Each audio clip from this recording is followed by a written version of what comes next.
Peter Brenda, Namlondo Sarah, Namtawe Joan, Nangoli Gerald, Nangoli Umar, Nankabira Anne-Maria, Nankwanga Stella Maris, Nantongo Fortunate Rose, Nanzala Metrin, Nasolo Eugenia.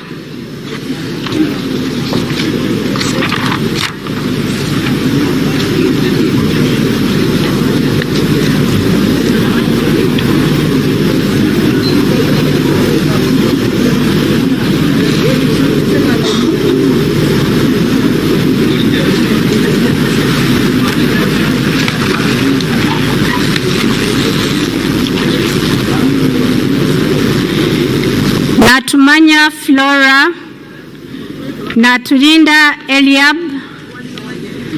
Nawe Molly Kamkama, Nayevale Sylvia, Naziwa Margaret, Ndezi Alex, Nekesa Christine Situma, Ngabirano Charles, Ngompek Linus, Ninkusima John Paul.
Ninsima Evelyn, Nirinjimana James Ruji Kaberuka, Niyonsaba Alex, Nkrumah Roland, Nkunyinji Muwada, Namara Annette Oyes Vyamkama, Samba Patrick Oshabe, Segumire Muhammad Chibedi, Ntabazi Harriet, Ntale Sereko Madina.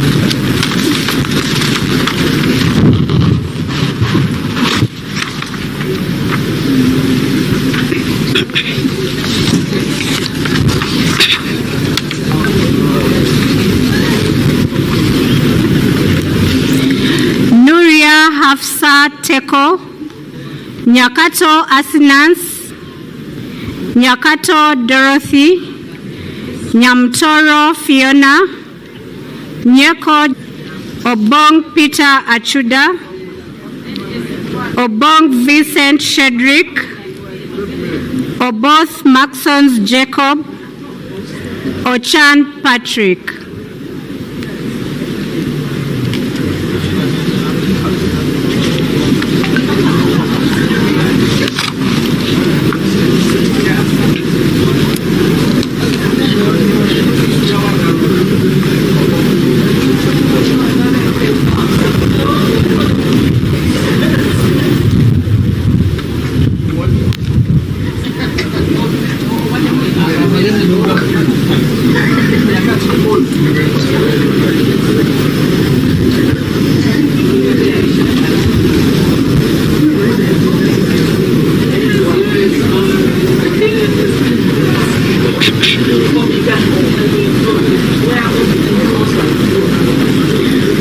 Ochen Geoffrey, Ochai Maximus, Odongo JJ Abubeka, Odwori John, Ofono Opondo Podel, Ogama Ali Ismail, Ogwal Joseph Jones, Ogwang Patrick Obura, Ogwang Peter, Ojara Martin Mapenduzi.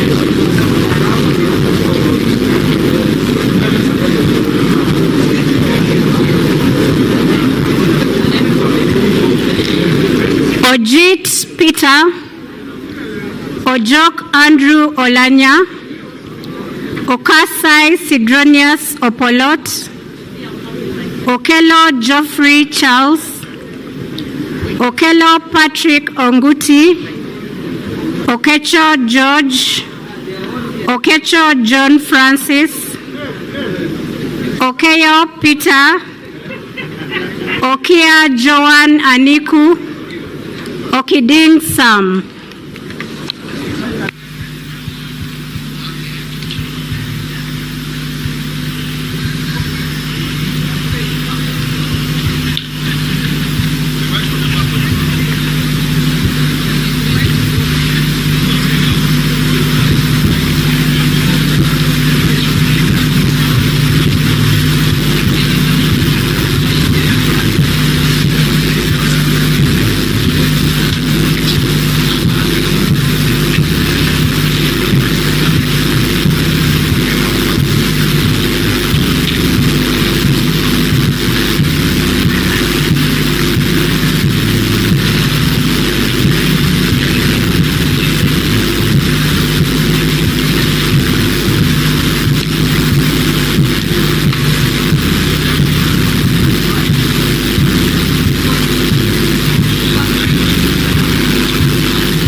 Okot Boniface Henry, Okot Peter, Okoya John Calvin, Okulo Francis, Okum Gabriel,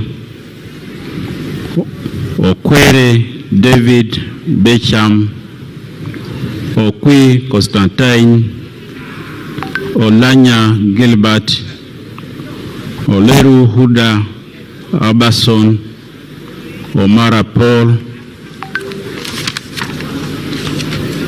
Omoding Emmanuel, Onek Hilary Obalakoer, Onekalit Amere Dennis, Ongaro Obote Clement Kenneth.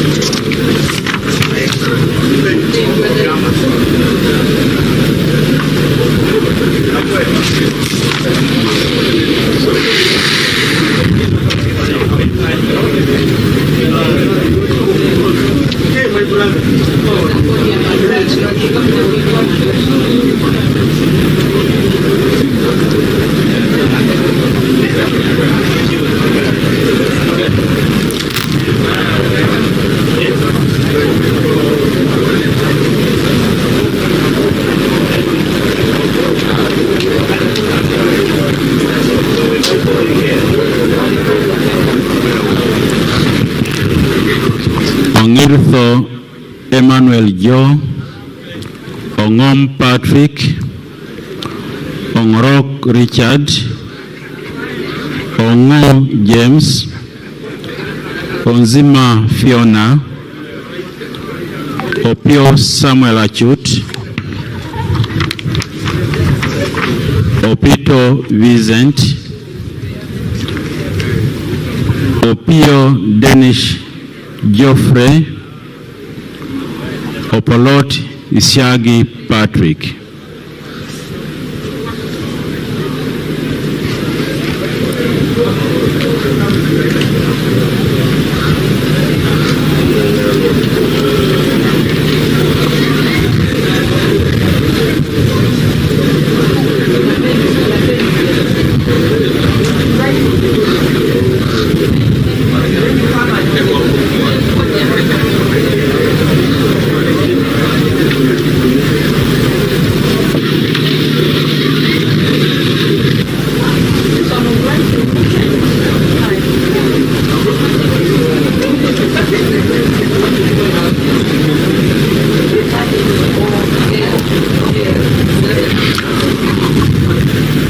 Opolot Okolinga Simon Peter,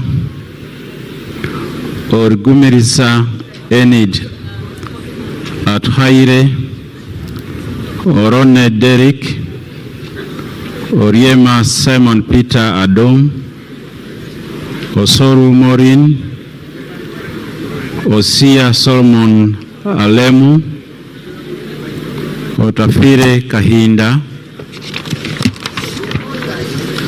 Otim Bernard, Otim Gui Isaac Ismail, Otto Edward McMott.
Otobar Wellborn Odia, Ouma Willie, Owe Richard Machika, Owino Nicholas Simon,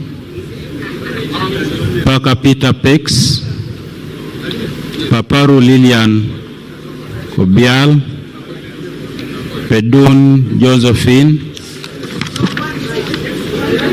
Roachmari Beatrice, Rugumayo Edison, Rugumayo Edison, Rohindi Frederick.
Oteraho Lilian, Rwakojo Rubina Gureme, Rwamirama Bright Kanyantore, Rwashande Emmanuel, Sazi Godfrey, Nsange Jacqueline, Sebamara Richard, Sekavira Dennis, Sekindi Aisha, Senteza Richard.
Shamjetana Sirwanyi Solomon,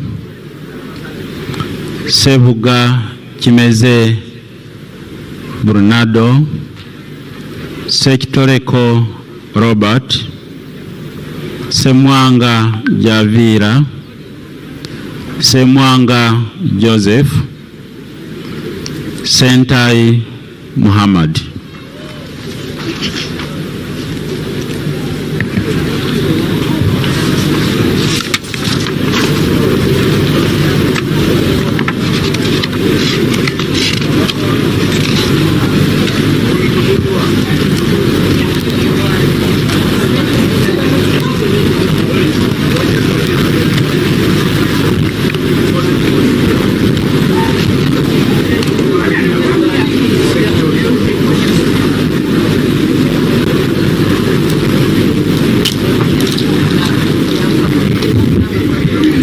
Senyonyi Joel Vesekezi, Serukenya David, Serunjoji Hassan Muchibi, Sewagude Robert, Sewungu Joseph Gonzaga, Subi Chinyamatama Juliet K, Taban Ate Sharifa, Tayebwa Didas Kabumbuza, Tayebwa Thomas, Tebandeke Charles.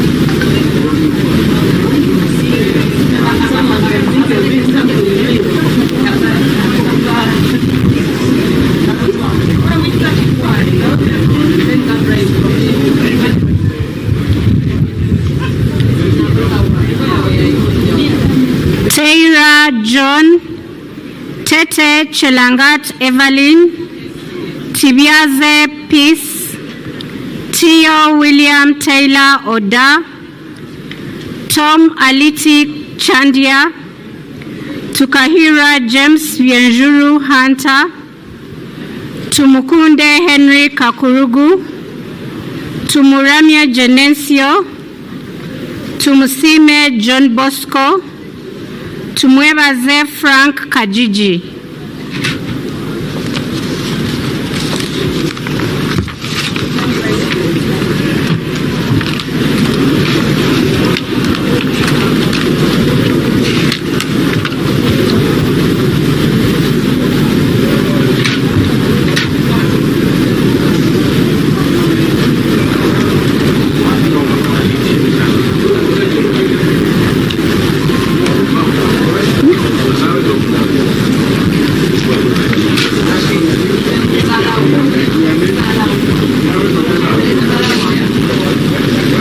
Tumwebaze Mwine Yoda. Tujaikayo Kebirungi Mary Paula. Twala Fadil. Twesige Stephen. Twina Masko Onesmus. Twina Mujuni Francis Kazini. Uhuru Nelson. Wako Joy Peggy.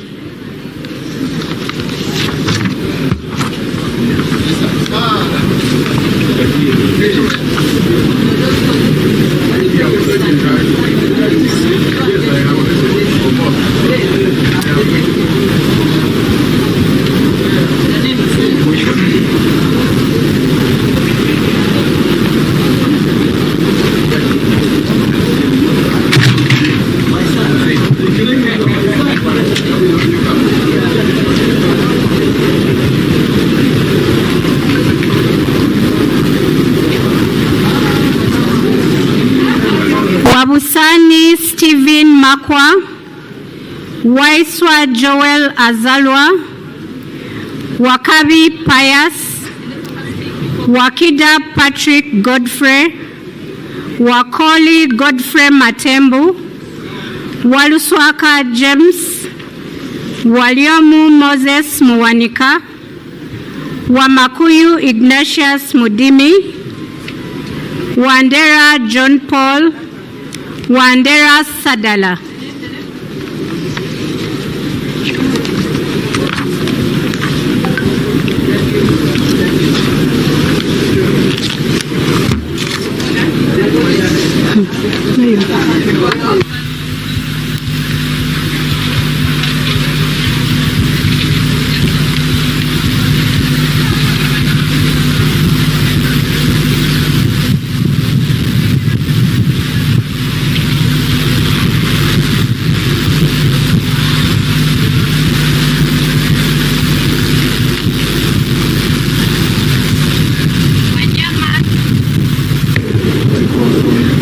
Wanyama Judas Tadeo.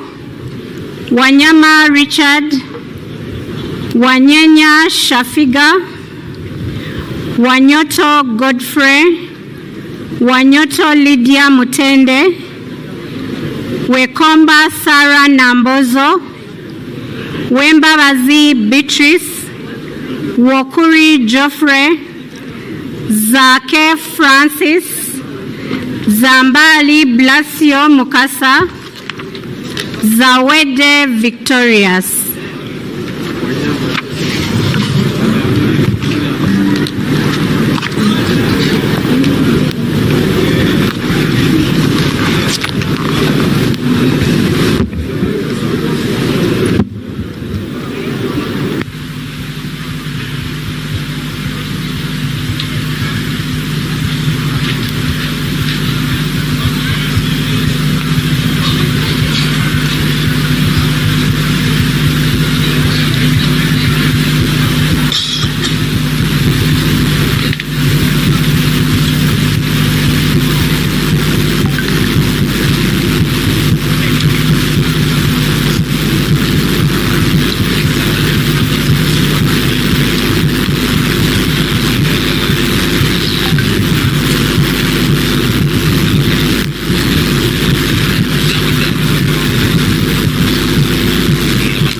according to the list I've been following, I think the list is over. If there is any person whose name has not been read, you can step forward and be verified. Otherwise, I'm going to close the voting.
After the names were... Yeah, okay.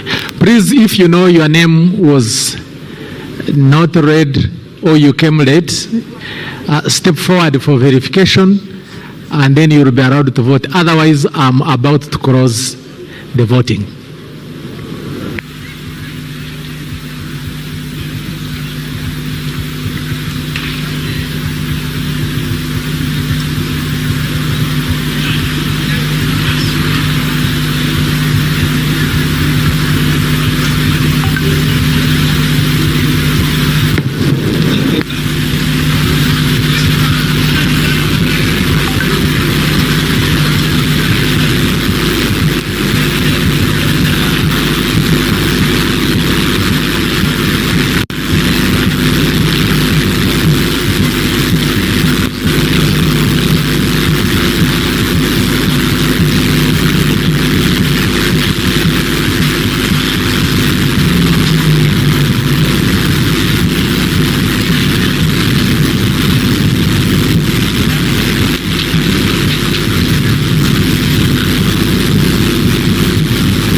Just a same. Just a same,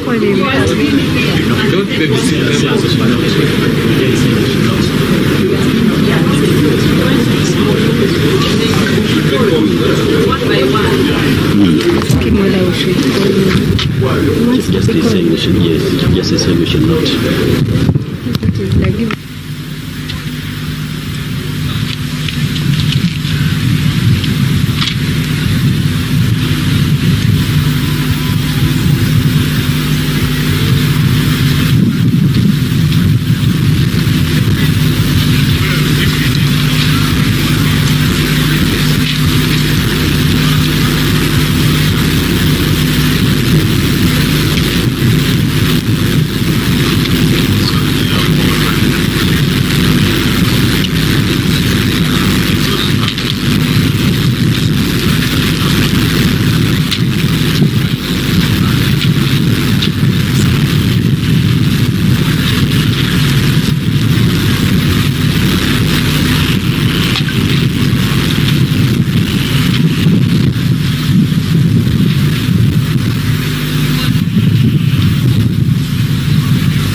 Leon York Odiria. Are you announcing his name properly?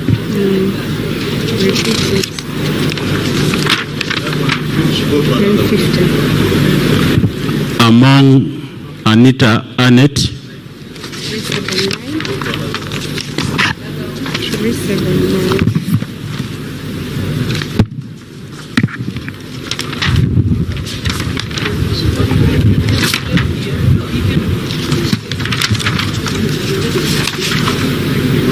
He has now been called.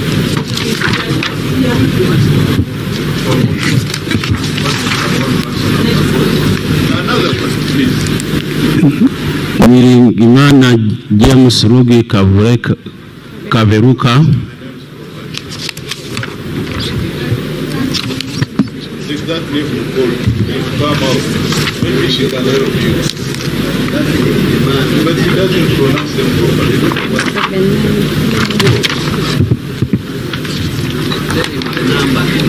There are the numbers. Okia Joan Aniku.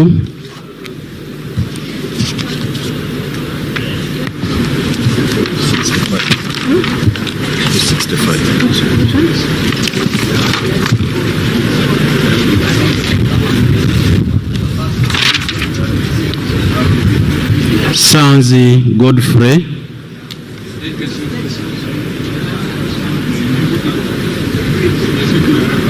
Sebamara Richard.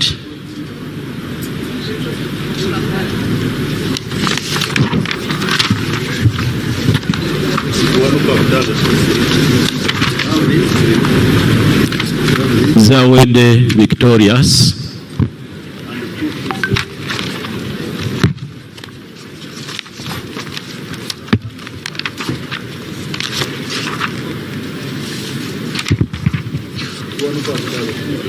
Chiwanuka Abdallah.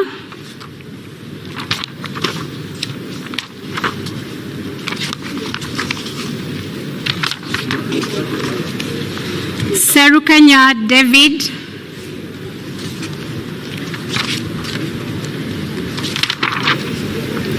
Sebamala Richard.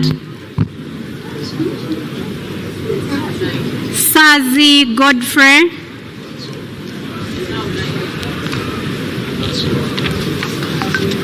We have finished. Okay, I now close the voting, so we can go into counting of the ballots cast. You instruct the So the clerk is going to open the ballot box and power the ballots on the table, and then he will announce each ballot one by one in the presence of the agents. Let's proceed.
Let's be clear, who is holding for? James Mukaga, you are going to hold votes for Jacob Obosobos.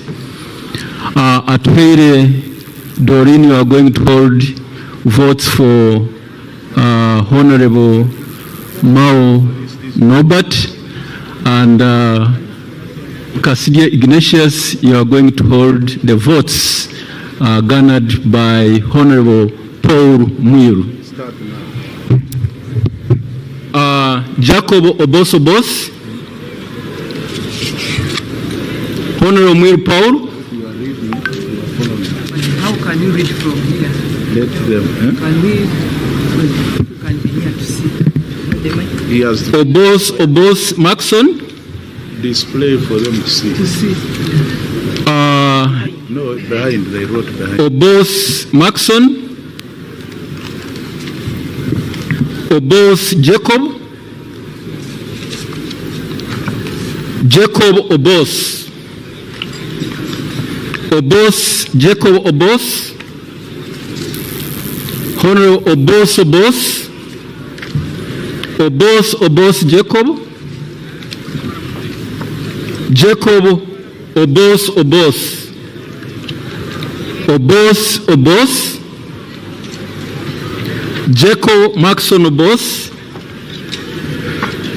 Jacob Maxon Obos.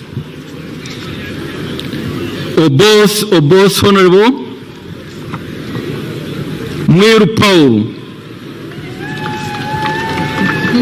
Obos Jacob. Obos Jacob. Mwiru Paul. Jacob Obos Obos. Jacob Obos. Jacob Maxon Obos. Jacob Obos. Obos Obos. Jacob Obos. Honorable Obos Obos. Obos Obos Jacob. Mao Norbert. Jacob Obos Obos. Jacob Obos. Jacob Obos Obos. Obos Jacob. Mwiru Paul. Jacob Obos. Obos Obos. Obos Tayebwa. That's spoiled. That's spoiled. That's spoiled. No. That's spoiled. Yes. Spoiled? No, we don't have a candidate Yeah. for both Tayeb. There is a Just both an Tayeb. error. No. Obos. We don't have a But there's a candidate. No, we don't have a candidate called Obos Yeah. Tayeb. No. Yes. That's spoiled. Yeah.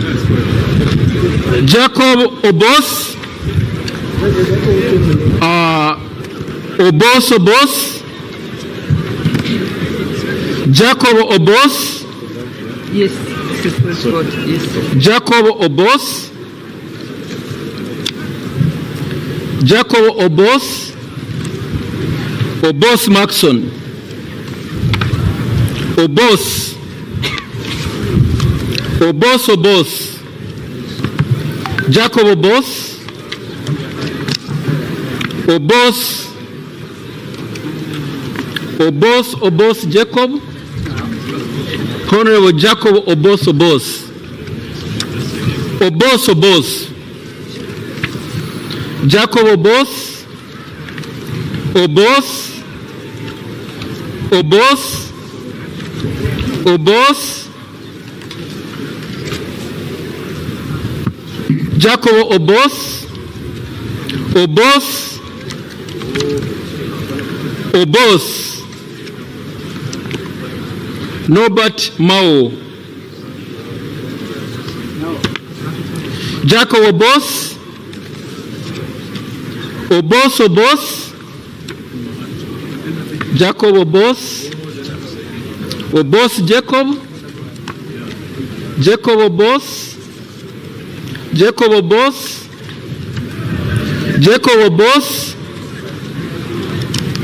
Obos Jacob. Jacob Obos. Obos.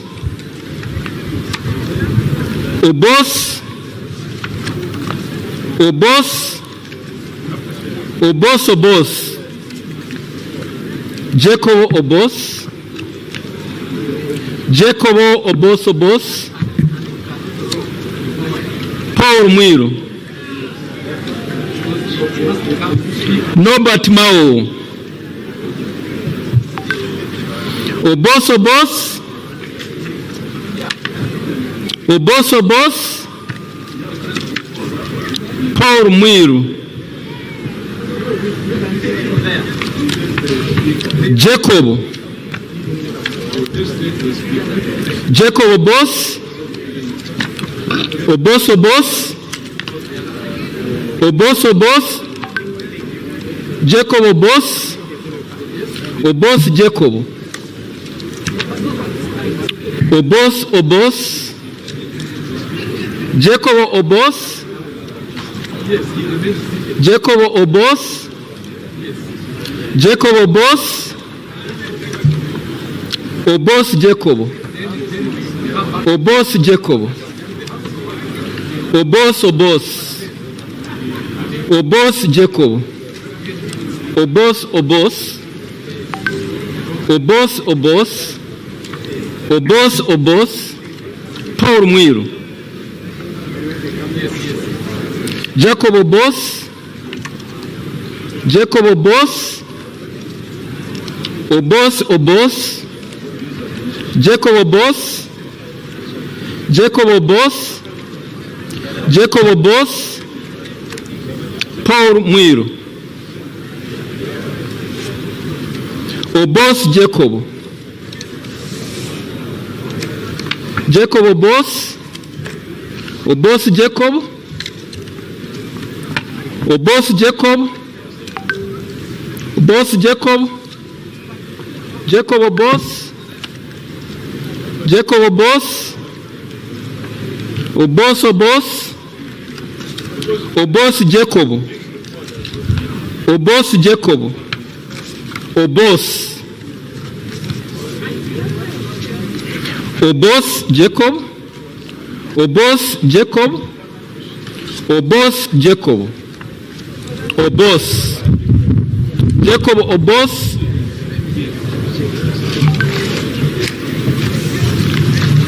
Obos Jacob. Obos Jacob. Obos Jacob. Obos Jacob. Obos Jacob. Jacob Obos. Jacob Obos. Jacob Obos. Jacob Obos. Jacob Obos. Mao Nobat. Obos Obos. Obos Obos. Obos Jacob. Obos Obos. Obos Obos. Obos Obos. Paul Mwiru. Maxon Obos. Jacob Obos. Jacob Obos. Tayebwa Thomas. Spoiled vote. Obos Jacob. Obos Jacob. Obos Jacob. Obos Jacob Maxon Obos. Mwiru. Mwiru Paul. Obos Obos. Obos Jacob. Obos Jacob. Jacob Obos. Paul Mwiru. Jacob Obos. Obos Jacob. Jacob Obos. Obos Obos. Jacob Obos. Jacob Obos. Jacob Obos. Obos Obos. Obos Obos. Jacob Obos. Jacob Obos. Obos Obos. Jacob Obos. Obos Obos. Obos. Jacob Obos. Obos Jacob. Obos Obos Jacob. So, Honorable Jacob Obos. Jacob Obos. Jacob Obos, Jacob Obos, Jacob Obos, Jacob Obos, Jacob Obos, Jacob Obos, Jacob Obos, Jacob Obos, Jacob Obos, Paul Mwiru, Jacob Obos, Jacob Obos, Mao Norbert, Paul Mwiru, Jacob Obos, Jacob Obos, Jacob Obos, Obos Maxon, Jacob Obos, Jacob Obos, Obos Jacob, Paul Mwiru, Jacob Obos, Obos, Obos, Obos, Paul Mwiru, Obos, Obos, Obos, Obos, Paul Mwiru, Paul Mwiru,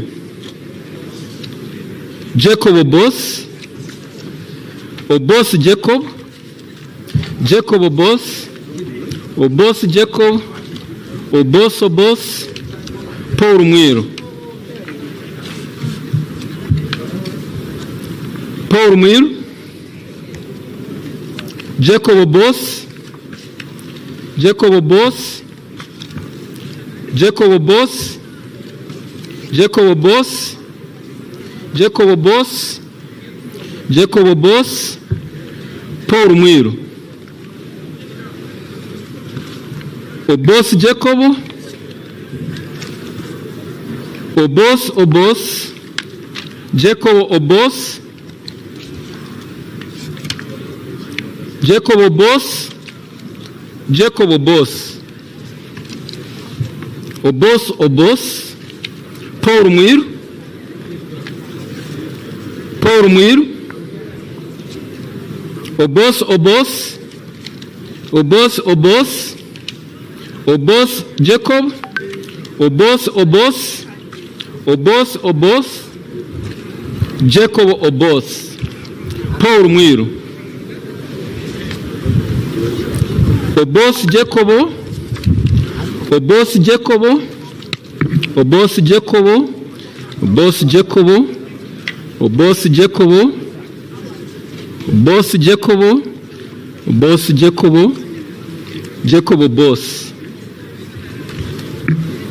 Obos Jacob, Obos Jacob, Obos Jacob, Obos Jacob, Obos, Obos, Paul Mwiru, Jacob Obos, Paul Mwiru, Jacob Obos, Obos, Obos, Obos, Obos, Obos, Paul Mwiru, Obos, Obos, Obos, Norbert Mao, Jacob Obos, Jacob Obos, Paul Mwiru, Jacob Obos, Obos, Obos, Mwiru Paul,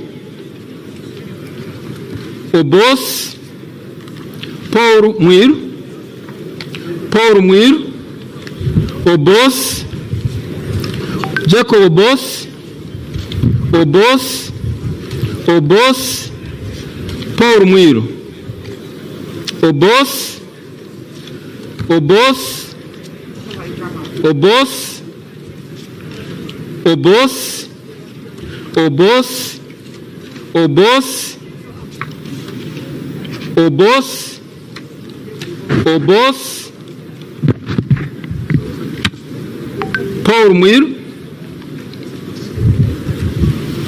Obos, Obos, Obos, Obos,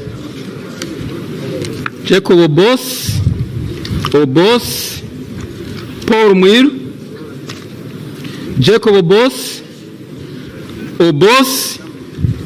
But that's boss. The intention is Obos. Jacob Obos, Jacob Obos, Maxon Obos, Jacob Obos, Jacob Obos, Jacob Obos, Maxon Obos, Jacob Obos, Jacob Obos, Jackson Obos, Jacob Obos, Jacob Obos, Obos Obos, Jacob Obos, Muir Paul, Jacob Obos, Obos Obos, Obos Obos, Jacob Obos, Obos, Obos, Paul Muir, Paul Muir, Obos, Obos, Obos Jacobo,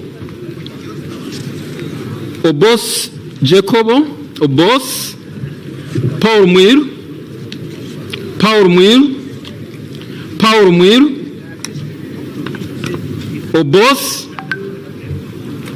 Jacob Obos, Obos, Obos, Obos, Obos, Paul Muir, Obos, Obos, Obos, Paul Muir, Obos, Obos, Obos, Obos, Obos, Obos, Paul Muir, Obos, Obos, Obos, Obos, Paul Muir, Jacob Obos, Obos, Obos, Paul Muir, Jacob Obos, Obos, Paul Muir, Obos, Obos, Obos, Obos, Obos, Obos,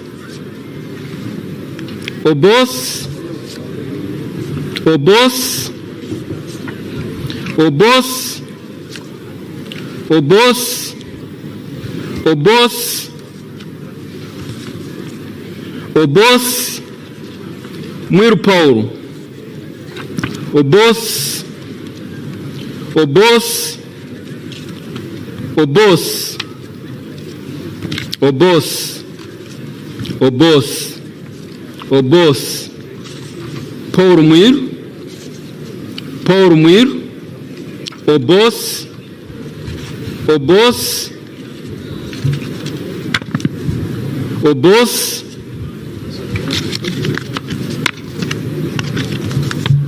Mao Norbert, Obos, Norbert Mao, Muir Paul, Jacob Obos, Obos, Obos, Jacob Obos, Obos, Obos, Norbert Mao, Obos, Obos, Obos, Obos, Obos, Obos, Paul Muir, Obos, Obos, Norbert Mao, Norbert Mao. Jacob Obos. Obos. Obos. Norbert Mao. Jacob Obos. Obos. Obos. Obos. Obos. Obos. Obos. Obos. Mwiru Paul. Obos. Obos. Obos. Obos. Obos. Obos. Obos. Obos. Norbert Mao. Obos. Obos. Obos. Obos. Paul Mwiru. Paul Mwiru. Obos. Obos. Obos. Obos. Paul Mwiru. Norbert Mao. Obos. Obos. Obos. Obos. Obos. Obos. Obos. Obos. Obos. Obos. Obos. Obos. Tayebwa Thomas, Deputy Speaker. Spoiled vote. Obos. Obos. Jacob Obos. Jacob Obos. Mwiru Paul. Obos. Obos. Obos. Obos. Obos. Obos. Norbert Mao.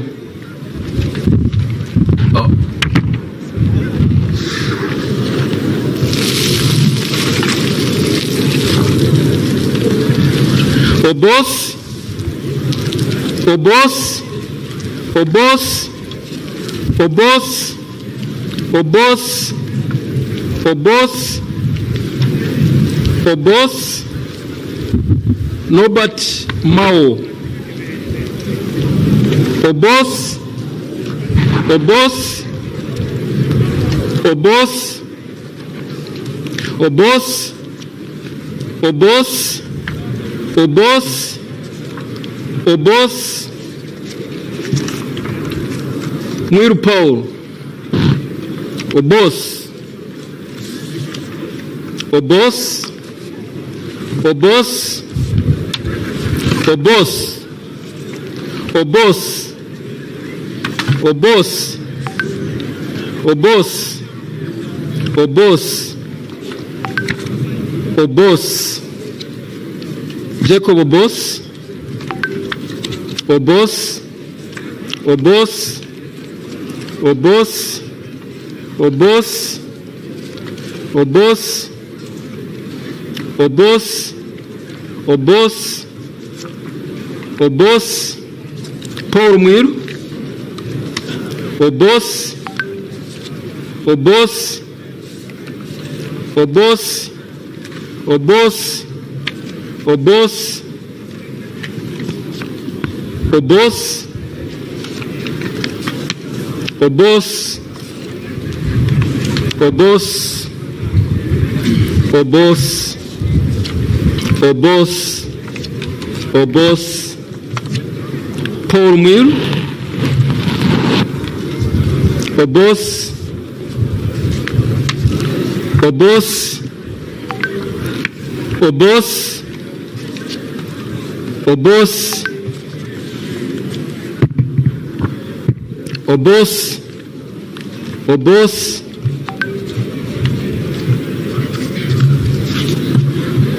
Obos. Paul Mwiru.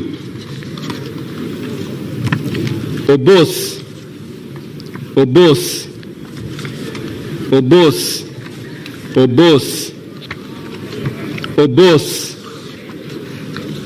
Jacob Obos, and finally Jacob Obos.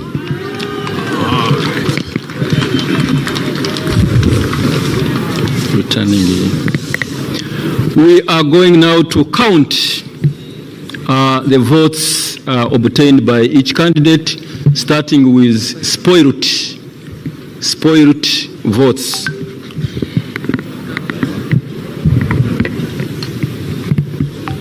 Should I just say 1, 2, and 3. 3 spoiled votes.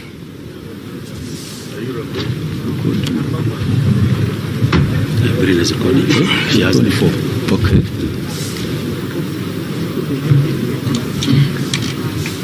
I shall invite the clerk with Honorable Norbert Mau's votes to count one by one.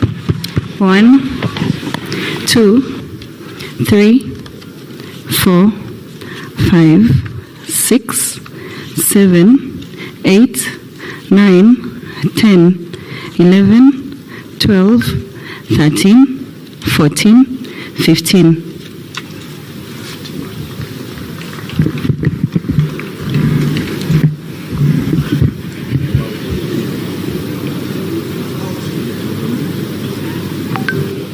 Paulo Muelo 1,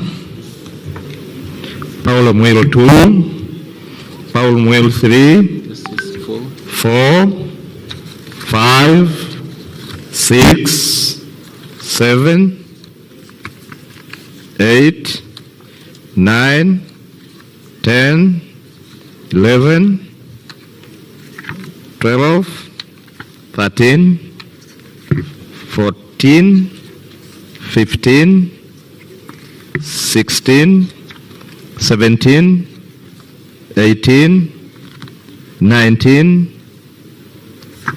20, 21, 22, 23, 24, 25, 26, 27, 28, 29, 30, 31, 32, 33, 34, 35, 36, 37, 38, 39, 40, 41, 42, 43, 44, 45, 46, 47,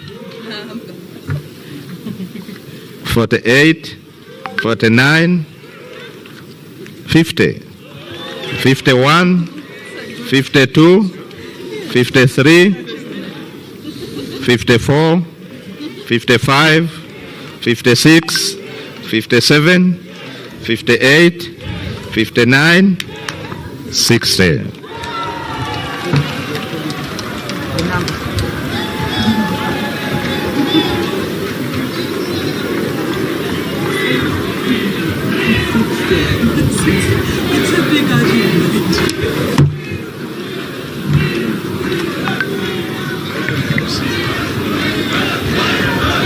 Order in the house.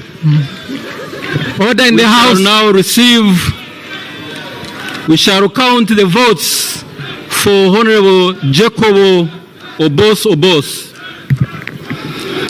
1, 2, 3, 4, 5, 6, 7, 8, 9, 10, 11, 12, 13, 14, 15, 16, 17, 18, 19, 20, 21, 22, 23, 24, 25, 26, 27, 28, 29, 30, 31, 32, 33, 34, 35, 36, 37, 38, 39, 40, 41, 42, 43, 44, 45, 46, 47, 48, 49, 50, 51, 52, 53, 54, 55, 56, 57, 58, 59, 60, 61, 62, 64, 63, 64, 65, 67, 66, 67, 68, 69, 70, 71, 72, 73, 74, 75, 76, 77, 78, 79, 80, 81, 82, 83, 84, 85, 86, 87, 88, 89, 90, 91, 92, 93, 94, 95, 96, 97, 98, 99, 100. 101, 102, 103, 104, 105, 106, 107, 108, 109, 110,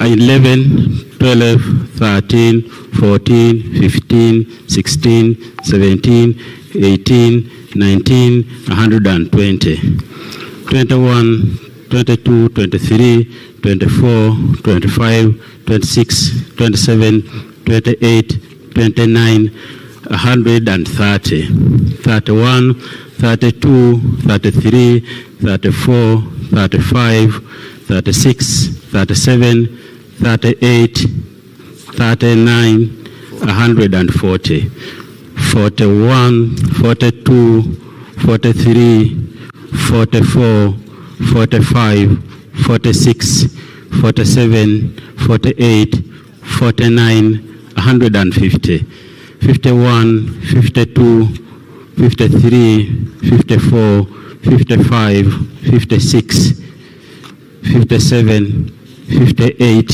59, 160, 61, 62, 63, 64, 65, 66, 67, 68, 69, 170, 71, 72, 73, 74, 75, 76, 77, 78, 79, 180, 81, 82, 83, 84, 85, 86, 87, 88, 89, 190, 91, 92, 93, 94, 95, 96, 97, 98, 99, 200. 201 and 2 and 3 and 4 and 5 and 6 and 7 and 8 and 9, 210. 11, 12, 13, 14, 15, 16, 17, 18, 19, 220. 21, 22, 23, 24, 25, 26, 27, 28, 29, 130, 31, 32, 33, 34, 35, 36, 37, 38, 39, 240, 41, 42, 43, 44, 45, 46, 47, 48, 49, 250, 51, 52, 53, 54, 55, 56, 57, 58, 59, 260, 61, 62, 63,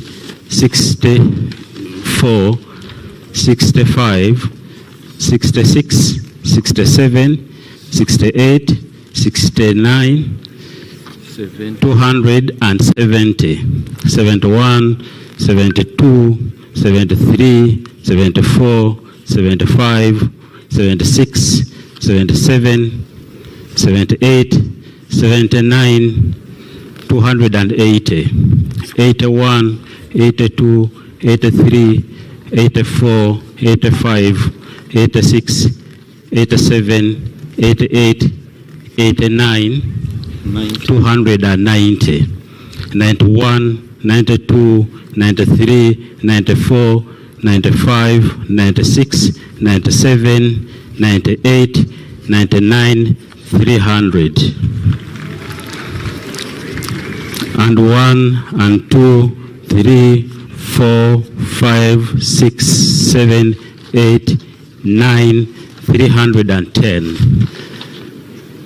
11, 12, 13, 14, 15, 16, 17, 18, 19, 20, 320.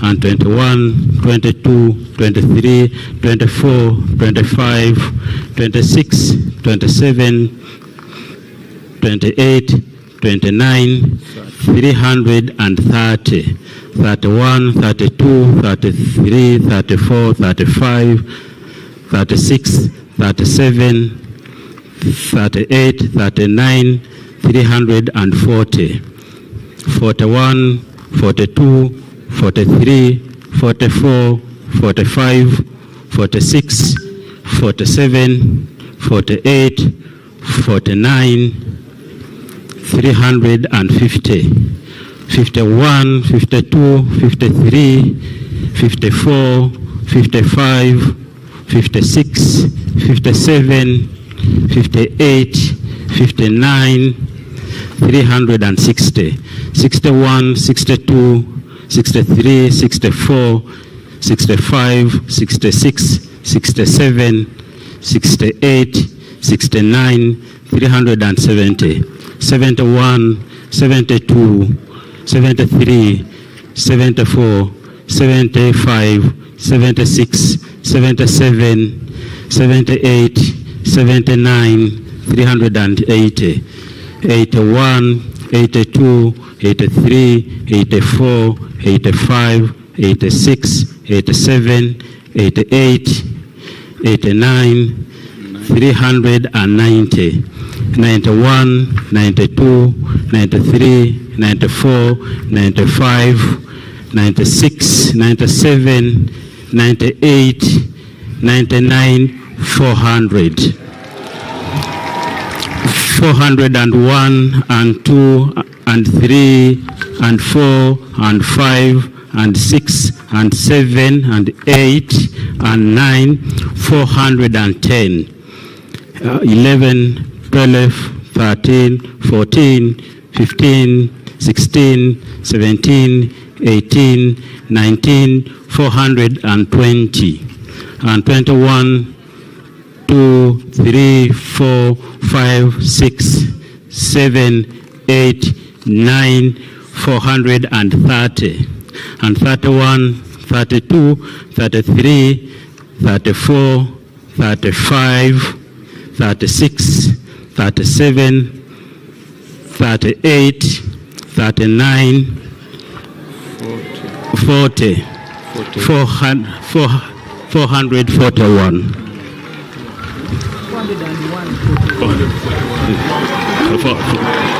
400.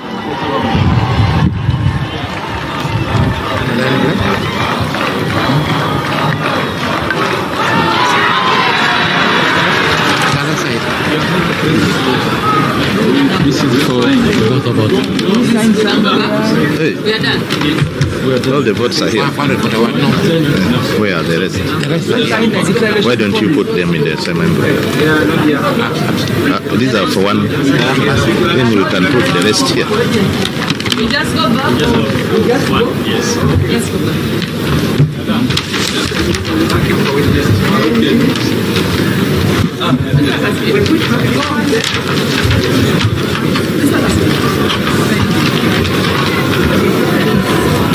These are all our friends. You can collect them. What is that letter? Hello.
Order in the House.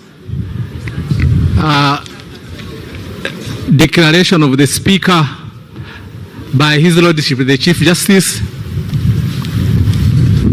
Under Rule 14H of the rules of this House, where two or more persons are nominated for the office of Speaker, the person who receives the majority of the votes of all members present and voting shall be declared Speaker.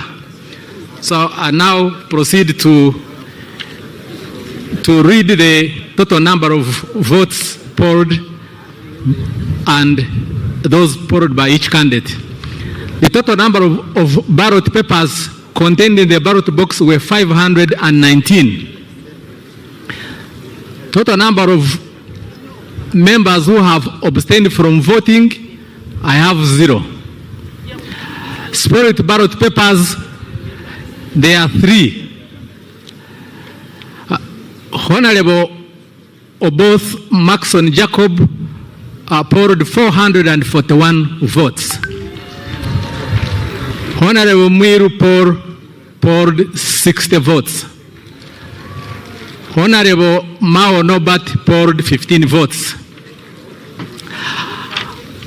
I therefore declare Honorable Oboth Maxon Jacob, who has obtained the highest number of 441 votes cast, as the Speaker-elect of the 12th Parliament.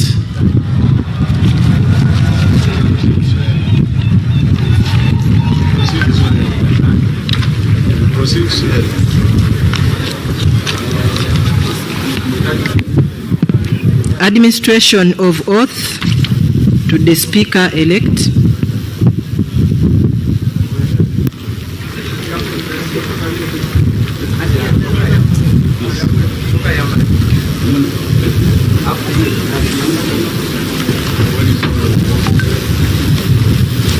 I call upon the duly elected member as Speaker of Parliament to step forward for administration of the oath.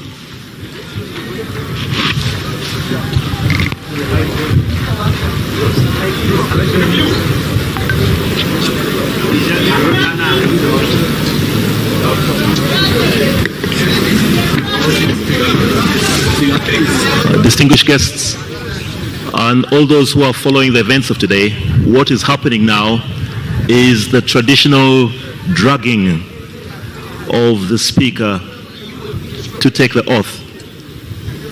Those who have been following have noted that the Honorable Jacob Oboth has polled 404, and he is now being presented to His Excellency the President for the administration of the oath. According to the Constitution, Article 82:10, the oath of the Speaker will be administered by His Excellency the President. That is in accordance with Article 82:10 of the Constitution and the second schedule of the Oaths Act, Chapter 19 of the laws of Uganda.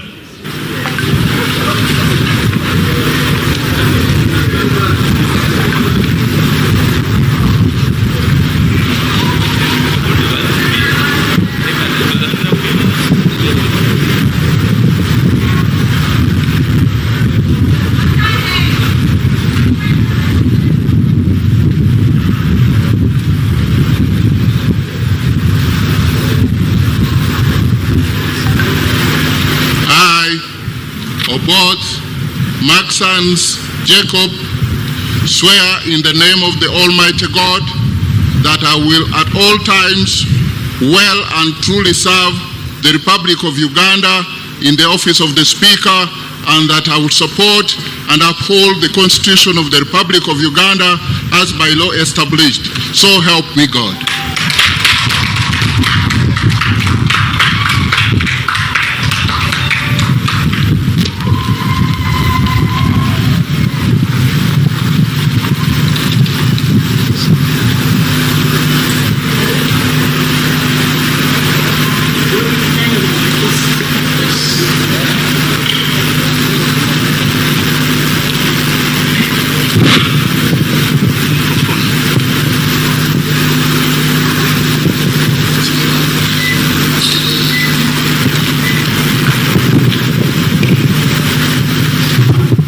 So now that Honorable Jacob Maxon Oboth has taken the oath of the Speaker of Parliament, he is going to receive the instruments of power from His Excellency the President, starting with the mace.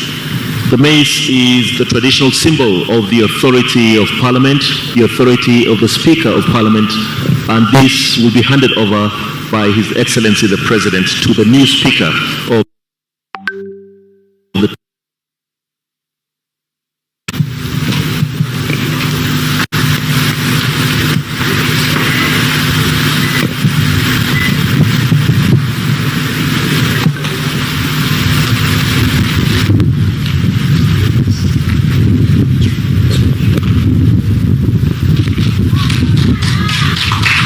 The Speaker has received the mace. He has received the authority over Parliament. Next, he will be given the Uganda flag. Parliament is a custodian of the Uganda flag, and His Excellency the President shall hand over the Uganda flag to the new Speaker of Parliament.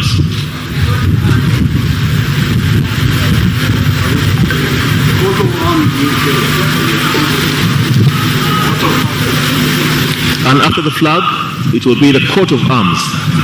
Parliament is a custodian of the coat of arms. This will be handed over. And immediately after, the Speaker will also receive the Constitution of the Republic of Uganda from His Excellency the President. After the Constitution, he will also receive a copy of the Rules of Procedure of Parliament.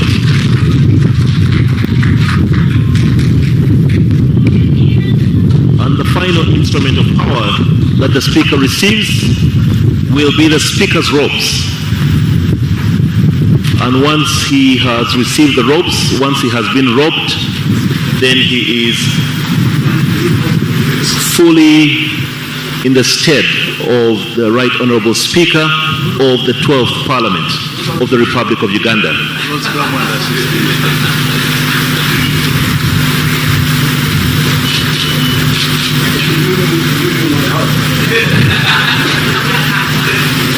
So the Speaker is being robed now. These are the ceremonial robes of the Right Honourable Speaker of the Parliament of Uganda. So at this moment, we can proudly say that the 12th Parliament of the Republic of Uganda has a new Speaker.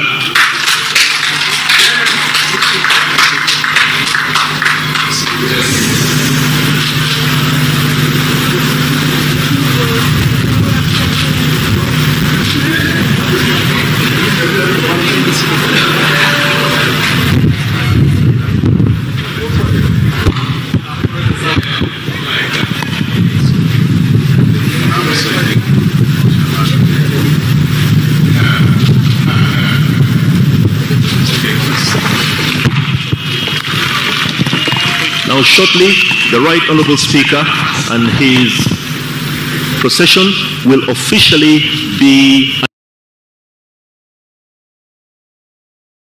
announced as they enter back in the House.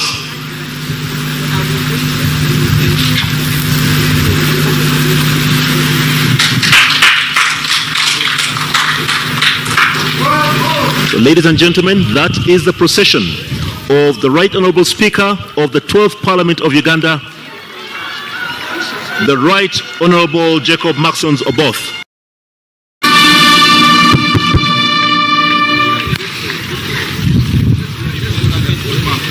We now wait for their formal announcement. Honourable members, Mr. Speaker.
Item number 12, communication from the chair.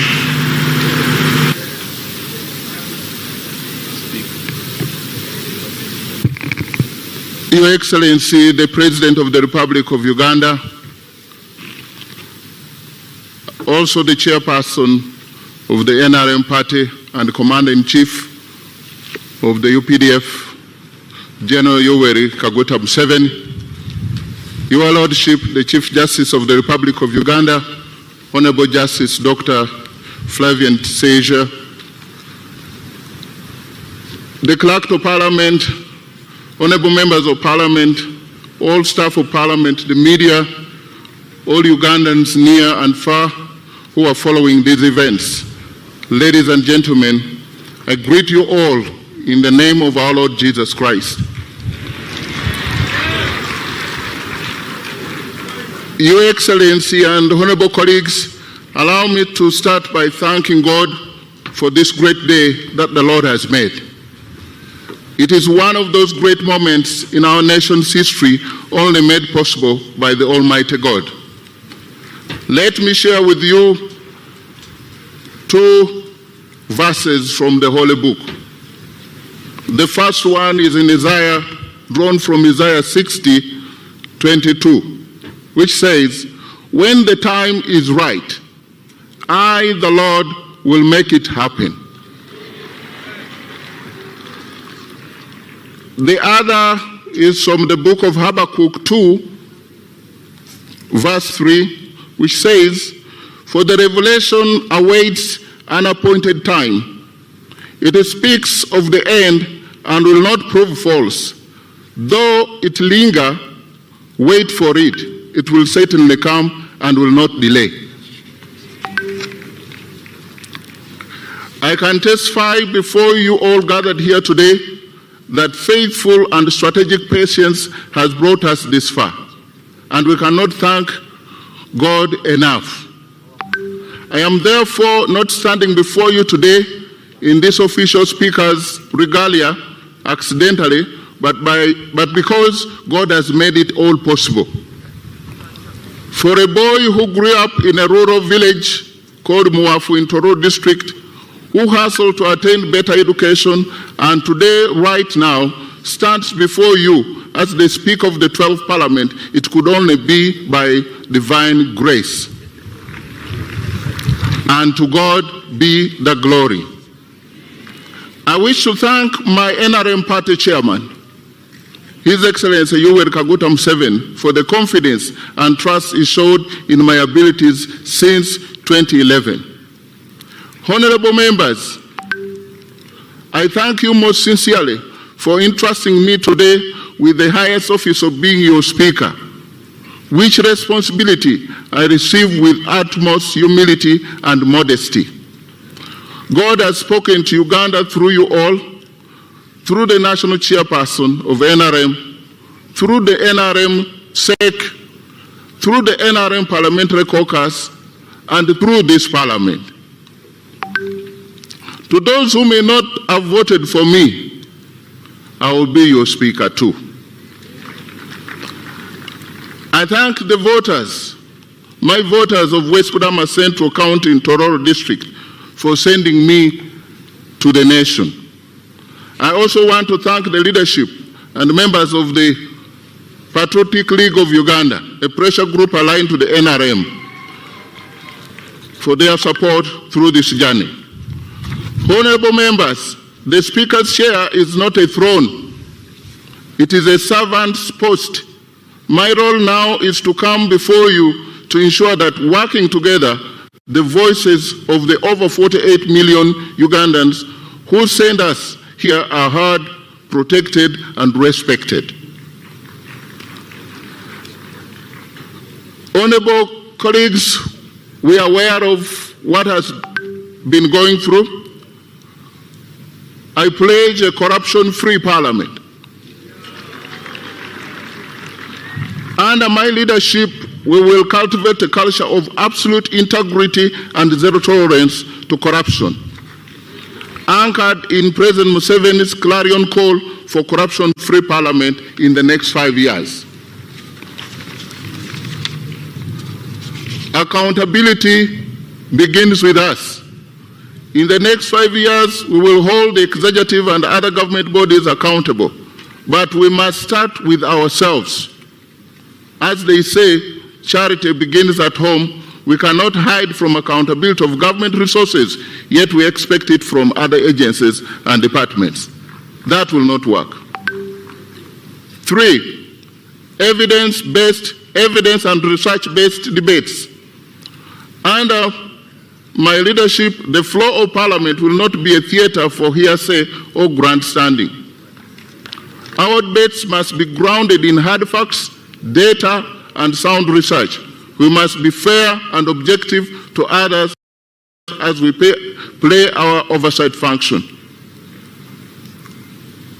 4, a people-centered parliament.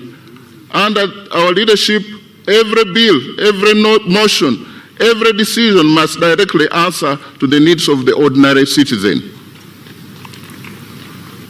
5, result-based appropriation. Under my leadership, budgeting will no longer be an exercise in financial engineering and distortion. It will be a service-oriented, results-driven endeavor to deliver services to our people. 6, an open parliament. During this term, let us appreciate that unobjective and ethical media are not our enemies, but the public's eye and ear. We must maintain a transparent, decent, and open parliament. When we close our doors to the media, a negative perception is generated. If we are clean and doing a good job, why hide? I will encourage a professional and robust relationship with the press at all times in order to bridge the gap between the House and our people. And lastly, on that pillar, proactive oversight. Under my leadership, Your Excellency, the oversight function should not be a post-mortem. We need not wait for public funds to be lost. Our committees should be facilitated to work, to monitor, intercept, and protect resources in real time in order to propel every effort geared towards the tenfold growth. Honorable members, I invite you to embrace these 7 pillars to regain the public trust. As I conclude, I appeal to our technical team led by my senior brother and fellow land friend, Honorable Adolf Mwesije Kasaja, the Clerk to Parliament, for their support. I promise to treat each one of us with fairness as we embark on working hard to harness the public trust, but know that we will require some rapid, highly visible, and structural changes to be made. Your Excellency and honorable members, out there is that I start this new responsibility as Speaker. I will remain the same oboth of both, not changed by the grandeur or majesty of a powerful office of the Speaker.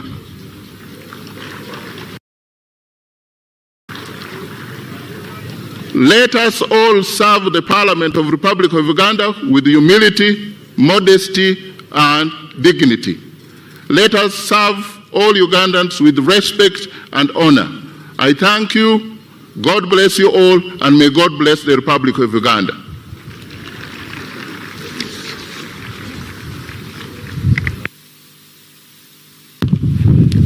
Election of Deputy Speaker.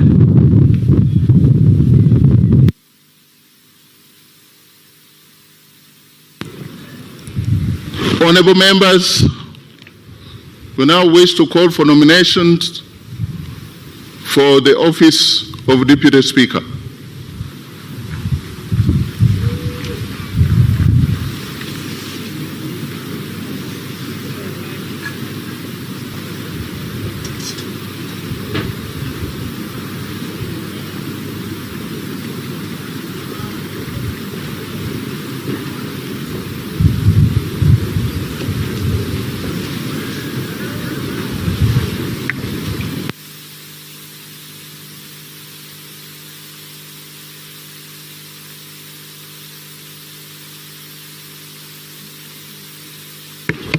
Your Excellency, the President of the Republic of Uganda, my Lord the Chief Justice, the Right Honorable Speaker, honorable members, my name is Dr. Eunice Otoko Apio, the Member of Parliament representing the great people of Oyam County North in Oyam District. Honorable Speaker, women do matter in the affairs of this country and at all levels of leadership. I therefore rise in accordance with Rule 6 of the Rules of Procedure of the Parliament of Uganda to move that the capable Honorable Sarah Guti, woman member of parliament for Dokolo district, do take the chair of this parliament as Deputy Speaker of the 12th Parliament of Uganda. Mr. Speaker, the Honorable Sarah Guti is a committed legislator who has consistently demonstrated dedication to public service and parliamentary work.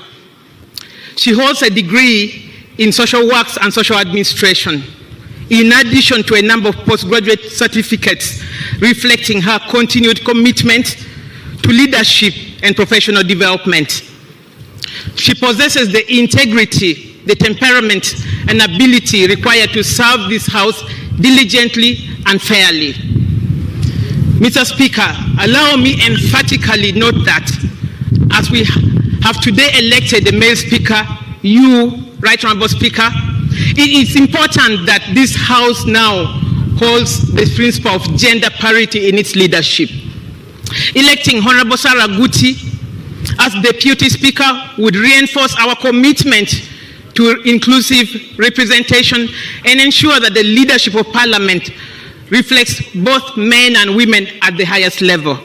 Mr. Speaker, Honourable Sarah affiliates with the Uganda People's Congress Party. Her candidature therefore speaks to the spirit of multi-party democracy and the importance of accommodating diverse political views and voices in the leadership of the House. Honourable Speaker, I therefore urge members, you honourable members, to support this motion and elect the Honourable Sarah Guti as Deputy Speaker of the 12th Parliament. I also now congratulate you, Right Honourable Speaker, upon your election to lead us in the House. I beg to move. Thank you. Can we have the seconder? 2 minutes.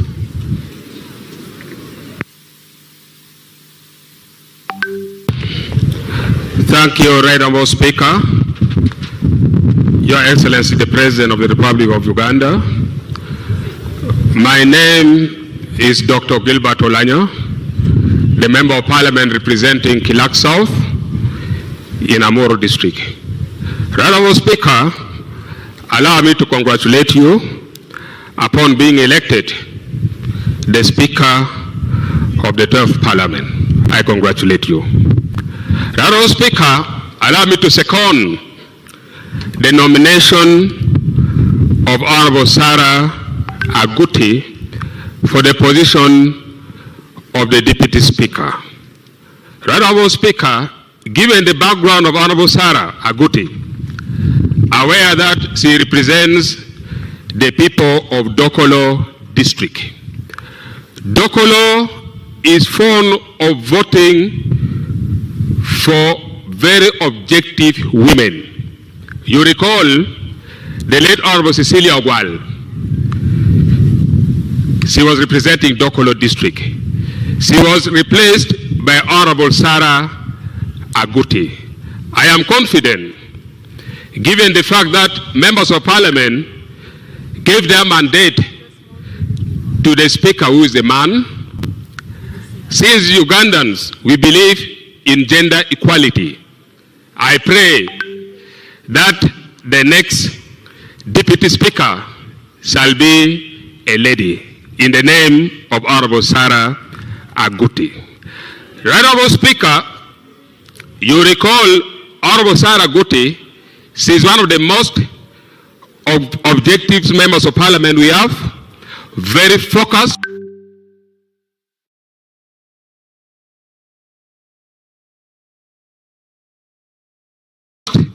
and very thorough.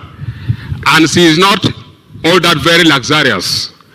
When given the mandate, she will never misappropriate the finances of the Parliament of Uganda. She will not go for buying expensive cars. She will not go for buying expensive clothes.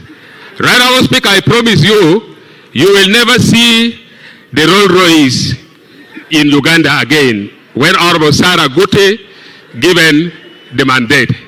Finally, Right Honourable Speaker, as you gave me only 2 minutes, aware of what is going on in the Parliament as per now, I am very sure when you are in the chair, Sarah Gut is your deputy, the issue of corruption shall never be heard in the Parliament of Uganda again.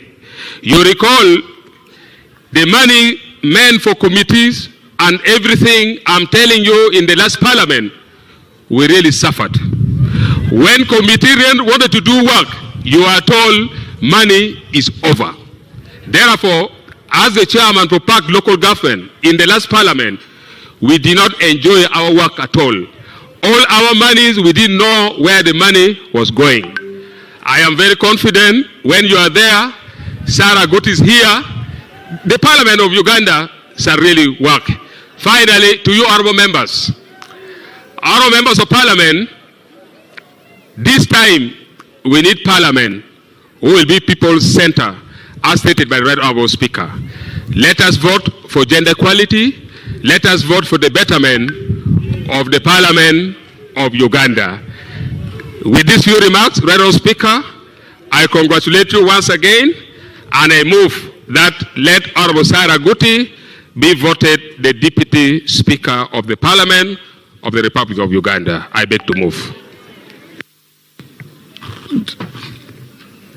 Just before I call another, if there is any other nomination, under our rules, and if we are to play by the rules, Rule 5, the relevant sub-rule 8 and 9. A member making a nomination shall move a motion that the name do take the chair of Deputy Speaker and shall give a brief statement.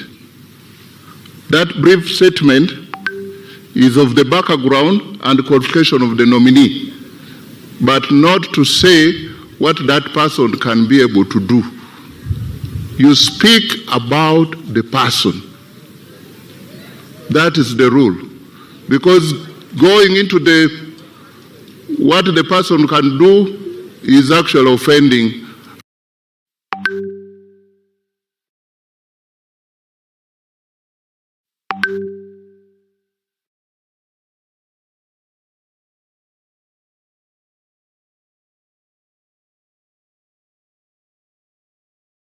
Other rules, that's campaigning.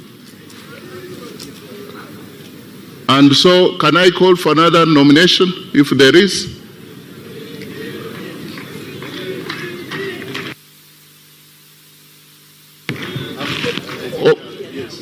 As another one comes, let's have the person nominated to consent. You never know if the other people conspired against her and she's not willing to consent to the nomination. Is Honorable Sarah there?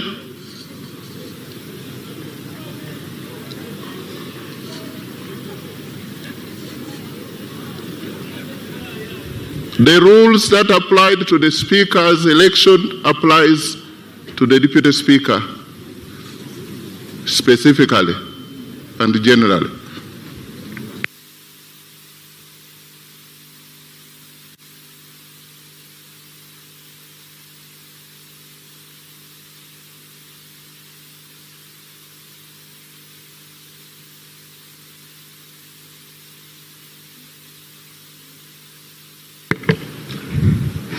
Your Excellency, the President of the Republic of Uganda, my Lord, the Chief Justice, Right Honorable Speaker, honorable members, and fellow Ugandans, I humbly accept my nomination for the Deputy Speaker, and I pledge fairness, integrity, and commitment to the Constitution in the service of all Ugandans. I say all this for God and my country. Next nomination. Now. Honorable Speaker, I take honor to observe the protocol. In reference to Article 82 of the Constitution of Uganda, Rule 6 of our Rules of Procedure of Parliament, I Nas, Member of Parliament Hoima City, for the position of Deputy Speakership of the 12th Parliament of Uganda, 2026-2031. I beg to nominate. Right Honorable Speaker, allow me give a brief statement to the nomination mentioned above. Honorable Nyakata Sinas is pure. She is holy. She is absolutely white. It is from this equity background that I rise with profound honor and a deep sense of duty to second the nomination of a colleague, a patriotic, a nationalist, and a proven servant to this House. Right Honorable Speaker and colleagues, Honorable Nyakata Sinas, a woman member of Parliament, Hoima City,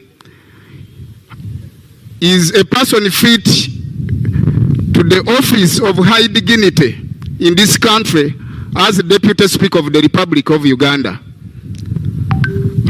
Honorable members, election defines institutions, but leadership defines legacy. Today this House has a chance to choose not just a unique presiding officer, but a custodian of its dignity, a defender of its independence, and a driver of its purpose. That personality is practically observed in the right honorable in the member of Parliament I'm nominating for Deputy Speakership. Members, allow me present to you a case of Honorable Nyakato Asinas, whose record speaks louder than any other factor as mentioned. Competence. Honorable Nyakato Asinas is a competence forged in experience. He is not a stranger to this House. This is a second time of her service in Parliament, with resilience as exhibited from the people of Hoima who have elected her to the second term of service to this House. She has a distinguished character. She is eloquent, resourceful, and of sound mind. Before she was elected as a member of Parliament, to hold this badge, she served as a policy analyst to this very House. She has served as a shadow minister for energy and mineral development, and also as a shadow minister for agriculture. The good Honorable Nyakata Asinas stands the atomy of Parliament, its rules, its commitment with the committees and its bottlenecks, not from theory, not even from service, but all considerations. Honorable Nyakata Asinas is a product of Kitara Secondary School and Mandela Secondary School, where he attained her certificate of education and higher and advanced certificate of education as she's a distinguished alumni of the Uganda Management Institute, where he earned a bachelor's degree in social administration and a postgraduate diploma in public policy and management. Honorable members, the person I present before you, Honorable Nyakata Asinas, has equally earned a postgraduate diploma in project planning and management and a master's in project planning and management from Kampala International University. Honorable Nyakata Asinas obtained a master's degree in public policy and governance from Uganda Management Institute and is now a candidate of PhD degree in the University of Cape Town.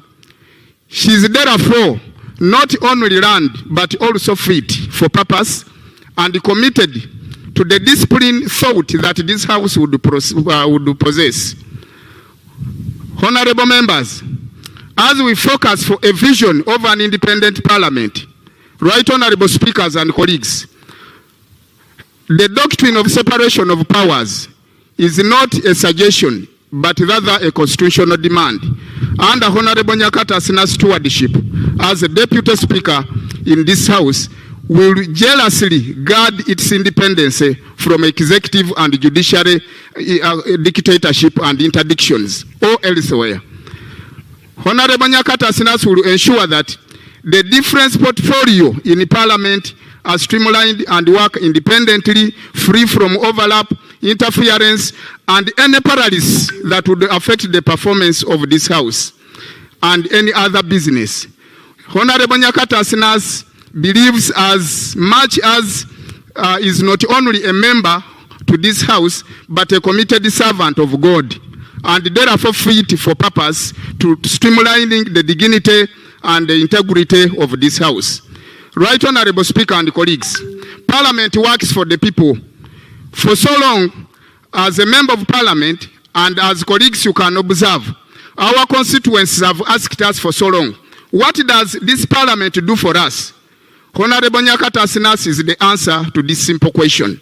Parliament must be people-centered, and in the spirit of Article 1 of the Constitution of the Republic of Uganda, she is committed and a defending candidate fit for this purpose to service the interests of Ugandans. Right Honorable Speaker and colleague.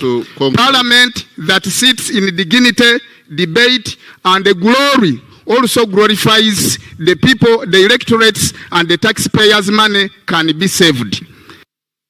Right Honorable Speaker, as I wind up, the Honorable Member of Parliament I'm presenting before you for this higher office shares no any blemish on her integrity, and her leadership leads by example. She's a member of 2 times in this House where the public trust in institution of Parliament is declining. Honorable Nyakata Asinas is the answer for this, to reclaim the glory of Parliament. In conclusion, Right Honorable Speakers and members, as I conclude, I have a clarion call to this House. Honorable members, today we are not electing the Vice Speaker, but we are electing the Deputy Speaker who will work interchangeably with the Speaker elected. We are not electing the whips for different parties, but we are rather electing the Speaker of the members of Parliament in line with the interests of the people of Uganda. To my colleagues in NRM, you seek a Deputy Speaker who will protect the dignity of government business while defending the integrity of this House. Nyakata Asinas is a bridge. My brothers and sisters from the opposition, you seek a presiding officer who will guarantee you right to speak, to dissent, and to be heard without fear or favor or any other interference. Honorable Nyakata Asinas is the answer to this. Honorable members, as I wind up, Honorable Nyakata Asinas is not the candidate of a region or a party. Of time. A minute, Right Honorable, and I wind up. You've used about 5 minutes out of 3. I therefore call upon each of you, members of the opposition, members of the NRM, members of the independent, and any representative members of special interest groups, to vote consciously while in consideration of the interests of the people you serve. And this is the answer as to why I front Honorable Nyakata Asinas. I second her nomination. I talk about her nomination in the name of the people, in the interest of the people of Uganda, in the voice of the people of Uganda, and the spirit of the people that the Uganda I want. I do hereby recommend you, honorable members, to vote for the candidate that I present before you in the voice of the people and the voice of the God. Vox Populi, Vox Dei. Honorable Nyakata Asinas, a fitting candidate to the 12th Parliament as a Deputy Speaker. Seconder? Well, I thought he said he is seconding. No, I am seconding. So who is the nominator? That is the nominator. He said he was seconding and talking about the candidate. But right, Honorable Betty, go ahead. I would take it that you are seconder. Thank you, Right Honorable Speaker. Your Excellency, the President of the Republic of Uganda, Right Honorable Speaker, our Lordship, the Chief Justice of Uganda, colleagues, the members of Parliament, I'm here to second the candidature of Honorable Nyakato Asinas for the deputyship of the 12th Parliament of Uganda. I have been in Parliament for long. I started from the 8th Parliament. This is my 5th term in Parliament. And I want to say that Honorable Asinas was one time also a policy analyst, and she worked very hard to analyze policy in education and in gender. Because I've taken long in Parliament, I also, before concentrating on our Parliament here, want to tell you that I went for benchmarking in Ghana. And the people of Ghana are not suffering the way our people are suffering here from corruption, because one of the deputy speaker is from opposition, and they all work for Uganda. And I want to also tell you that the candidature of Honorable Asinas is also to tell us that right from the 8th Parliament that I have been in, there is no time that we had both the Speaker and the Deputy Speaker male. One was always a woman. And here we talk very much about gender. I am an advocate of gender, also of women. So, a house without a woman or a home without a woman is not a home.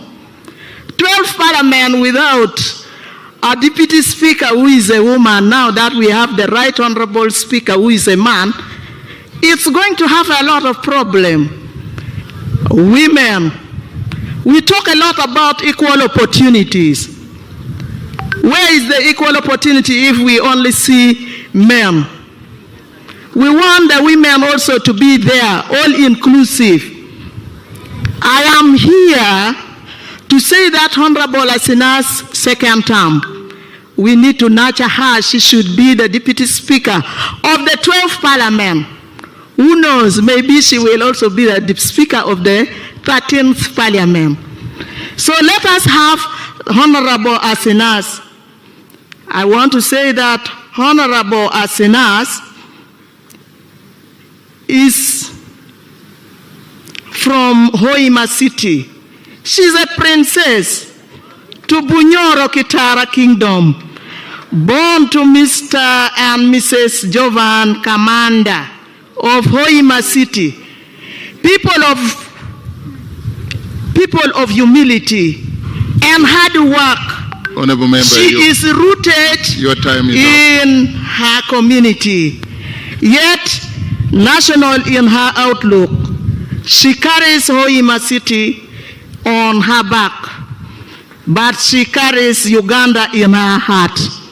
I still have a lot to say about Honorable Nyakato Asinas, but because of time, I may stop here by appealing to all of us members of Parliament. If we consider equal opportunities as important to us, and women as very important, gender equality, gender parity, let us vote for Honorable Nyakato Asinas. I beg to second. Thank you.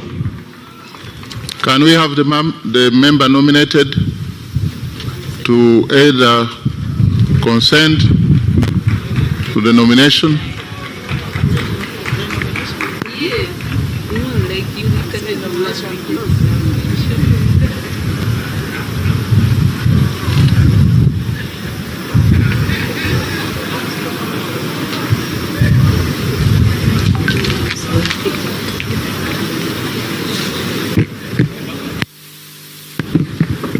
Thank you very much, Right Honorable Speaker.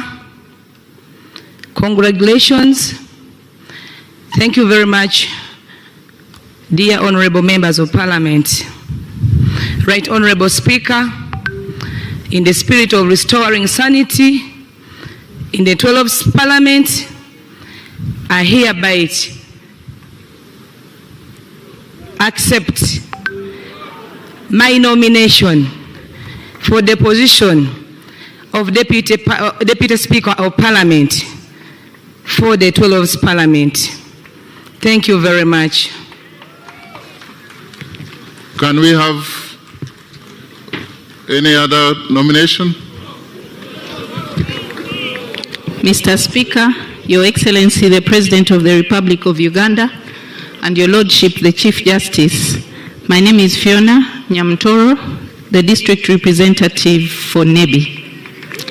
Mr. Speaker, I rise under Rule 6 of the Rules of Procedure of the Parliament of the Republic of Uganda to move a motion that the Honorable Thomas Taebwa, Member of Parliament representing Ruhinda North constituency on NRM ticket, do take the chair of this Parliament as Deputy Speaker. I beg to move. Mr. Speaker, I nominate the Right Honorable Thomas Taebwa, a candidate whose credentials speak for themselves.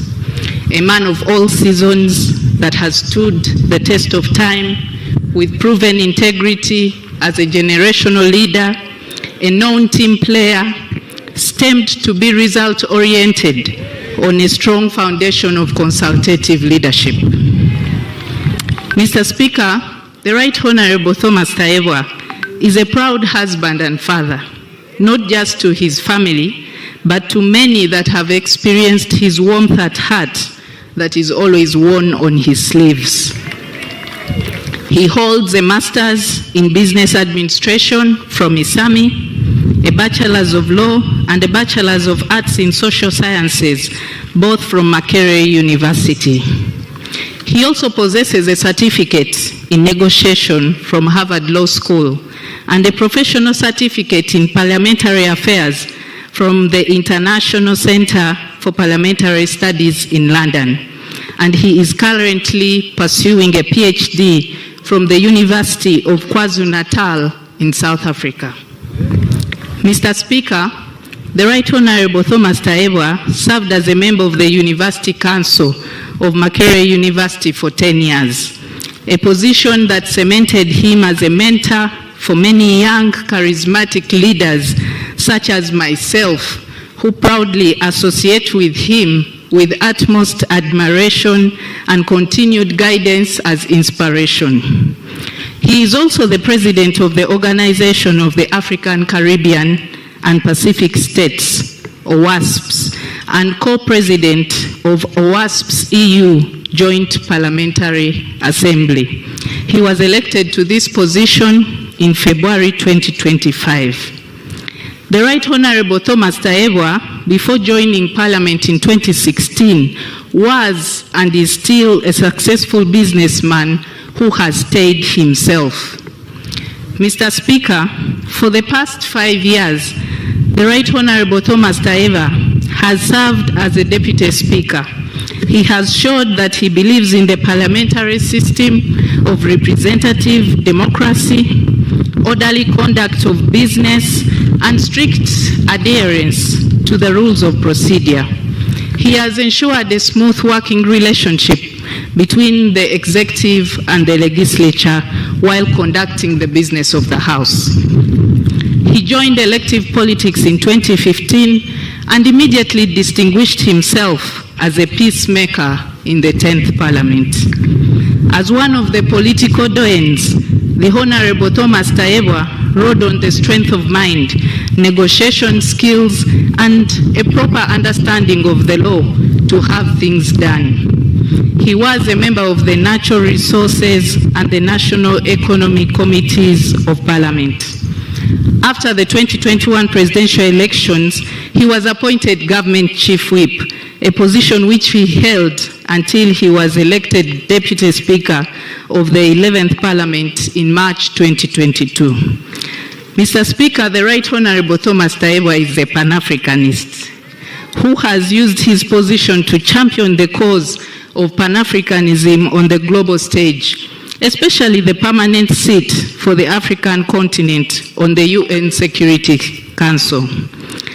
The Honorable Thomas Taiyewa has been a champion for good governance, transparency, and accountability.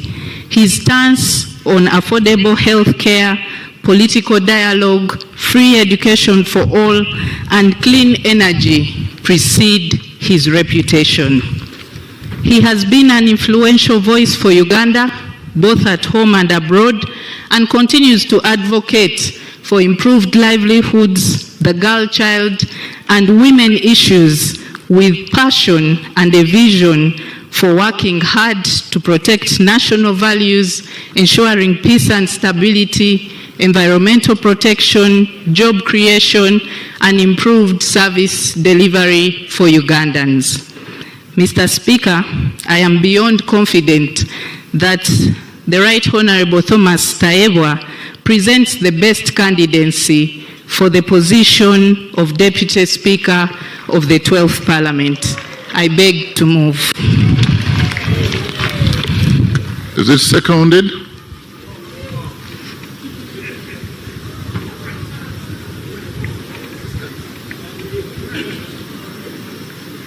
And the candidate should be moving forward in preparation to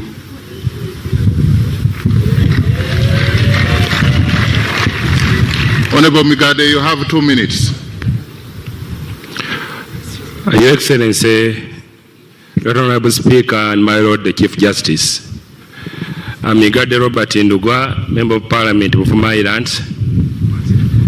I move under Rule 6 of our Rules of Procedure to second the Right Honorable Taiyewa, MP Ruhinda North County, for position of Deputy Speaker of the 12th Parliament. I have known the Honorable Taiyewa for over a quarter decade, right from university days, where I was also the Social Affairs Minister and the Chair Guild Council. He is a social man and an established member of the parliamentary golf team. Right Honorable Speaker, the Honorable Taiyewa has already undergone all the necessary induction and training as Deputy Speaker and ready to support you as Speaker of this Parliament. The Right Honorable Speaker, of course, the agenda issues. I have a mother, I personally have a wife, but I also have a daughter. I'm also a proud member of WOPA as a man. What I cannot qualify for is to vote and also to be voted. As for gender issues, difficult times call for difficult decisions. Fortunately, the President is here, the Chief Hunter, and he knows where to deploy who.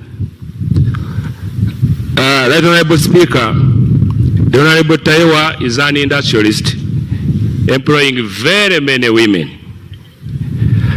There's an African saying, why look for a moon when the sun has not offended you? We have been with the Right Honorable Taiyewa. I guess he has not offended us.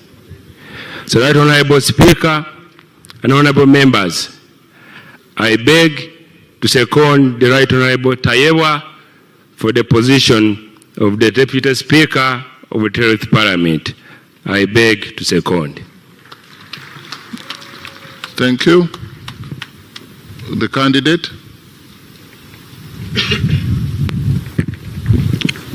Your Excellency, the President of the Republic of Uganda, the Right Honorable Speaker of Parliament, Your Lordship, the Chief Justice, honorable colleagues, members of Parliament, with high humility, I do hereby consent to my nomination to serve as the Deputy Speaker of the 12th Parliament. I do consent. Thank you.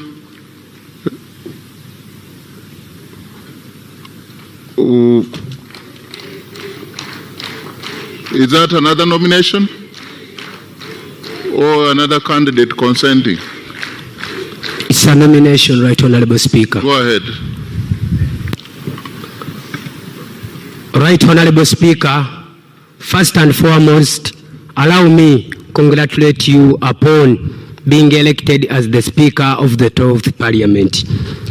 My name is Chiruruta Yusufu Junior Nkeretanyi, standing here as a representative of the people of Kalungu County East. Before I nominate my candidate, Right Honorable Speaker, allow me first and foremost recognize and appreciate the President of the Republic of Uganda for his presence. Your Excellency, the President of the Republic of Uganda, thank you for sacrificing yourself for the past 40 years to be the President of the Republic of Uganda. Right Honorable Speaker, the President has not only sacrificed himself, but he has sacrificed the members of the first family to take on the leadership positions of this family, something that cannot be taken for granted. Right Honorable Speaker, there seems to be a talent for standing as a sacrifice for the people of Uganda from the first family. I hereby, Right Honorable Speaker, as per Rule 6, Sub-Rule 1, 2, 3, and 4, and Article 82 of the Constitution of the Republic of Uganda, nominate my candidate. My candidate is not a minister, he is not a prime minister, and neither is he a vice president. And I go on to nominate my candidate, Honorable Sodo Aine Kaguta, in a way of appreciating the first family for the tremendous work and sacrifice that they have given to this country. Right Honorable Speaker, by virtue of the fact that the 12th Parliament tends to have the biggest percentage having new members,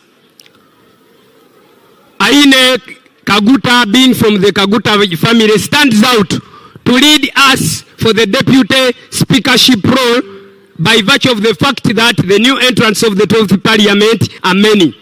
And by virtue of the fact that the population of the Republic of Uganda, Right Honorable Speaker, with more than 80% below the age of 40 years, I think my candidate stands out at the age of 46 to represent the biggest population of the Republic of Uganda. I beg to nominate. Is the nomination seconded?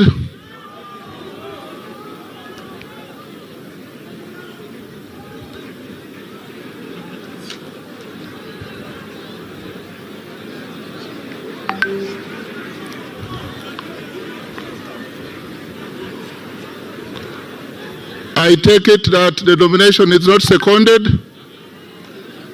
and therefore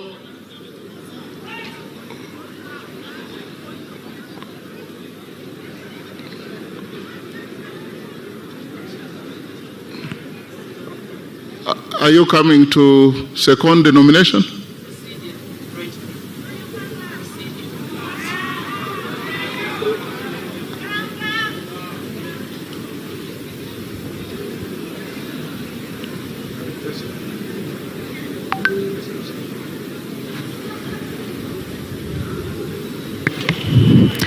His Excellency the President of the Republic of Uganda, the Chief Justice, the Right Honorable Speaker.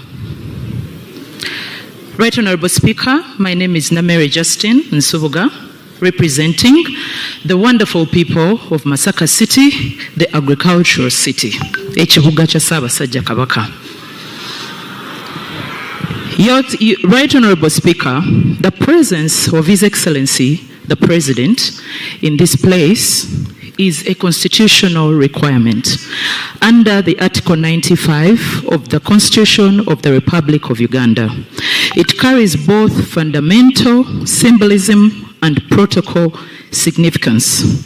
It will be an affront to the sovereignty and dignity of the Republic of Uganda for this august House to entertain sweeping statements on protocol without specifically acknowledging the presence of His Excellency the President of Uganda.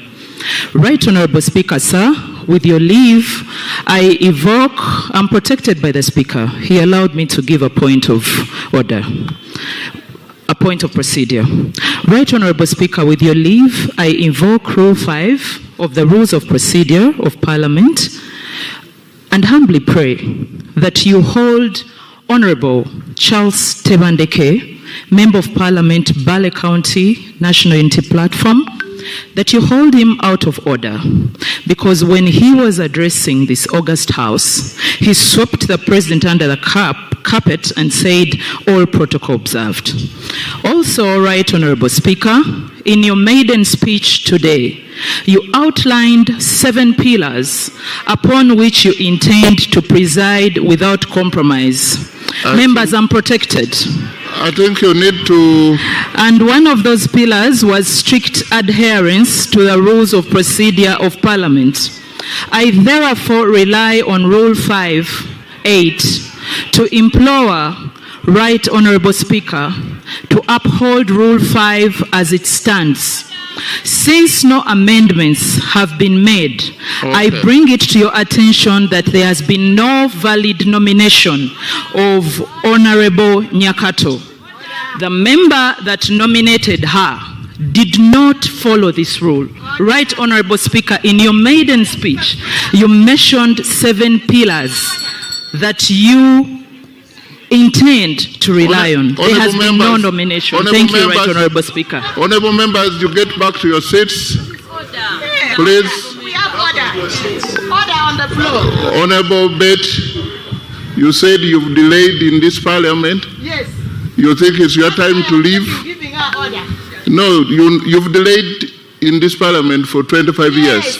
You know how we... 20. Yes. You know how we proceed. Now I was giving her order. Please kindly resume your seat. At least. The Honourable Justin Namere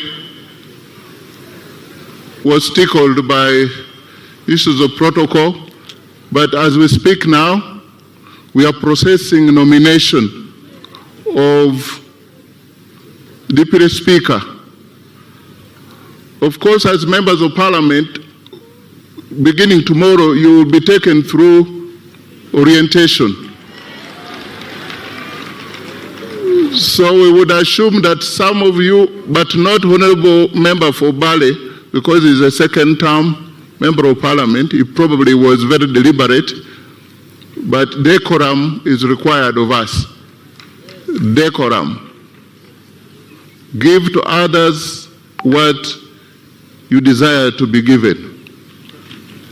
Honor and respect. Can we close the nomination at this point if there is no? I find the 4th nomination is not seconded. I find that the member just came to be known that he has been sworn in. Congratulations, member from Karungu. I now call for, now there are more than 1, and so we call to the ballot. And I want to ask the clerk to start the process.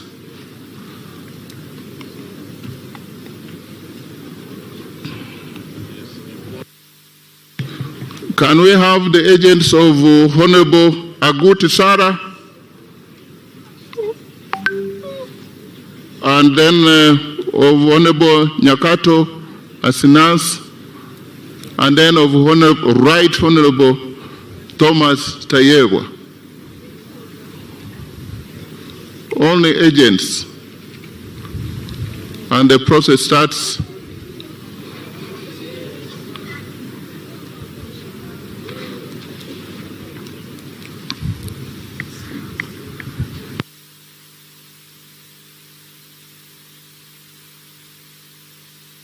I think we can have one for each. I would like to know who is for Honorable Grace Sarah for Agouti, then one for Honorable Nyakato, then Honorable Tayebwa. You are two? Okay. Just choose one. Okay. Okay. Isaac, okay. You leave the woman to, okay. Thank you. We are sorted. Clerk? Ayo Joyce Makamo. Can we first determine the ballot paper, the ballot boxes that is empty? Confirmed by the three agents, and now the voting can commence. By calling out names. Ayo Joyce Makamo. Ababiku Jessica. Abeja Susan Jolly. Abe Lillian. Abigaba Cuthbert Mirembe. Achafua Topista. Achan Joyce Okeni. Acheng Jane Ruth Ochero. Achayo Juliet Lodu. Acheng Sandra.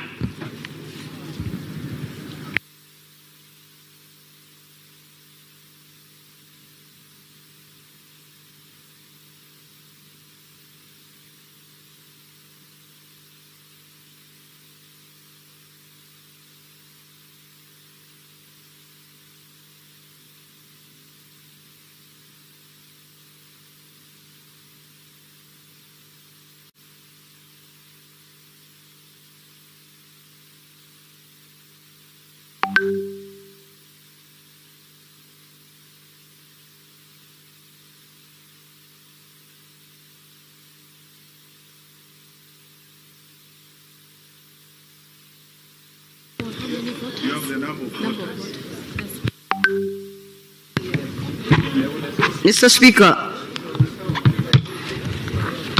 I raise on a point of procedure, Mr. Speaker.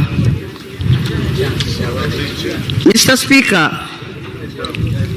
while elections for the Speaker were being called, the CJ announced that we had 370 voters in the House.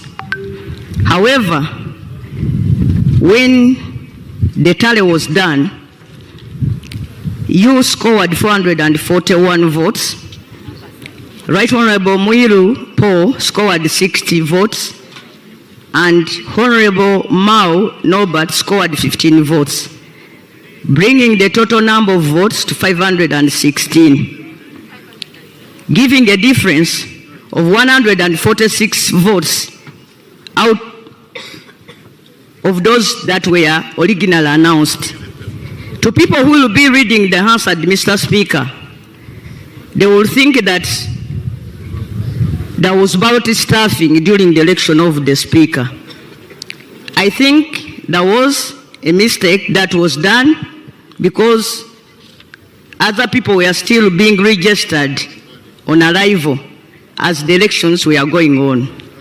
As we move to start the elections for the Deputy Speaker, Right Honorable Speaker, wouldn't it be procedural okay for us to be informed on the true number of voters who are here present and for record to be set straight on the issue of the number of people who actually participated during the election of the Speaker? That is the point of procedure I want to raise, Mr. Speaker, and I beg for your kind guidance. Thank you. You raising procedure matter on my own election. You sat on your right while the presiding officer was the Chief Justice, and now I am presiding over the election of Deputy Speaker. But what I'm being told is that the Chief Justice said at present, at that point of the beginning of the voting, there were 372 or something, 370. Members of Parliament kept on coming, and the register is an open document there.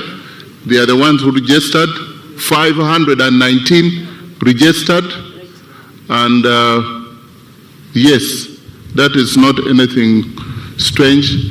It is very difficult to determine other than using the register. So we are using the register. I'm sure that they could have either more members could have come, or even we could have lost some. So can the voting go on? Achia Kathy, Achia Lokiru Gabriel, Achia Remigio, Achola Catherine, Achom Alobo Joan, Achom Esther, Achom Julius Bua, Achora Nancy Adong, Adek Ann Ebaju, Adidiwa Abdu, Adome Francis Lorica.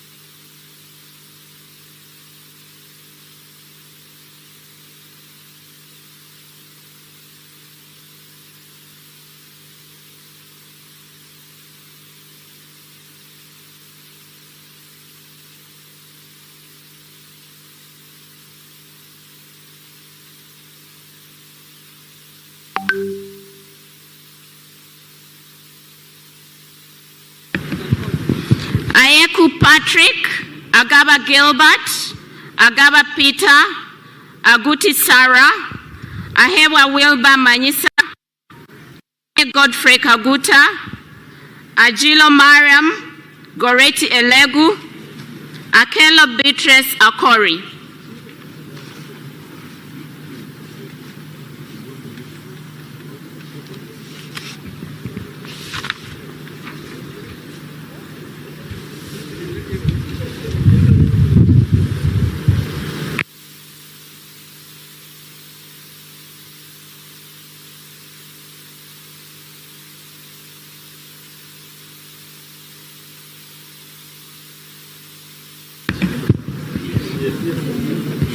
Akelo Lucy, Akelo Rose Lily, Akifeza Grace Ngabirano, Akol Anthony, Akorikin Francis, Akoth Angela Nzokire, Akugiziwe Aled Ronald, Akugiziwe Lawrence, Akum Catherine Mavenjina, Alenyo Marshall Godfrey.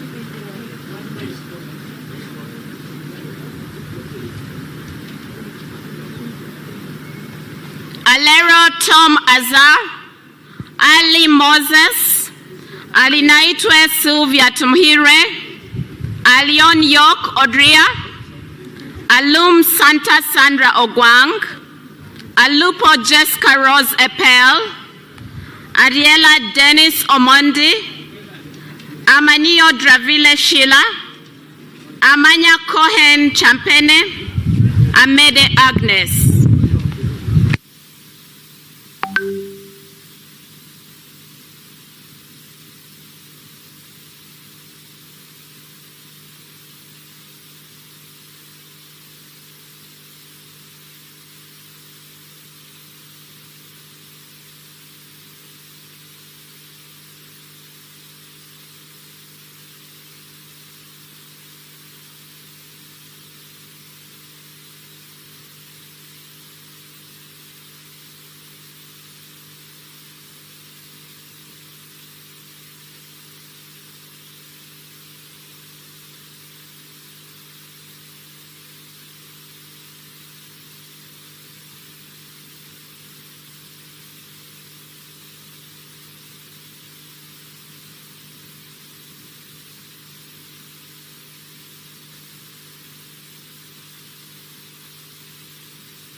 10 pages and then you proceed. Is that okay? 10 pages.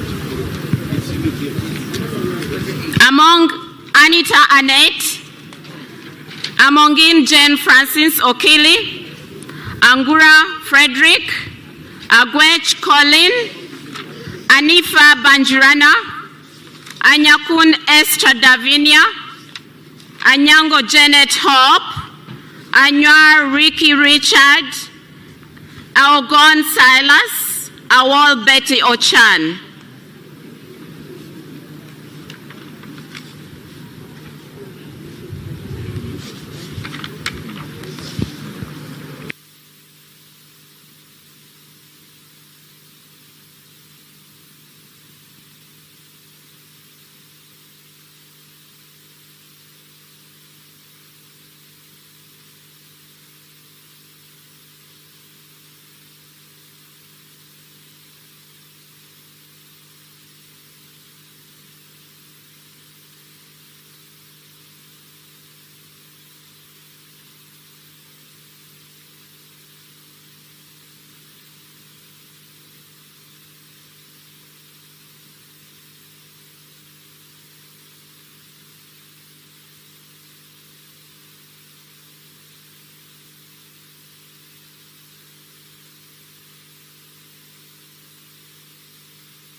Apollo Christine, Ariko Herbert Edmund Okoro, Arinaitwe Geneva, Arinaitwe Rakajara Katambuka, Asera Stephen, Asimwe Enos Chinyamachunda, Asimwe Florence Akik, Atan Okia Moses, Atugonza Alan, Atwereide Arthur Kazora.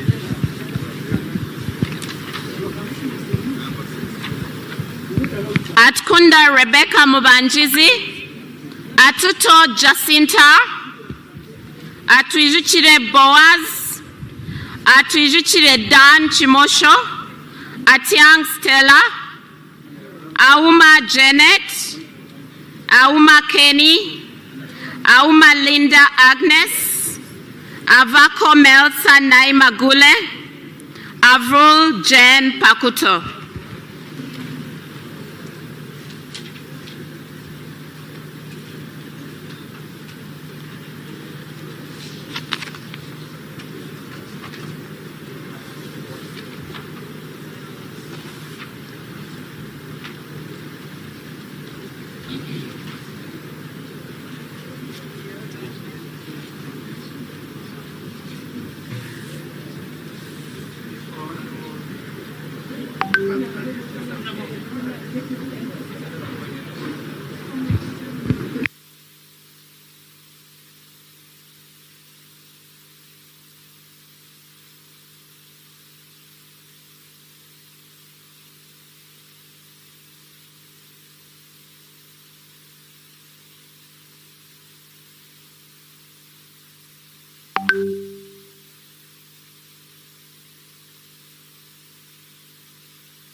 Awal Betty Engola, Ayagalachi Jamali, Ayepa Michael, Ayo Janet Phoebe Obal, Ayume Charles, Bartom Ben Kolyang, Babang Wilfred Erima, Babirie Kitio Sarah, Babiri Emily Babalanda.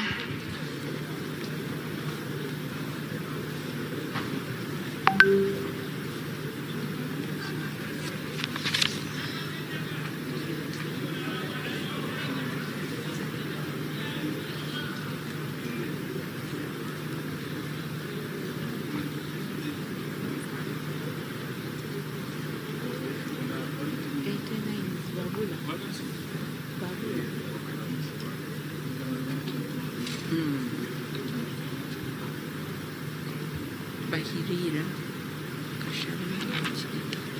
I think this is my last page. Then you start.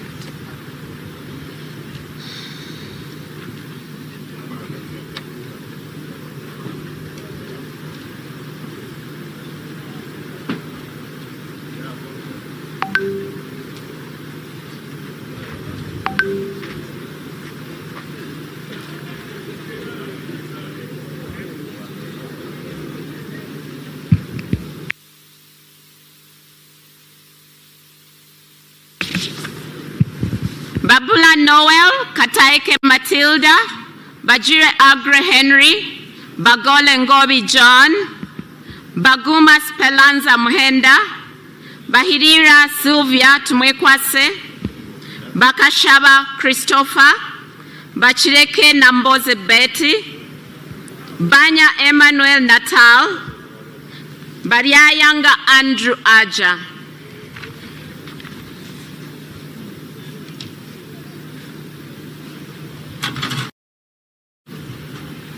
You can go, my brother.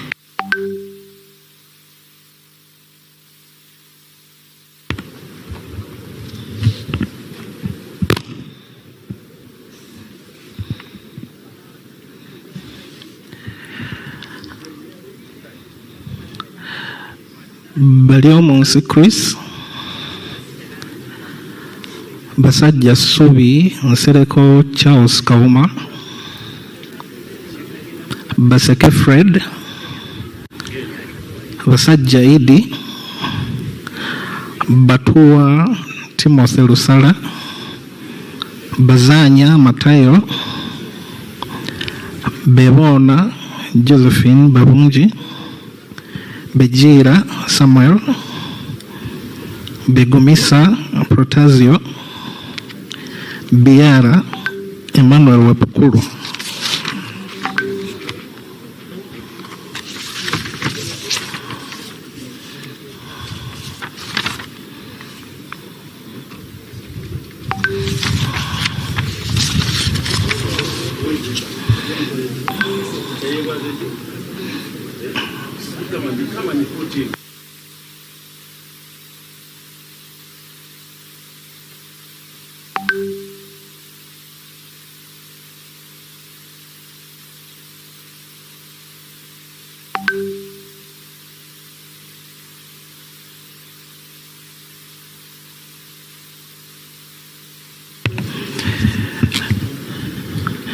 Bijirwa Nora Nyendoha Binji Patrick Nyanzi Birungi Anet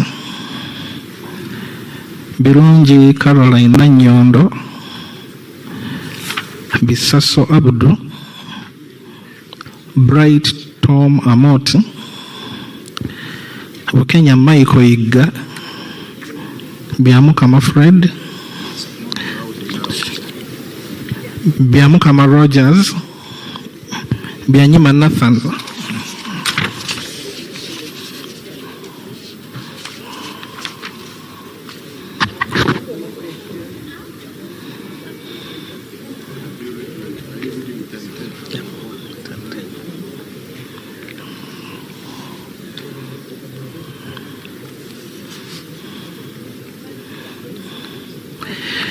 Bibesho Sam Biuma Oswald Dez Cadet Benjamin Chala Elma Capel Chandia Bernadette Kodili Chamonges William Chamtai Phyllis Cherutich Rufina Dulam Viku Eric Sabit Drito Martin Andy.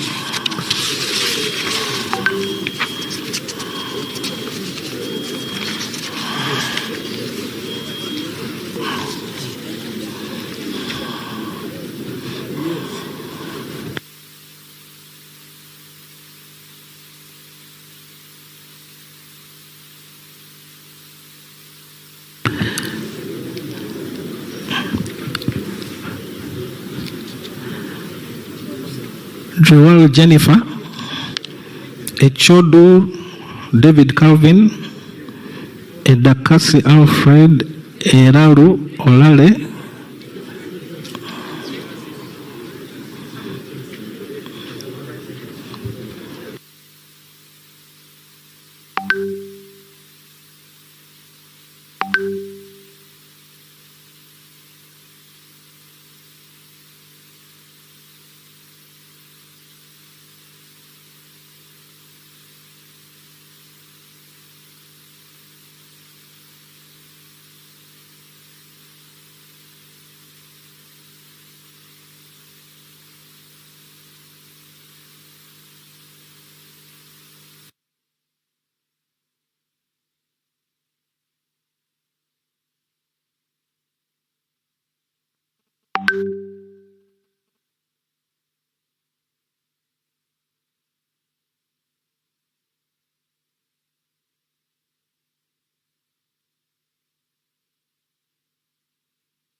Engola Sam, Eroni Tony.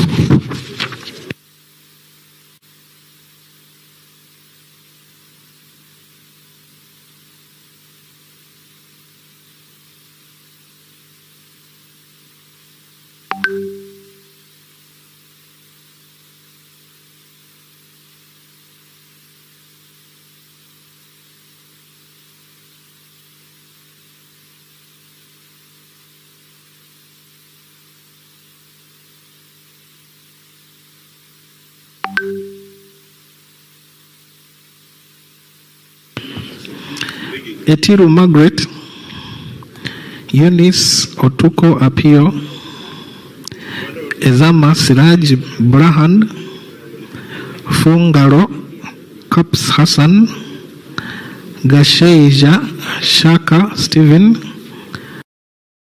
Goire Moses, Gonyi David Robert, Goma David Gomisiriza, Javiera Fortunate, Ibaseret Josephine Gibbs,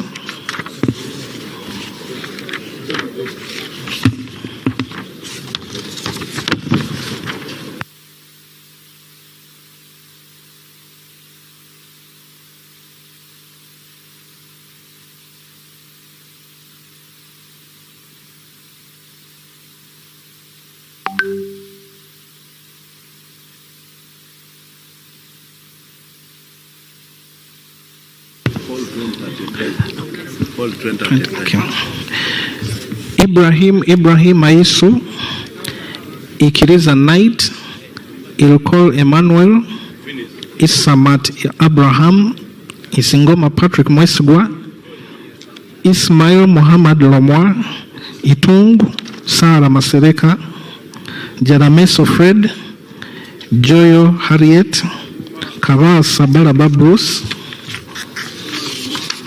Kabanda David, Kabanda Minsana Bengo, Kabalokole Sara, Kabasharira Naomi, Kabuye Chofa, Kadaga Rebecca Litwala, Kafuzi Jackson Karugaba, Kaheru Vincent Freedom, Kahima Moses Mugabe, Kajenje Twinomujisha Wilson, Kaka Rubega Ismail Uthman.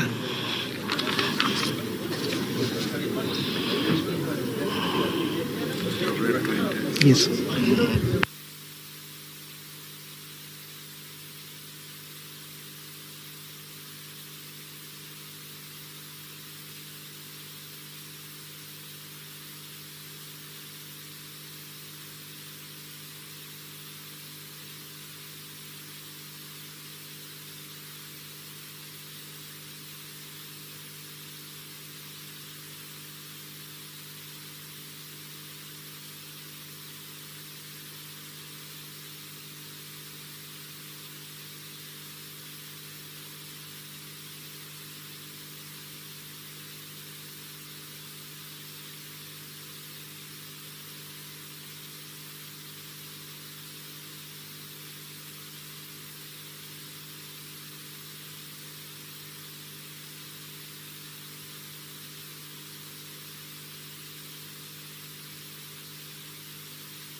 Kakoza James, Kakoza Joseph, Kalenzi Victor, Kalisa Jovrin Chomukama, Kambale Feligo, Kampanya Abdu Swaibu, Kamontu Ephraim, Kanabi Jime, Kangwaje Stephen Wakanuma, Kankunda Amos Chibuika, Kansime Anna, Kanushurora, Kanyesije Mase, Kapiagon Brian, Kalisa John Bosco Koi, Karim Musa, Karubanga Jacob Atenyi, Karuhanga Gerard Kafureka, Kasaija Matia, Kasaja George Patrick,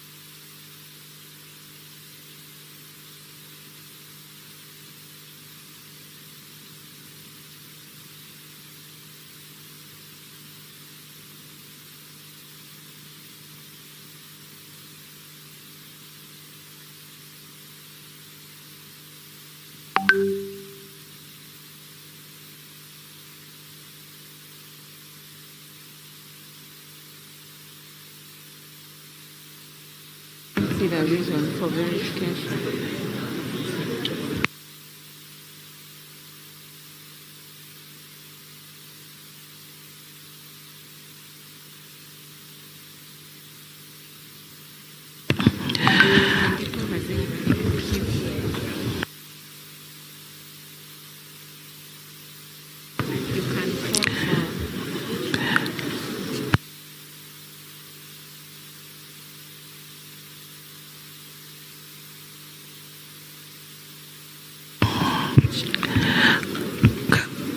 Kasigwa Gerald Bihemaiso, Kasiringanda Ali, Kasukari Mithusera,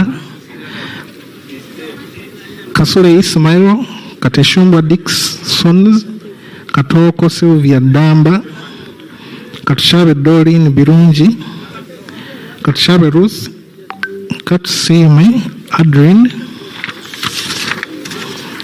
Katusime Annette Mujisha, Katusime Jovia, Kavuma Samuel, Kawalia Abubeka, Kayogera Yona, Kenan Opio, Chibanju Charity Kamuhanda, Chichonjo Patrick.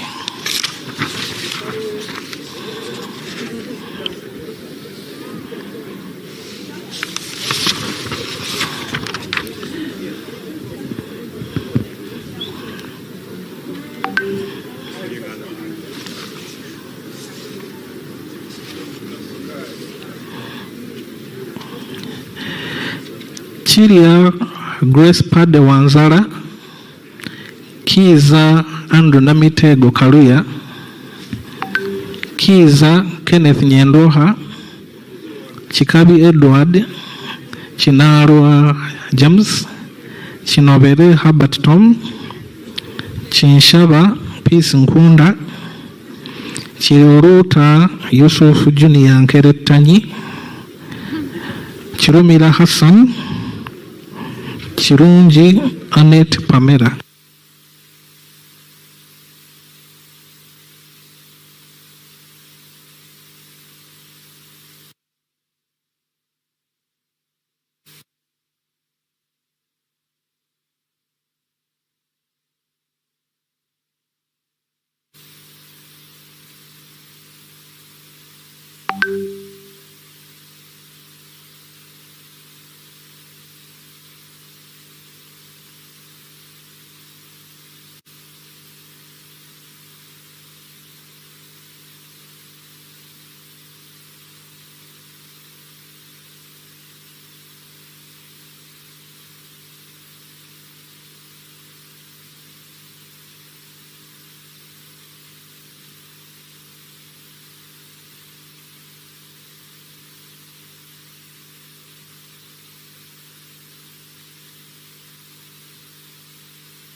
Kisa Steven Bakubariayo, Kiseka Salim, Kitanywa Sowed, Kiti Peter, Kitio Patrick, Kiwanuka Abdara, Kiwanuka Keifa, Kiwanuka Sleiman, Kiyimba Emmanuel, Chionga WCB.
Chiza Hakim Saula, Komakech Christopher, Komol Joseph Mindi, Kugonza Emily, Kungu Samuel Bamteze, Kutesa Mary Kamuli, Kutesa Patrick,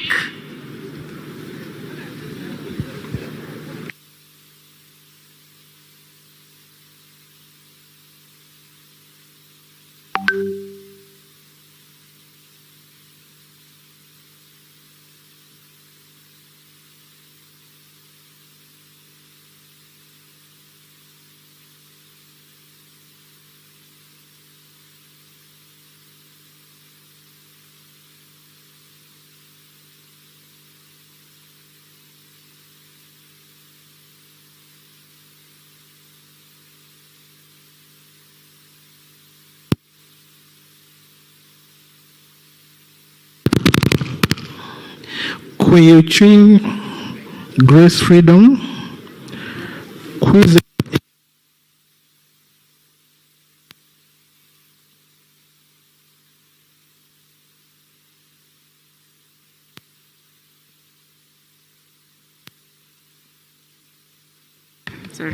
Kwizera Eddie Wagahung, Chambade Amelia Ann,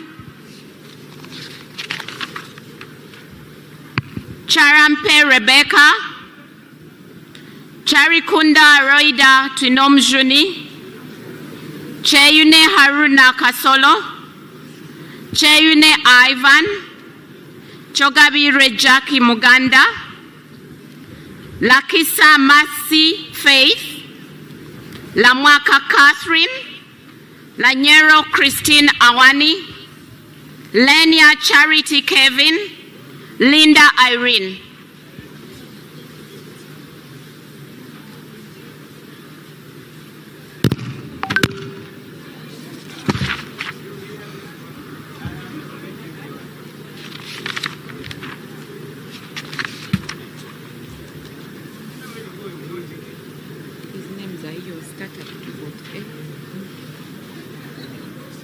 Okay, I'll read. 248, Lochap. Lochap.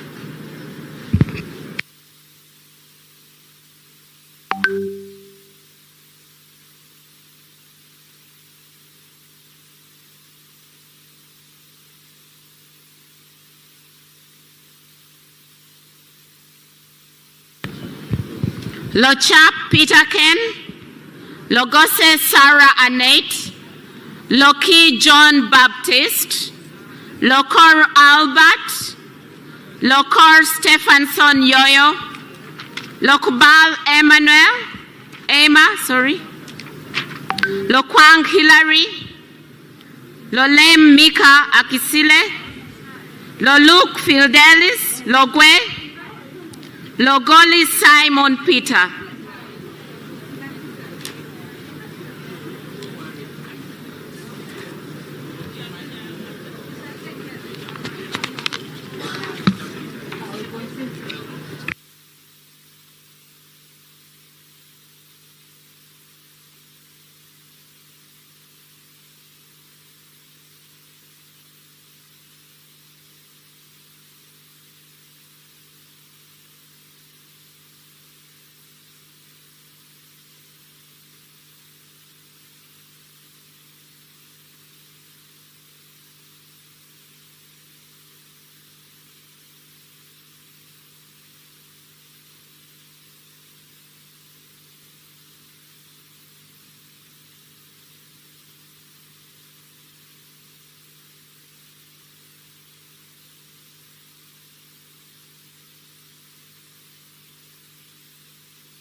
Lowila Sidi Okateyot, Lubega George Willie, Lubowa Sebina Javira, Lugolobi Amos, Lugolobi Willie Bagayente, Rugwar Benson, Ruchams David Karanga, Lule Eria Eric, Luyimba Zina Lukola Elias. That next one is what? Wansasuma.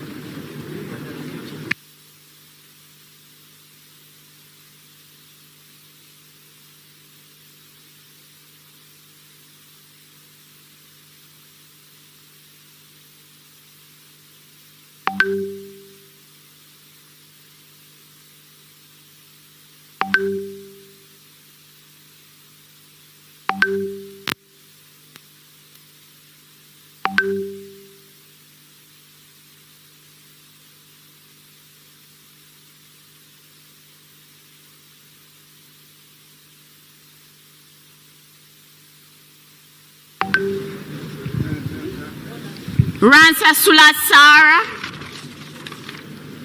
Mala Zahara Yurika, Mafavi Asha Nambulo, Maganda Julius Wandera, Magogo Moses Hasim,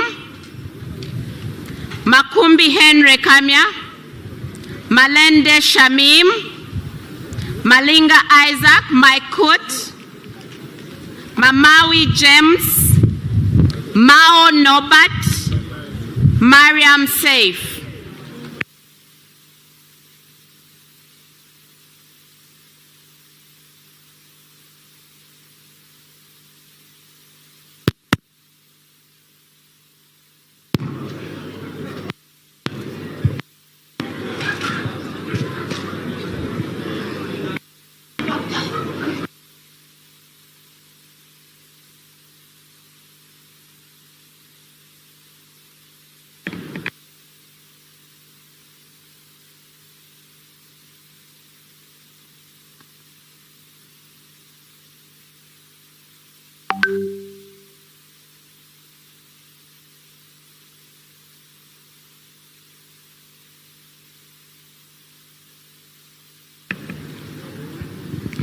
Masaba Karim, Masaba Mohamed Mutenyo, Maseruka Robert, Masiko Henry Moses, Matembu Chris Wataka, Matovu Emmanuel Magola, Mawanda Mike Maranga, Mayanja Moses, Mbaba Jacqueline,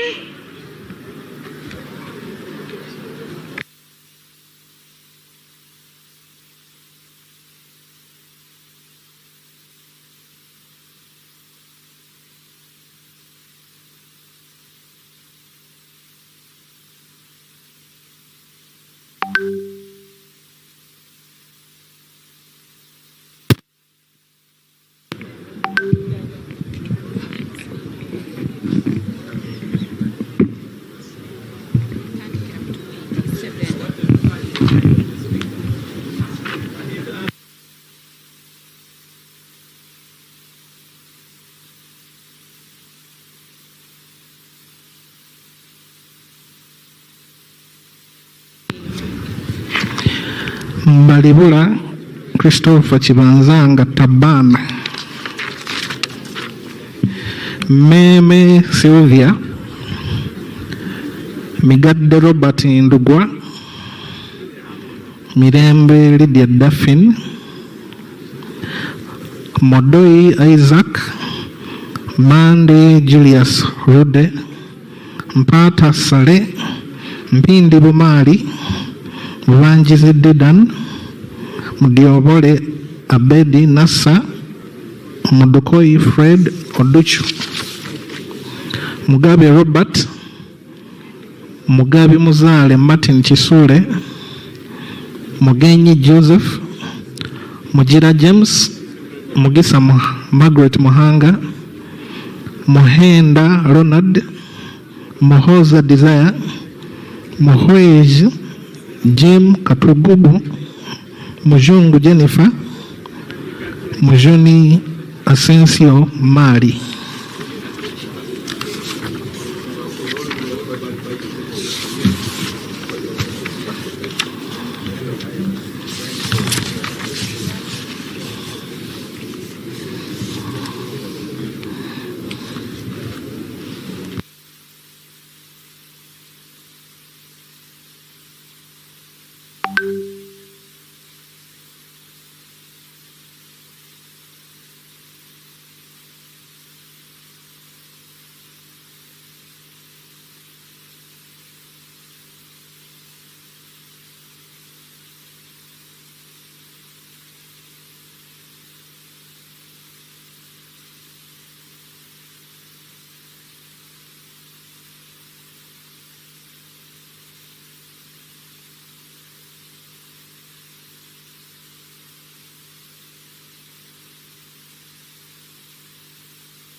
Mukaye Miriam, Muchiwe Elias Serunjoji, Mukisa Robin Hope, Muremia Ismail Sowedi, Mulindwa David Isindwa, Musa Noah, Musanje Moses, Musasizi Henry Aliganyira, Mushabe Rujoki Ruth, Musira John, Musinguzi Patrick, Musisi George, Mutasingwa Diana Nankunda, Mutebe Bernard Mugoya, Mutego Ronald Hanguja, Mutekanga Zadok, Mutonyi Rose Masava, Muyonjo Hussein, Muzaidi Kemisi, Mwesigwa Matthias.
Mwine Mpaka Ramirama, Mwiru Paul, Nabadduka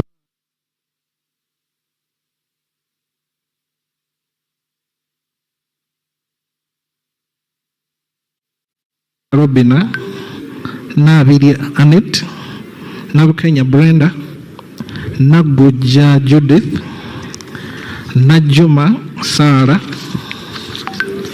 Nakadama Rukia Isanga, Nakawuchi Susan Sambu, Nakazuba Hope Grania, Nachisita Betty Mpongo, Nachi Julius Montu, Naku Fiona, Nakuti Faith Loru, Nakwede Harriet, Narima Betty Ethel, Namanya Viola.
Natmanya Flora, Natrinda Eliab, Nawe Molly Kamukama, Nayevale Sylvia, Naziwa Margaret, Des Alex, Nekesa Christine Situma, Ngabirano Charles, Gompe Klinos, Ninkusima John Paul.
Ninsima Evelyn, Nirinjimana James Roji Kameruka, Nyansaba Alex, Nkuruma Roland, Nkunyinji Mwada, Namala Annette Oyes Vyamkama, Nsamba Patrick Oshabe, Nsegumile Muhammad Chibedi, Ntabazi Harriet, Ntale Nsereko Madina,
Nulia Hafsateko, Nyakatas Nancy, Nyakato Dorothy, Nyamutoro Fiona, Nyeko Johnson Kezekia, Obiga Rose, Obong Peter Achuda, Obong Vincent Shedrick, Oboth Maxons Jacob, Ochan Patrick,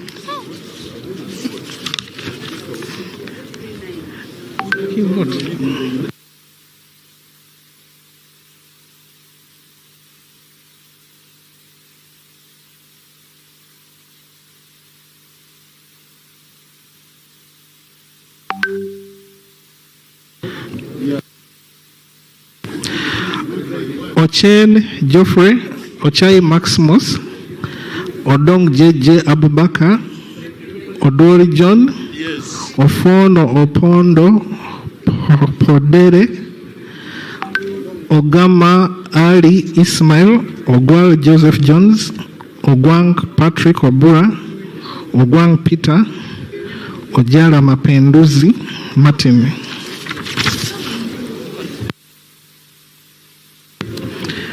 Ojit Peter, Ojok Andrew Olanya, Okasai Sidonius Opoloti, Okelo Geoffrey Charles, Okelo Patrick Onguti, Okecho George, Okecho John Francis, Okeyo Peter, Okia Joan Aniku, Okiding Sam.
Okot Benfence Henry,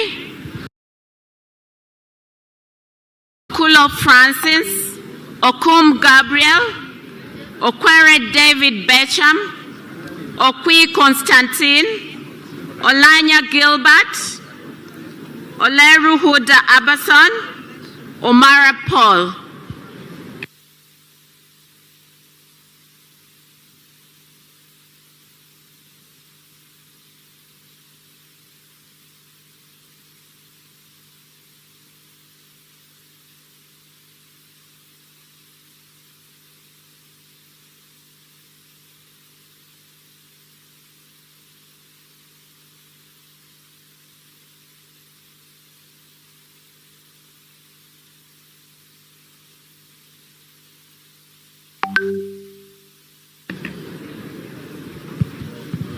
Omoding Emmanuel, Onek Hilary Abalokel, Onek Alit Ameri Dennis,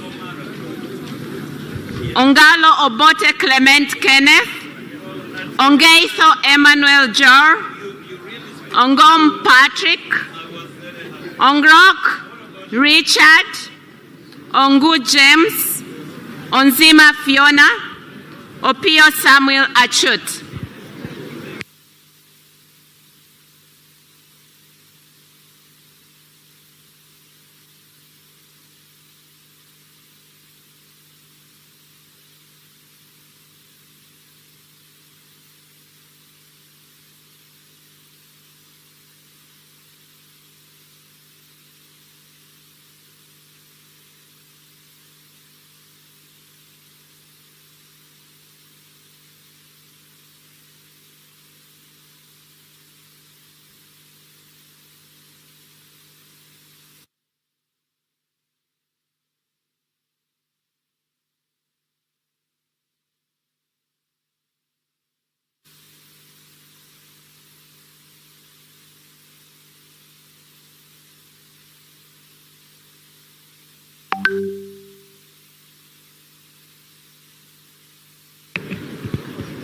Opito Vincent, Opio Danish Godfrey, Opolot Isiagi Patrick, Opolot Okwalenga Simon Peter, Oligumisiriza Enid Atede, Oron Derek, Oriema Simon Peter Adum, Osuru Maureen, Osia Solomon Alemu, Otafide Kahinda.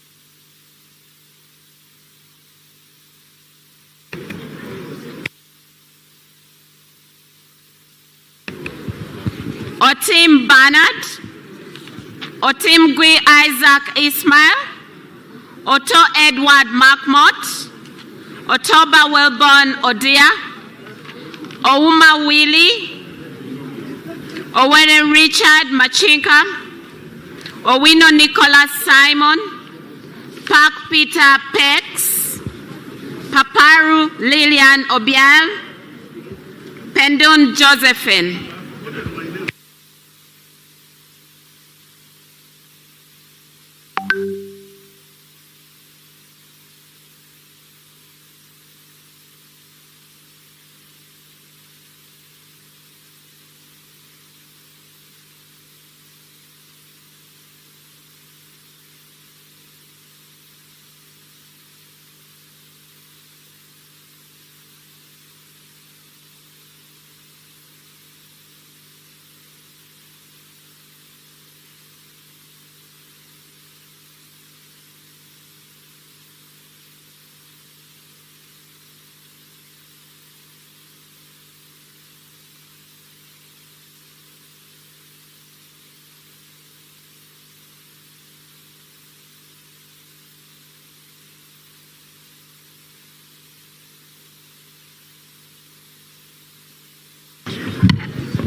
Rachimari Beatrice, Rugumayo Edison,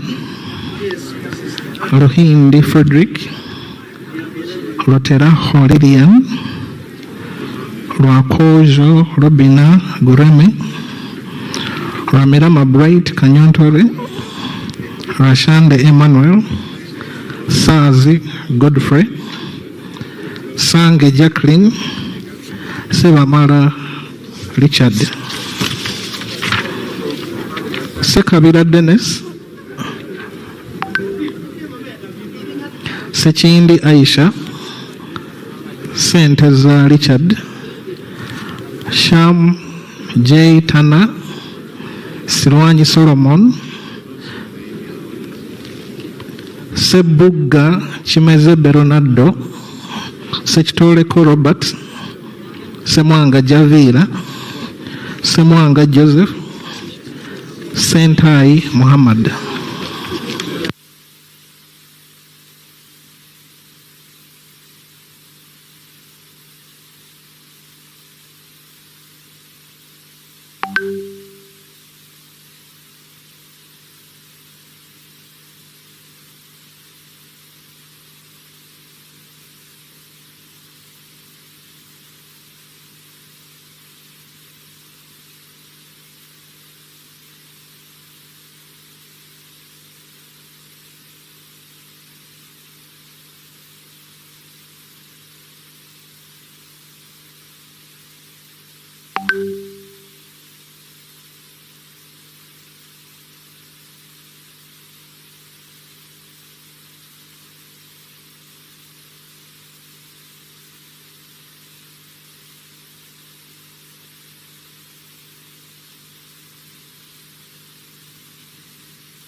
Senyonyi Joel Besekezi, Serukenya David, Serunjoji Hassan Muchibi, Sewagudde Robert, Sewungu Joseph Gonzaga, Subi Chinyamatama Juliet, Tabana Ate Sharifa, Taewa Didas Kawumbuza,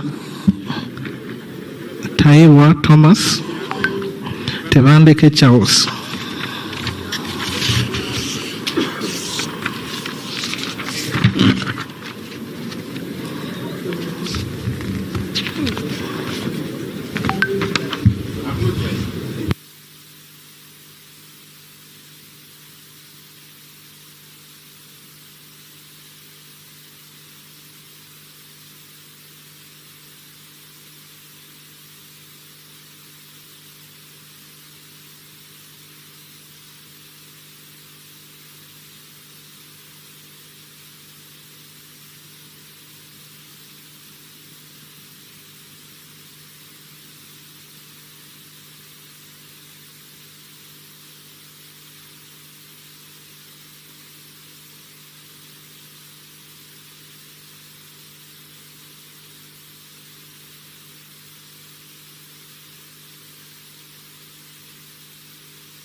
Teira John, Tete Chirangat Evelyn, Tibiaze Peace, Tio William Teira Oda, Tom Aliti Chandia, Tukahirwa James Vienjero Hunter,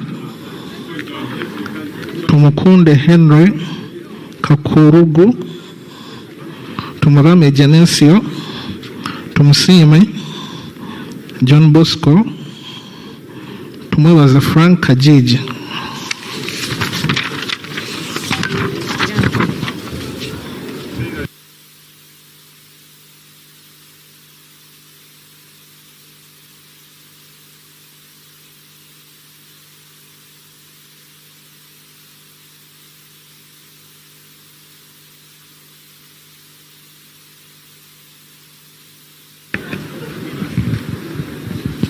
Tumwebaze Mwine, tumwesije Anthony, tumwesije Eliod, Turiakayo Kebirunji Mary Paula, Twala Fadil, twesije Stephen, twina Masco Onesmus, twina Omujuni Francis Kazin, Uhuru Nelson, Wako Joy Peggy.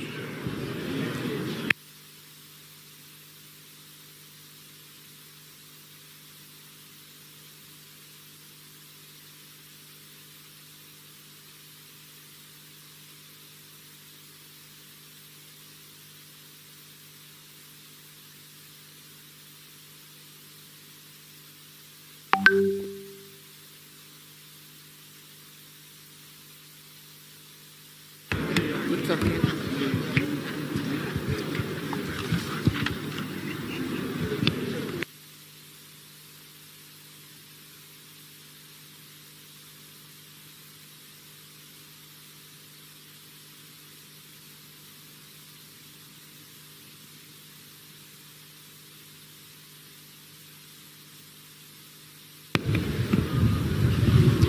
Wabusan Stephen Mwaka, Waiswa Joel Azara, Wakabi Pius, Wakida Patrick Godfrey, Wakoli Godfrey Matembu, Waluswaka James, Waliomu Moses Mwanika, Wamukuyu Ignatius Mudimi, Wandera John Paul, Wandera Sandala.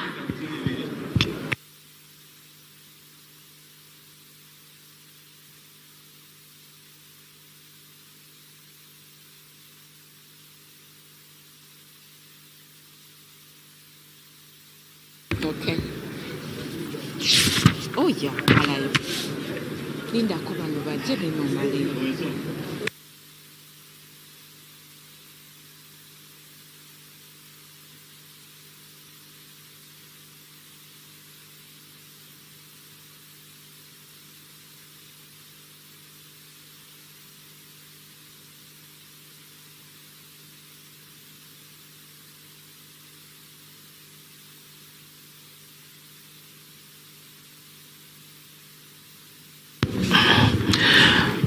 Wanyama Judas Fadio, Wanyama Richard, Wanyenya Shafiga,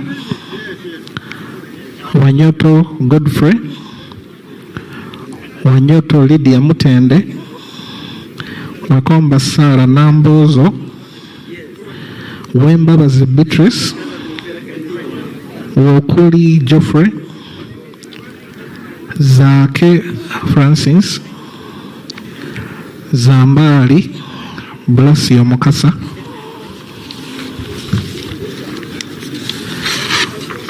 Zawede Victorious,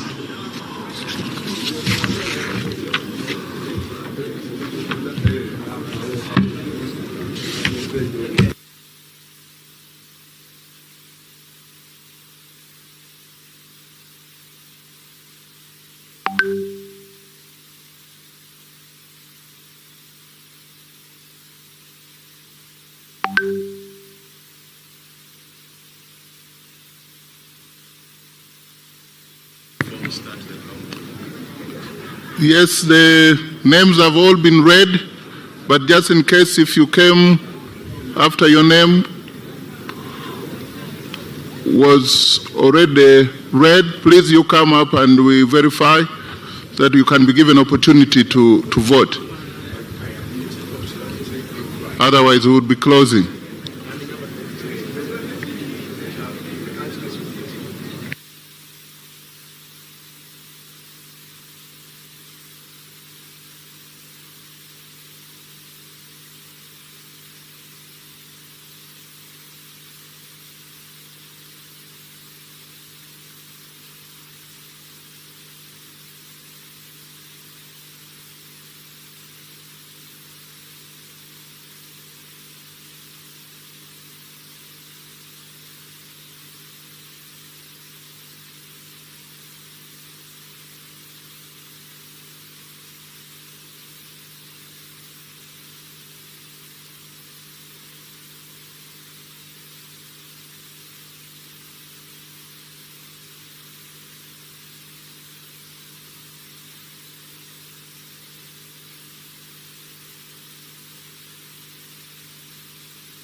Okay. Now the polling has been closed. I want to direct the clerk so that they can open the box and the counting starts.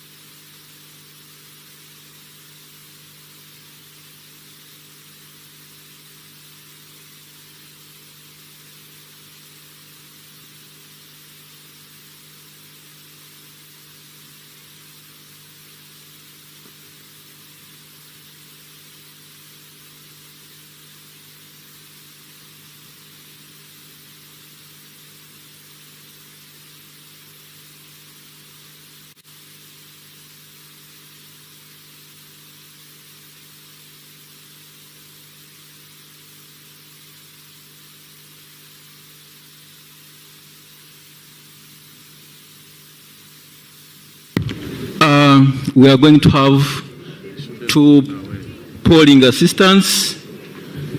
One shall receive the votes for Thomas Tayebga. 3. Yeah, 3 polling assistants plus 1 who will receive spoiled votes. You will be in charge of Thomas Tayebga. You will be in charge of Asana Nyakato.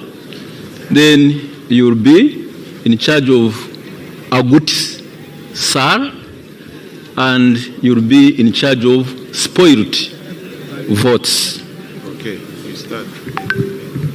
Thomas Tayebga.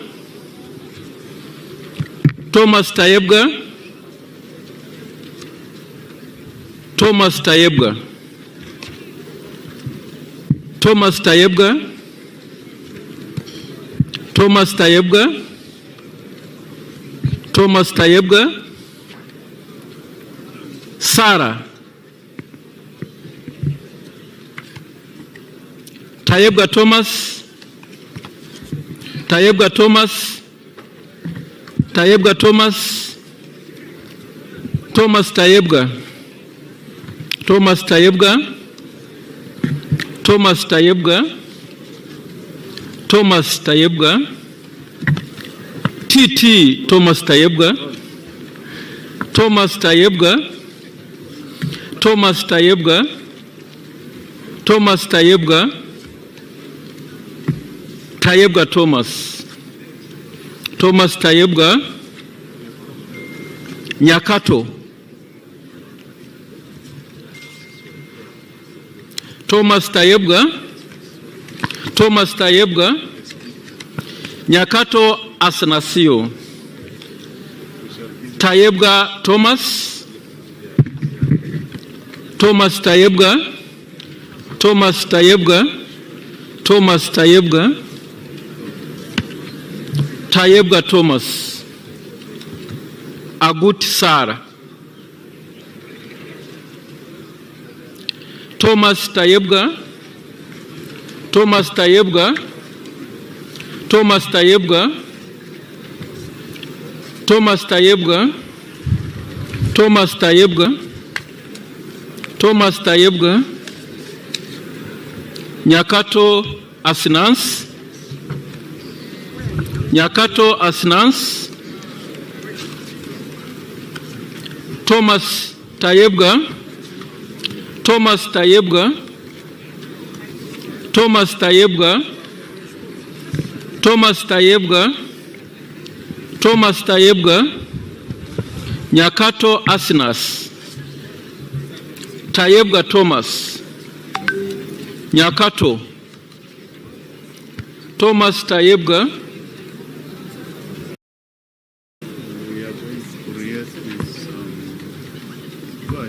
Thomas Tayebga. Thomas Tayebga. Thomas Tayebga. Thomas Tayebga. Thomas Tayebga. Thomas Tayebga. Thomas Tayebga. Thomas Tayebga. Thomas Tayebga. Thomas Tayebwa, Thomas Tayebwa, Tayebwa Thomas, Tayebwa Thomas, Thomas Tayebwa, Thomas Tayebwa, Honorable Tayebwa Thomas, Tayebwa Thomas, Tayebwa Thomas, Thomas Tayebwa, Thomas Tayebwa, no vote.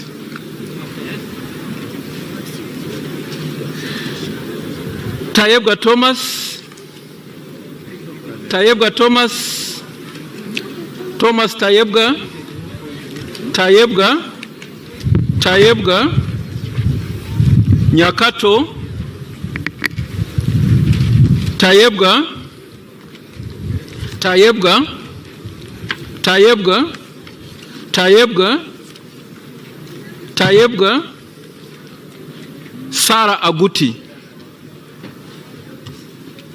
Thomas Tayebwa, Tayebwa, Tayebwa, Tayebwa, Tayebwa, Tayebwa, Tayebwa, Tayebwa, Tayebwa, Tayebwa, Nyakato,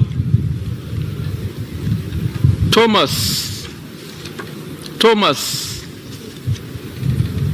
Tayebwa Thomas, Tayebwa Thomas, Tayebwa Thomas, Tayebwa Thomas, Thomas Tayebwa, Tayebwa Thomas, Thomas Tayebwa, Thomas Tayebwa, Tayebwa Thomas, Tayebwa Thomas, Thomas Tayebwa, Tayebwa, Thomas Tayebwa, Thomas Tayebwa, Thomas Tayebwa, Tayebwa Thomas, Thomas Tayebwa, Tayebwa Thomas, Tayebwa, Tayebwa Thomas, Thomas Tayebwa, Tayebwa, Tayebwa, Thomas Tayebwa, Tayebwa, Thomas Tayebwa, Thomas Tayebwa, Thomas Tayebwa, Tayebwa Thomas, Tayebwa Thomas, Thomas Tayebwa, Tayebwa, Tayebwa, Tayebwa Andrew. Invalid. There's no Andrew. You don't have Andrew. Thomas Andrew is not Tayebwa is only one. Thomas Tayebwa,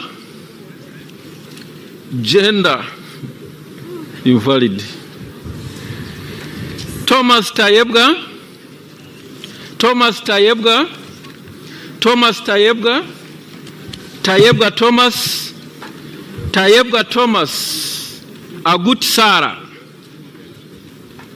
Tayebwa Thomas, Thomas Tayebwa, Agut Sarah, Tayebwa Thomas, Tayebwa Thomas, Tayebwa Thomas, Tayebwa, Tayebwa, Nyakato Asnas, Tayebwa, Thomas, Thomas Tayebwa, Tayebwa, Thomas Tayebwa, Tayebwa, Tayebwa, Tayebwa, Tayebwa Thomas, Tayebwa Thomas, Tayebwa Thomas, Thomas Tayebwa, Nyakato, Thomas Tayebwa, Agut Sarah, Thomas Tayebwa,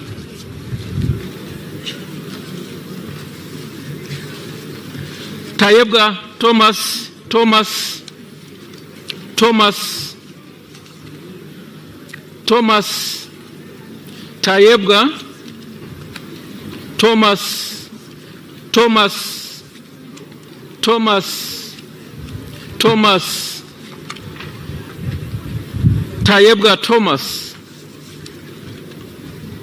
Tayebga Thomas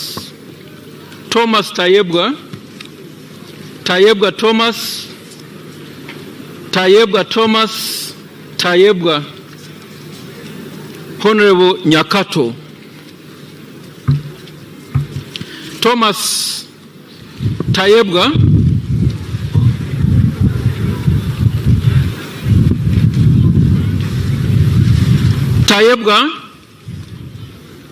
Thomas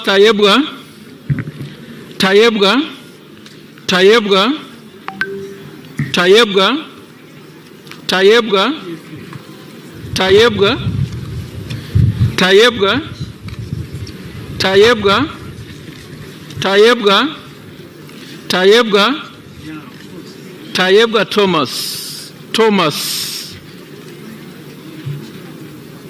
Sarah Oguti Thomas Tayebga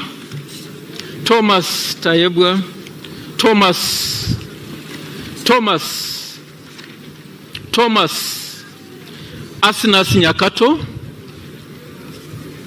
Thomas Tayebga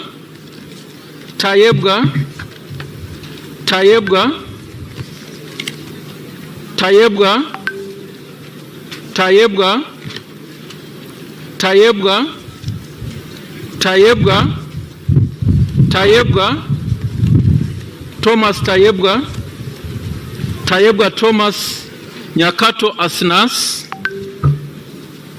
Thomas Tayebga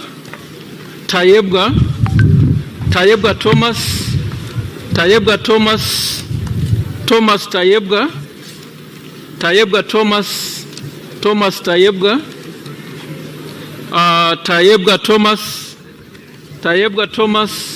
Nyakato Tayebga Thomas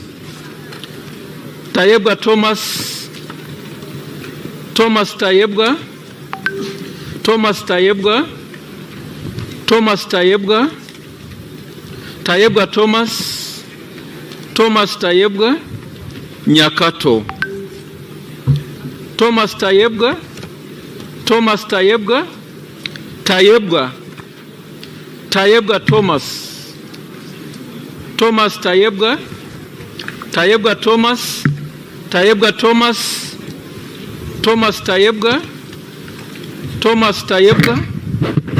Thomas Asnas Nyakato Tayebga Thomas Tayebga Thomas Tayebga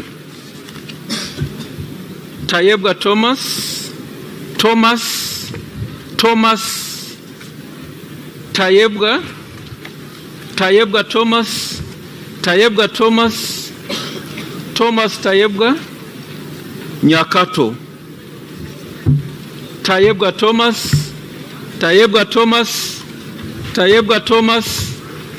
Thomas Nyakato Tayebga Thomas Nyakato Thomas Tayebga Thomas Tayebga Nyakato Agut Sar Tayebga Thomas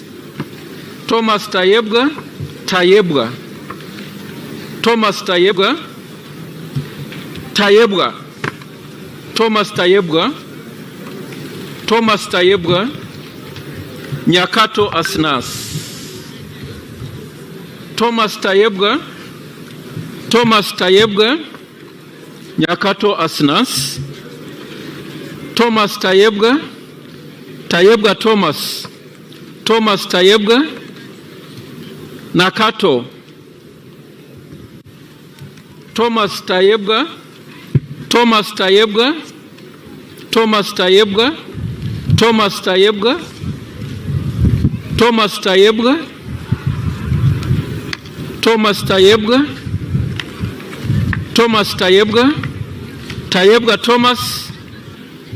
Thomas Tayebga Tom Tayebwa, Tayebwa Thomas, Thomas Tayebwa, Thomas Tayebwa TT, Nyakato Asnans, Thomas Tayebwa, Thomas Tayebwa, Thomas Tayebwa, Thomas Tayebwa, Tayebwa Thomas, Thomas Tayebwa, Nyakato, Thomas Tayebwa, Thomas Tayebwa, Thomas Tayebwa, Thomas Tayebwa, Thomas Tayebwa, Thomas Tayebwa, Thomas Tayebwa, Thomas Tayebwa, Thomas Tayebwa, Thomas Tayebwa, Thomas Tayebwa, Tayebwa Thomas, Nyakato, Thomas Tayebwa, Agut Sara, Thomas Tayebwa, Thomas Tayebwa, Thomas Tayebwa, Tayebwa Thomas, Thomas Tayebwa, Tayebwa Thomas, Nyakato, Thomas Tayebwa, Thomas Tayebwa, Thomas Tayebwa, Thomas Tayebwa, Nyakato, Tayebwa Thomas, Tayebwa Thomas, Tayebwa Thomas, Tayebwa Thomas, Tayebwa Thomas, Tayebwa Thomas, Nyakato, Tayebwa Thomas, Thomas Tayebwa, Nakato, Nyakato, Tayebwa Thomas, Thomas Tayebwa, Thomas Tayebwa, Tayebwa Thomas, Thomas Tayebwa, Thomas Tayebwa, Thomas Tayebwa, Thomas Tayebwa, Thomas Tayebwa, Thomas Tayebwa, Thomas Tayebwa, Thomas Tayebwa, Thomas Tayebwa, Thomas Tayebwa, Thomas Tayebwa, Tayebwa Thomas, Nyakato Asnans, Tayebwa, Thomas Tayebwa, Thomas Tayebwa, Thomas Tayebwa, Thomas Tayebwa, Nakato Asnans, Thomas Tayebwa, Thomas Tayebwa, Thomas Tayebwa, Thomas Tayebwa, Thomas Tayebwa, Thomas Tayebwa, Thomas Tayebwa, Thomas Tayebwa, Tayebwa Thomas, Tayebwa Thomas, Thomas Tayebwa, Thomas Tayebwa, Thomas Tayebwa, Thomas Tayebwa, Thomas Tayebwa, Tayebwa Thomas, Tayebwa Thomas, Tayebwa Thomas, Thomas Tayebwa, Thomas Tayebwa, Nyakato, Nakato Asnans, Tayebwa Thomas, Asnans Nyakato, Thomas Tayebwa, Tayebwa Thomas, Thomas Tayebwa, Tayebwa, Tayebwa, Thomas Tayebwa, Thomas Tayebwa, Tayebwa Thomas, Thomas Tayebwa, Thomas Tayebwa, Tayebwa Thomas, Thomas Tayebwa, Tayebwa Thomas, Thomas Tayebwa, Tayebwa Thomas, Thomas Tayebwa, Tayebwa Thomas, Thomas Tayebwa, Tayebwa Thomas, Tayebwa Thomas, Nyakato, Tayebwa Thomas, Thomas Tayebwa, Thomas Tayebwa, Tayebwa T. Thomas, Tayebwa T. Thomas, Thomas Tayebwa, Thomas Tayebwa, Thomas Tayebwa, Thomas Tayebwa, Thomas Tayebwa, Agut Sarah. Thomas Tayebwa, Thomas Tayebwa, Thomas, Thomas Tayebwa, Thomas Tayebwa, Thomas, Thomas Tayebwa, Thomas, Nyakato, Thomas Tayebwa,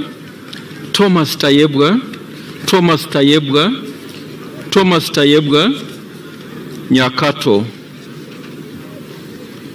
Nyakato Asnans, Thomas Tayebwa,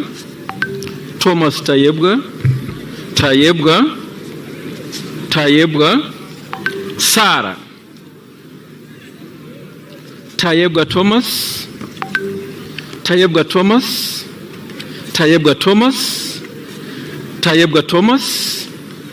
Thomas,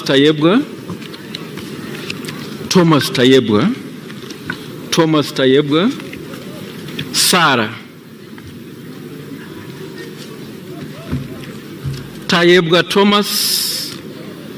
Tayebwa Thomas, Agut Sarah, Tayebwa Thomas, Thomas Tayebwa, Thomas Tayebwa, Thomas Tayebwa, Tayebwa,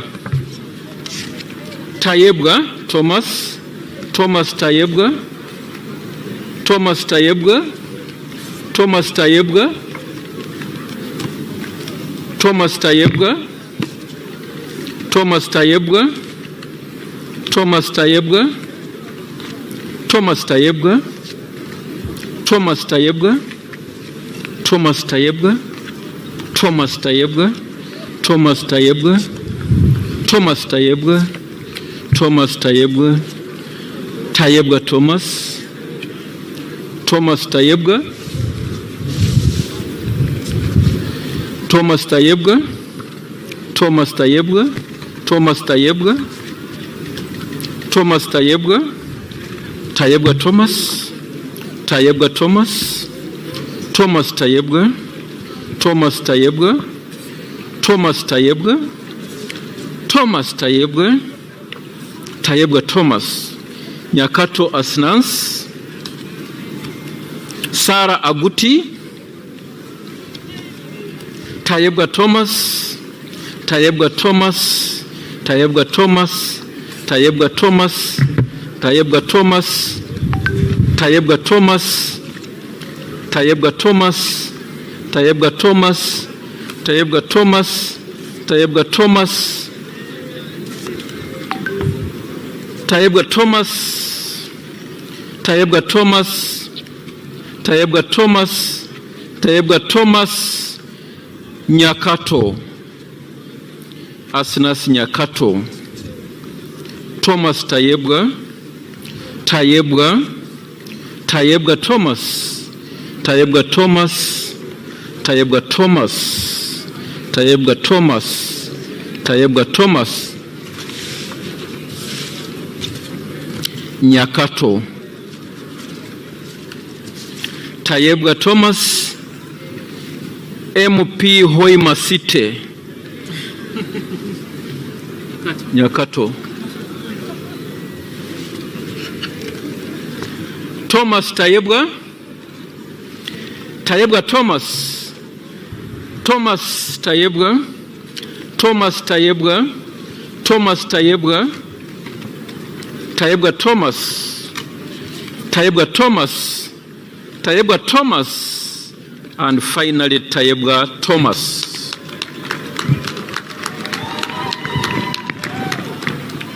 We shall begin to count the numbers obtained by each of the candidates, and we shall begin with spoiled votes.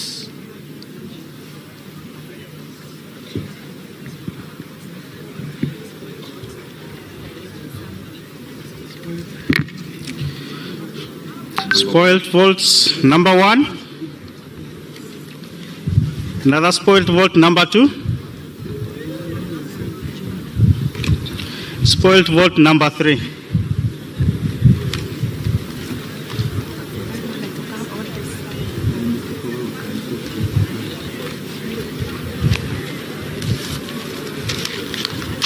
Deputy Speaker.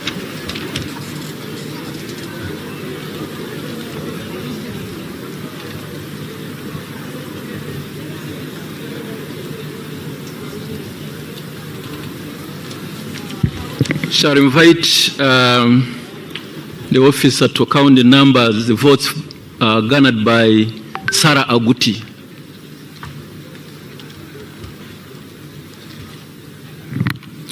Sarah Aguti, the number of votes for Sarah Aguti, 1, 2, 3, 4, 5, 6, 7, 8, 9, 10, 11, 12, 13, 14.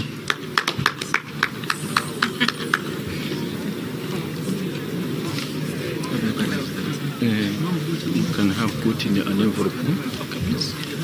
Our votes are garnered by Asanas Nyakato.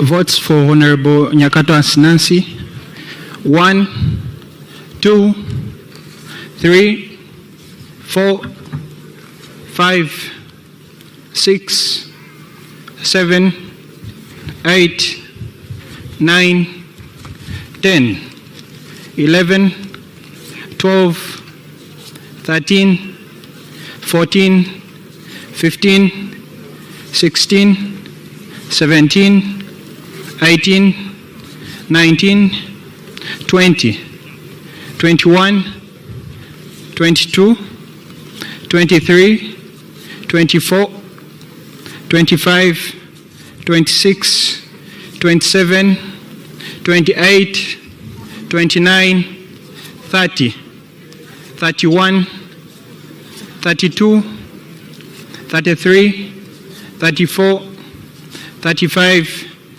36, 37, 38, 39, 40, 41, 42, 43, 44, and 45.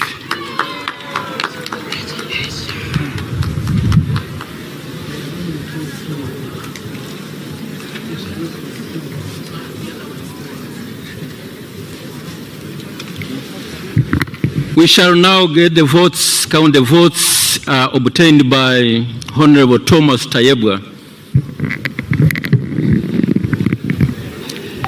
1, 2, 3, 4, 5, 6, 7, 8, 9, 10, 11, 12, 13, 14, 15, 16, 17, 18, 19, 20, 21, 22, 23, 24, 25, 26, 27, 28, 29, 30, 31, 32, 33, 34, 35, 36, 37, 38, 39, 40, 41, 42, 43, 44, 45, 46, 47, 48, 49, 50, 51, 52, 53, 54, 55, 56, 57, 58, 59, 60, 61, 62, 63, 64, 65, 66, 67, 68, 69, 70, 71, 72, 73, 74, 75, 76, 77, 78, 79, 80, 81, 82, 83, 84, 85, 86, 87, 88, 89, 90, 91, 92, 93, 94, 95, 96, 97, 98, 99, 100.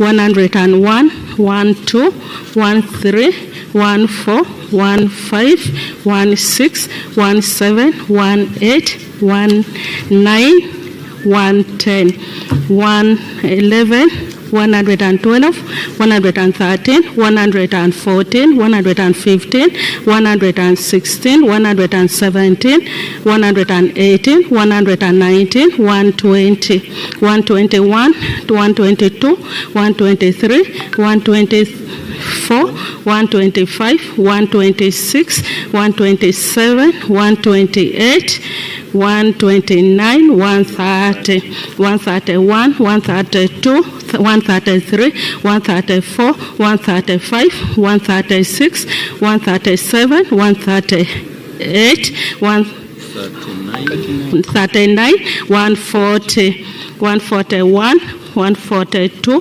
143, 144, 145, 146, 147, 148, 149, 150, 151, 152, 153, 154, 155, 156, 157, 158, 159, 160, 161, 62, 163, 164, 165, 166, 167, 168, 169, 170, 171, 72, 173, 174, 175, 176, 177, 178, 179, 180.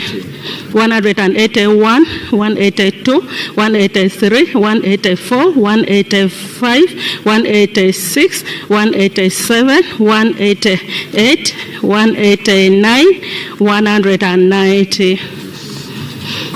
191, 192, 193, 194, 195, 196, 197, 198, 199, 200,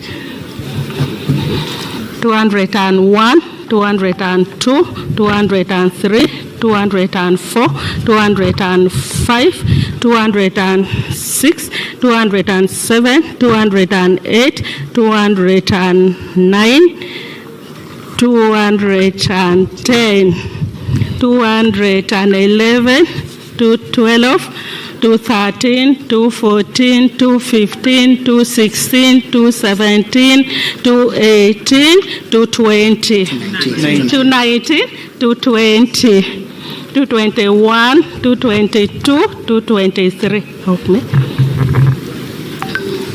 222. 24, 25, 26, 27, 28, 29, 30.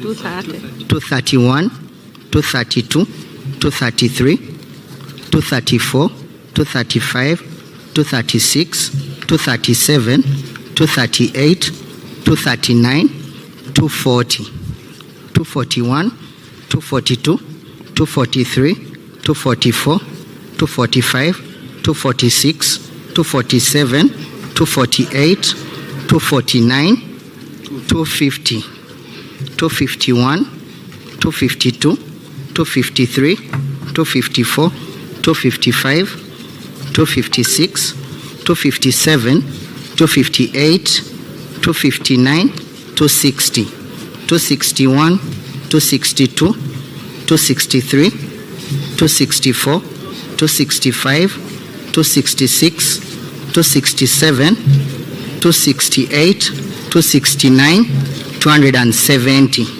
271, 272, 273, 274, 275, 276, 277, 278, 279, 280, 281, 282, 283, 284, 285, 286, 287, 288, 289, 290, 291, 292, 293, 294, 295, 296, 297, 298, 299, 300.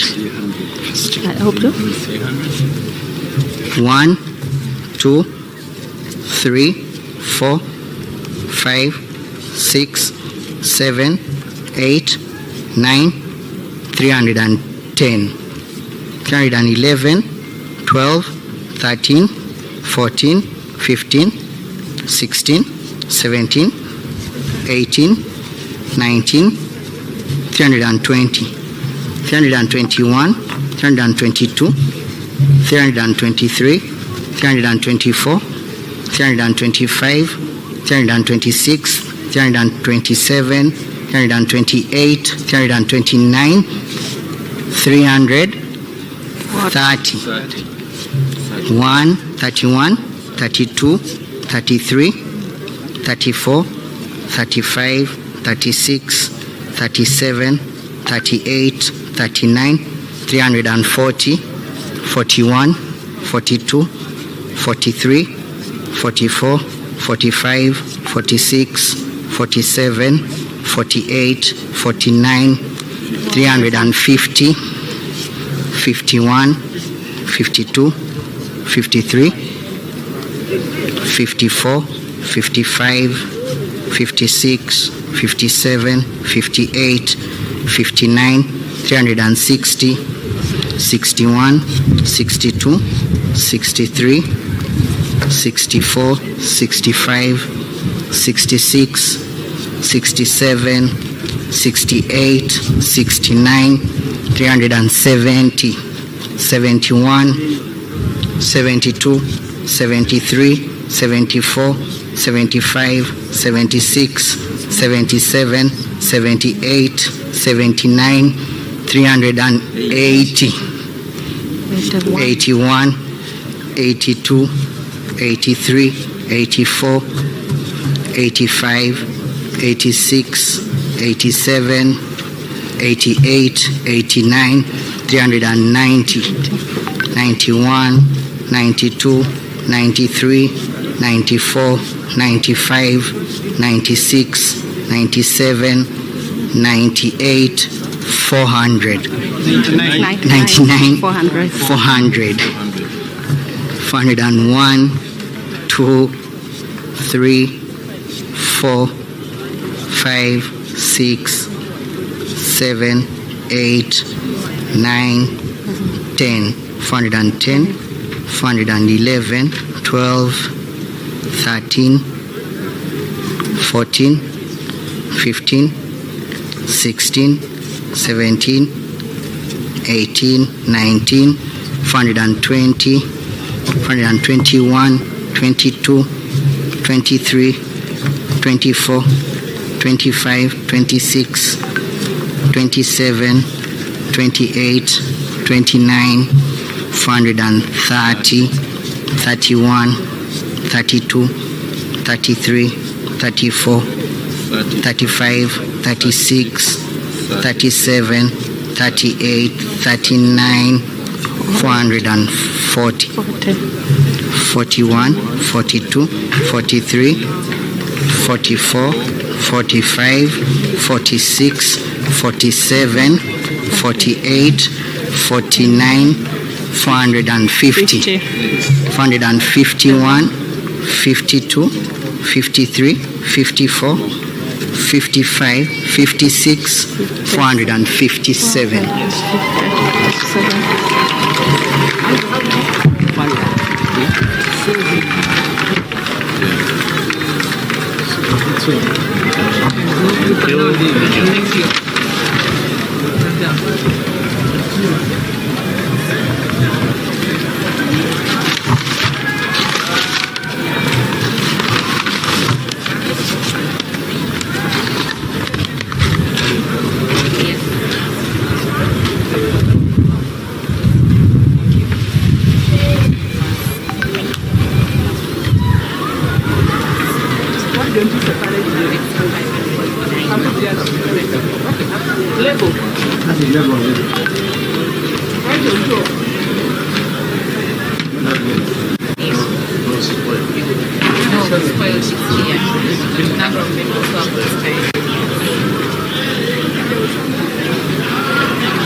declaration of results.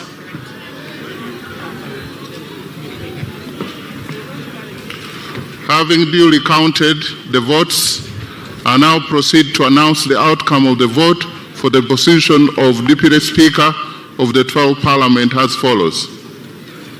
Total number of ballot papers contained in the ballot box were 519. Total number of members who have abstained from voting is nil. Spoiled and blank ballot papers are 3. Honorable Sarah Aguti, 14 votes. Honorable Nyakato Asinas, 45 votes. And Honorable Tayebwa Thomas, 457 votes. In accordance with Rule 5, Sub-Rule 14H of the Rules of Procedure of Parliament, I declare Honorable Thomas Tayebwa as the Deputy Speaker of the 12th Parliament of the Republic of Uganda. Congratulations, Honorable Thomas Tayebwa.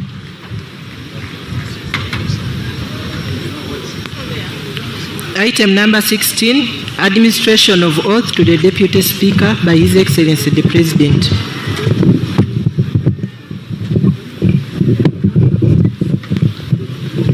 Can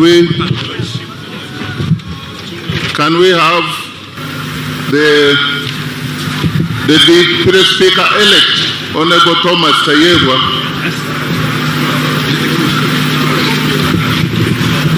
being conducted and taken for administration of oath by His Excellency the President in accordance with Article 82. Can we get Honorable Tayebwa? It's being dragged.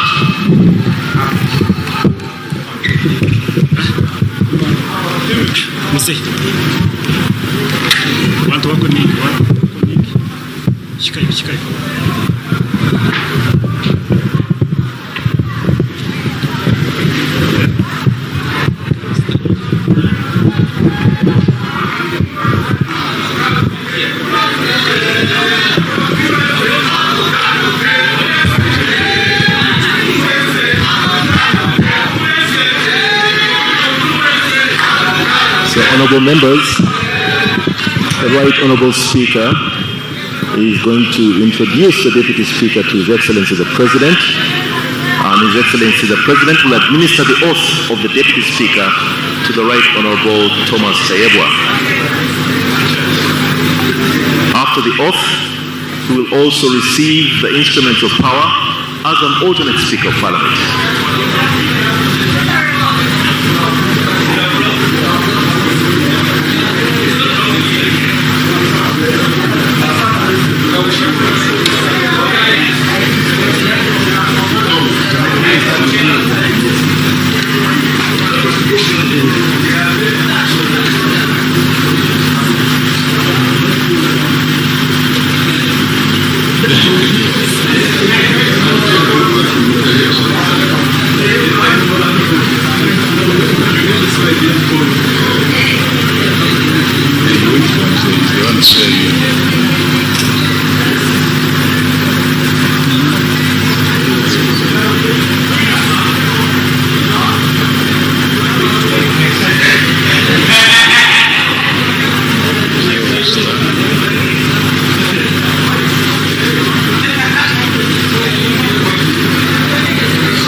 Instruments ready?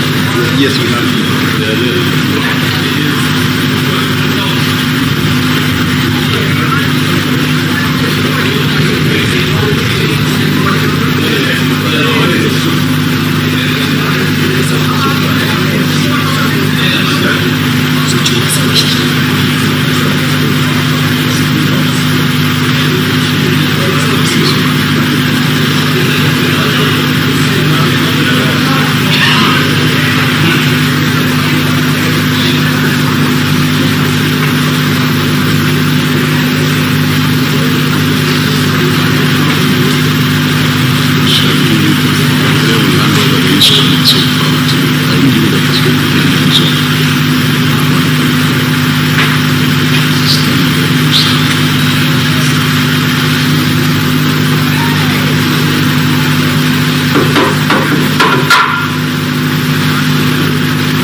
Thomas Tayebwa, swear in the name of the Almighty God that I will at all times well and truly serve the Republic of Uganda in the office of the Deputy Speaker, and that I will support and uphold the Constitution of the Republic of Uganda as by law established. So help me God.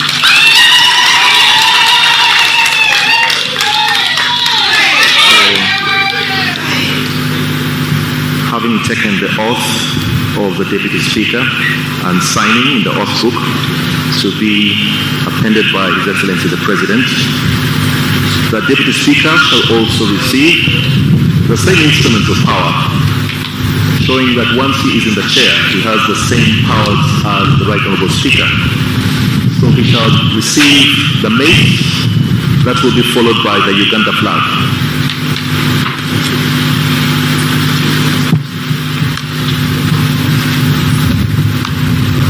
His Excellency is signing the oath that was signed by the Deputy Speaker of Parliament, appending his signature, as is clearly stated in Article 82.10 of the Constitution, and the Oath Act in Chapter 19 of the laws of Uganda. So His Excellency is now going to hand over the mace, the instrument of power, to the Deputy Speaker, to be followed by the Uganda flag. Parliament is a custodian of the Uganda flag, and this will be followed by the coat of arms. And after the coat of arms, we shall have the Constitution,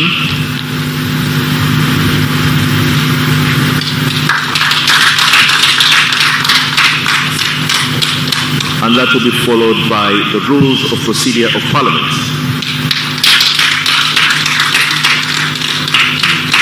And finally, the ceremonial robes of the Deputy Speaker of Parliament.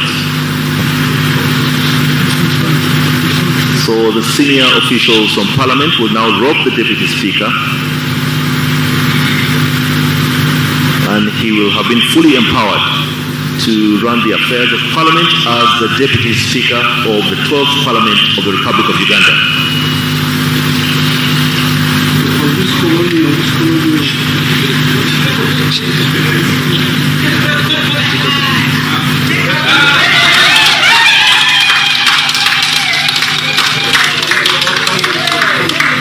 Honourable members, distinguished guests, the Parliament of Uganda now has a Right Honourable Speaker and a Right Honourable Deputy Speaker of Parliament.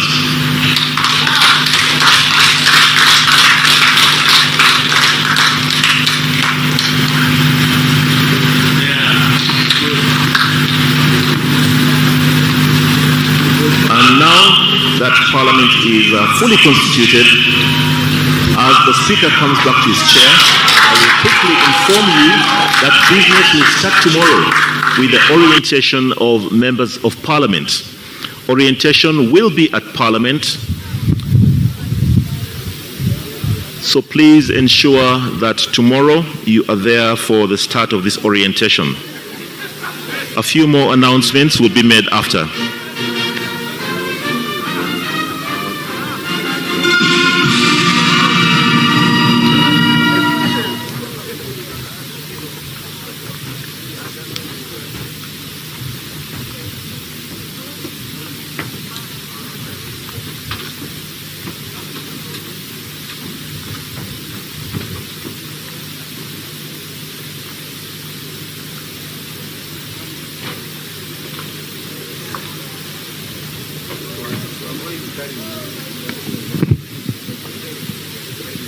Item number 18, remarks by the Deputy Speaker of Parliament.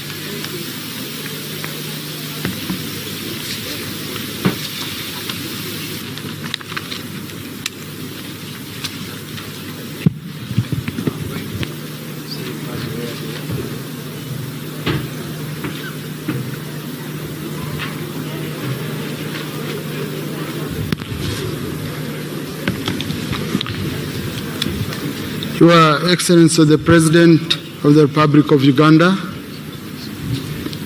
the Right Honourable Speaker of Parliament,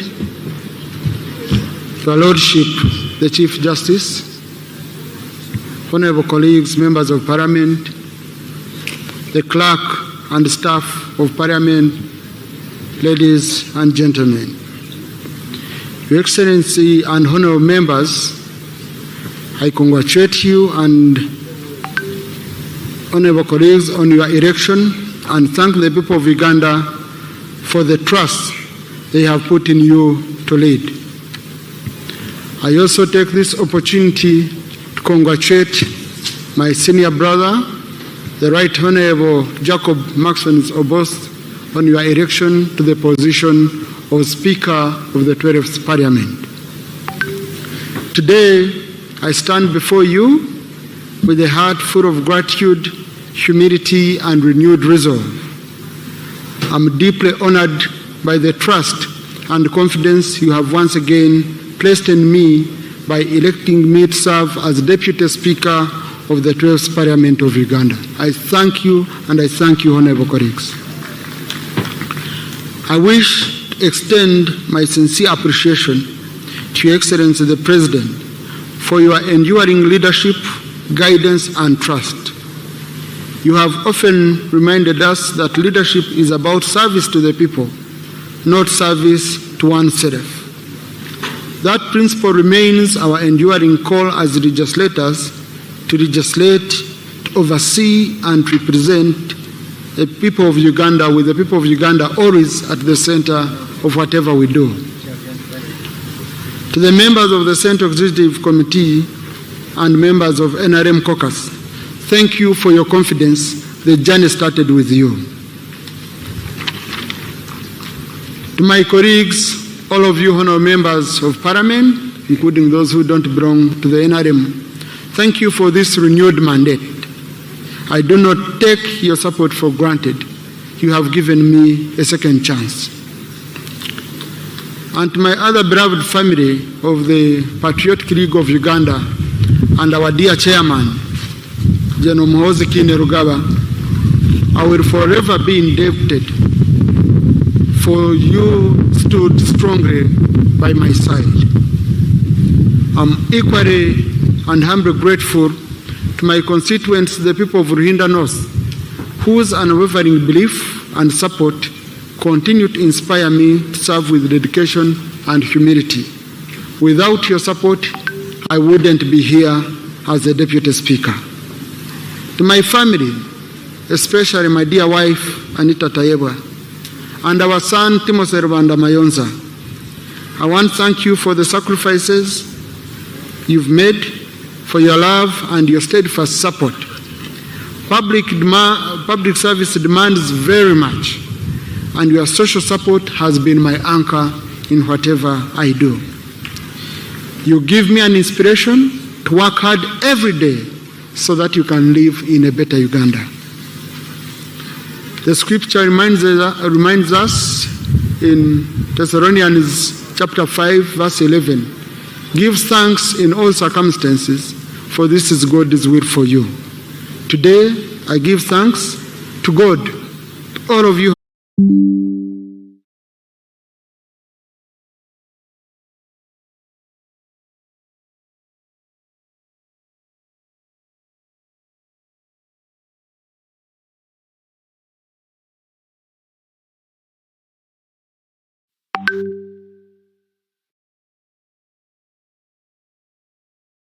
I part of the NRM and to our nation for the opportunity. Now I'm going to be his quiet advisor as a deputy. I can't state my plans beyond what, Right Honorable, you have stated. In me, I promise you that you have a deputy who will not only support but also advise you whenever necessary or called upon. To my colleagues in the opposition and all of you honorable members, in all of us, if all of us have the same mission to get our people out of poverty, you will find in me a deputy speaker to work with. If our mission is to transform our country in a bipartisan manner, you will find me a speaker you will easily work with. Let us focus as our president has advised us, on the issue of what is the problem of Uganda, lifting our people out of poverty. How do we do it? By working together and supporting the government in its appropriation proposals, in its legislative proposals, and then we hold them accountable through oversight. I promise, honorable colleagues, that I know all the corners of the house. I know where we need cleanup. I know where we need to maintain the status quo. And I will be sharing this information with my senior leader, the Right Honorable Bosobos, so that we can build a parliament which we are all proud of. If you move out and you say, I'm a member of the 12th parliament, everyone should be able to say, we appreciate the work you're doing. May God bless you all, and may God bless Uganda, for God and my country.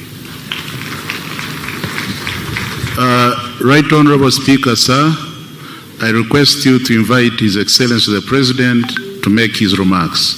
Right Honorable Speaker. Your Excellency the President of the Republic of Uganda, I take this singular honor to invite you to address this part.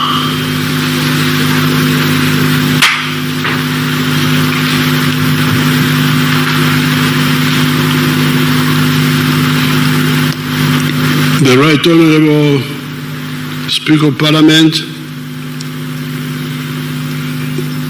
whom the members have just elected,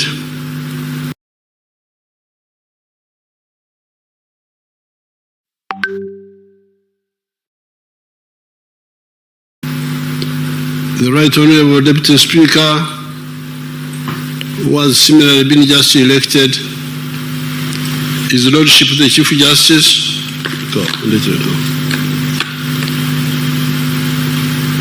honorable members of Parliament, and all the invited guests. First of all, I congratulate you, the Right Honorable Speaker, and the Deputy Speaker for being elected. Congratulations. And I thank the members of Parliament for carrying out their mandate peacefully and transparently. Thank you so much.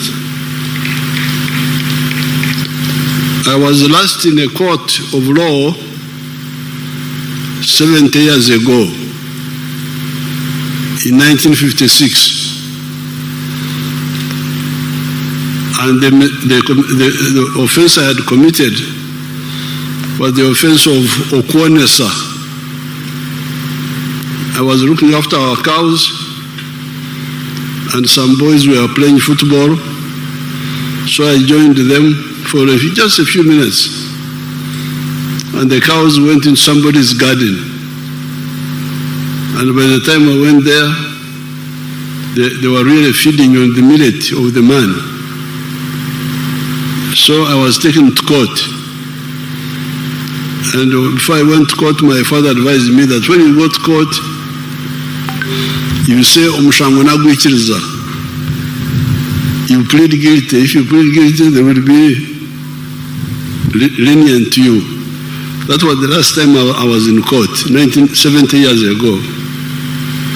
So I was very amused today when I had the CJ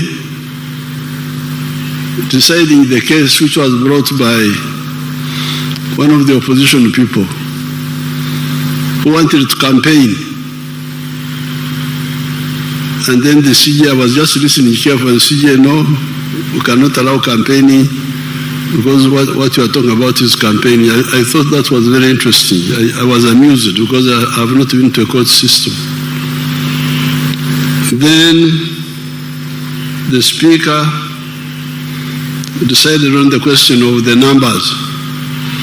There was another opposition person, I don't know what the opposition, another member who said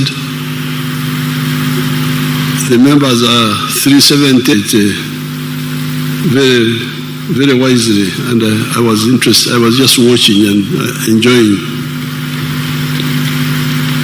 But I remain with one grievance, the way the CJ blacklisted one of my votes, because somebody had written for both Tayewa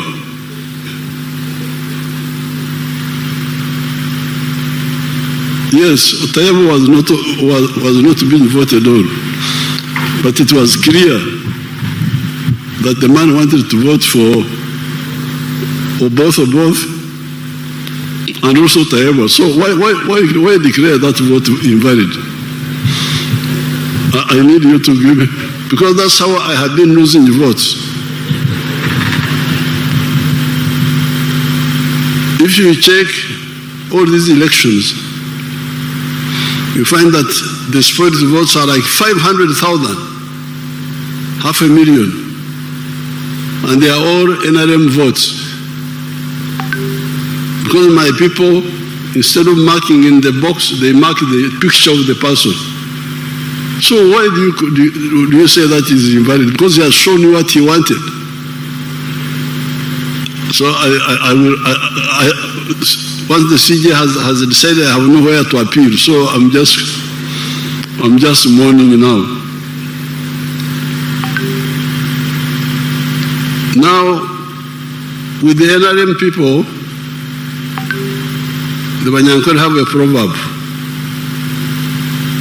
Their proverb is, "Endulie byokulya oteranche."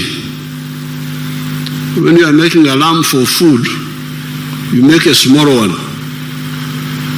Why? Because you want a few people to hear the alarm and come and join you. You don't want too many people to come and eat the food. But when you are making a lamb for war, you make a very big one. Because you want many people to come and help you. Sometimes the NRM people do not understand the issue of broadening support. When I was sitting here listening to the results, Mr. Both got 441 votes.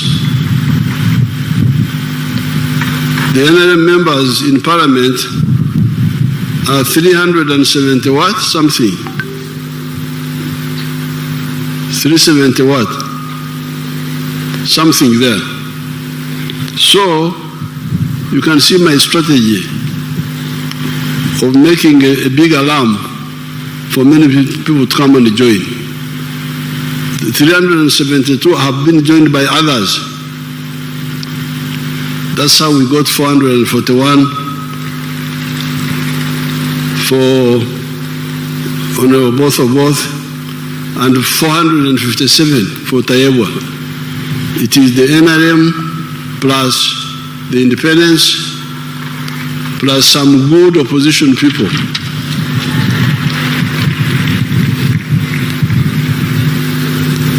No, but I must mourn the 15 votes which my ally Mao took away.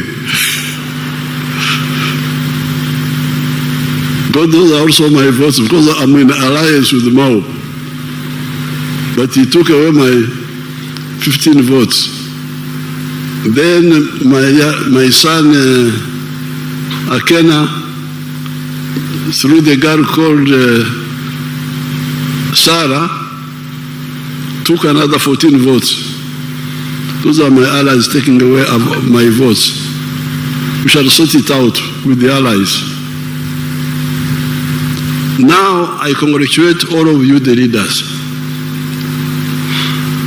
But this time, I'll have to be very, very, very clear to everybody.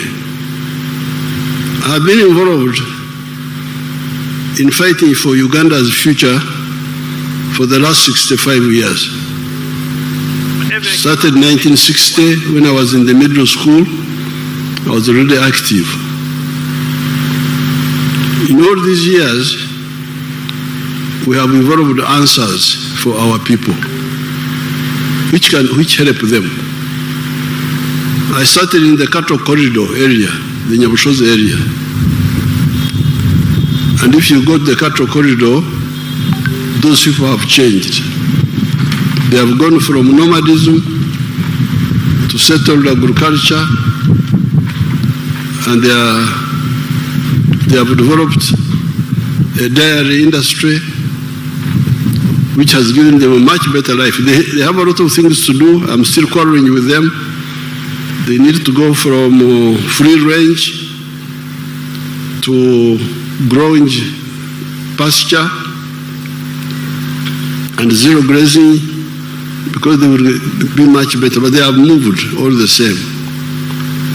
After that, 1995, I moved to the rest of the country. And in the 1996 manifesto, we introduced the 4 acres model. Each of the MPs should get those 2 booklets. One booklet called From Wheels at Amatafari, how in the cattle corridor we were able to help people move from grass-thatched houses to permanent buildings. And then the other booklet entitled 4 sectors and 7 activities. This was in the manifesto of 1996. This is 30 years ago. And immediately after, we introduced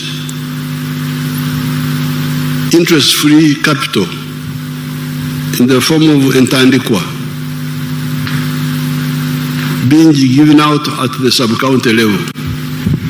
Now, all these years, we have been introducing programs for the poor people. And those who listen do very well. Show this wonderful parliament, my friend from Karamoja, the one who benefited from the Operation Wealth Creation. Let's see that man of Karamoja. I am a model farmer in Abim district. My village here is called Arangetai West.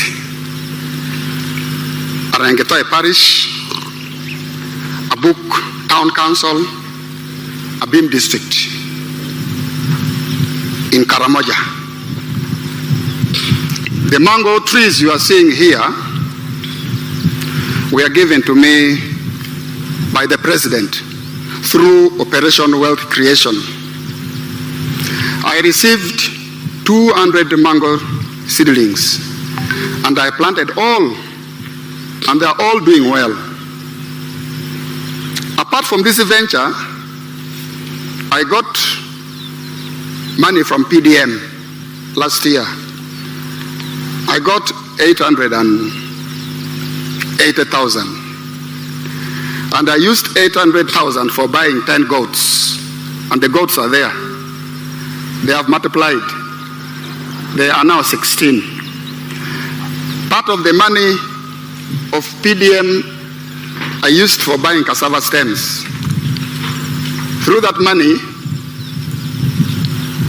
I've managed to plant 2 acres of cassava. They are now doing well. The first acre I intend to harvest next year in January. Then for the mangoes, you are seeing, I started harvesting last year in 2023. The first harvest, I got 6 million. That was in June. Then second harvest in November, I got another 6 million. So last year, from these mangoes, I got 12 million shillings. I've been selling to the people around. Actually, Soroti Fruit Factory has booked this mango. They want me to take these mangoes tomorrow, 2025, to the factory. Actually, I've been selling locally. I've been selling 1 at 500 shillings, 2 1,000. And people are buying. These mangoes are very good. The mangoes, trees you are seeing here, are giving me money, a lot of money. And I want to thank His Excellency, the President of the Republic of Uganda, Kaguta Museveni, for coming up with the idea of Operation Wealth Creation in the country. This is money. I am not going to suffer. My children will not suffer because of this wealth. I call it wealth now.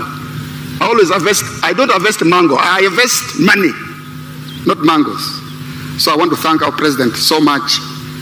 And next year, if all goes well, I expect to get 18 million first harvest.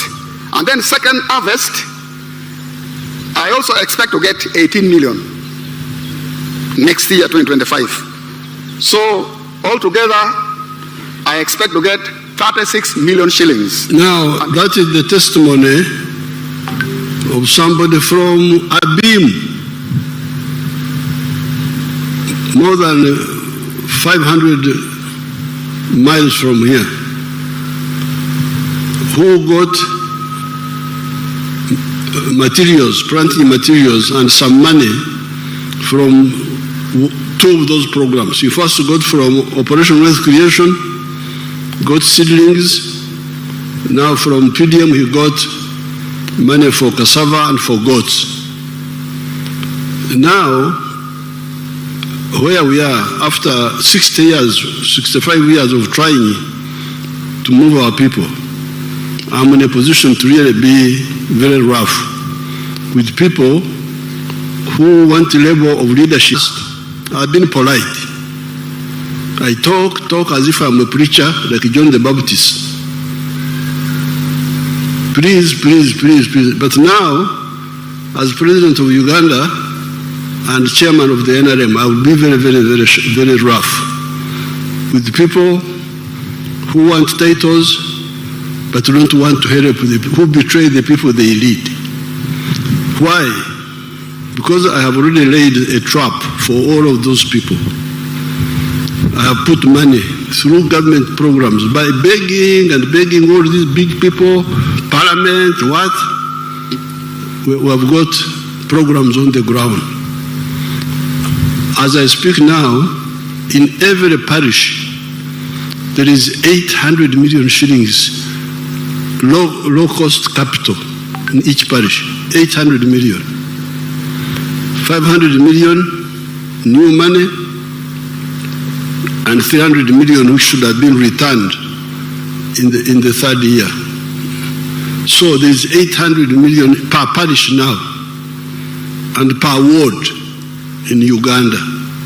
So if you say you are a leader, minister, member of parliament of the NRM, the opposition, I can't control them. They can do their own things. But for the NRM ones, I really demand that you go back to these parishes and you say, where is the 800 million? It should have covered 800 families now. Per parish. And in the manifesto, we are going to increase the money. We are going to make it 200 million now per year instead of 100 million.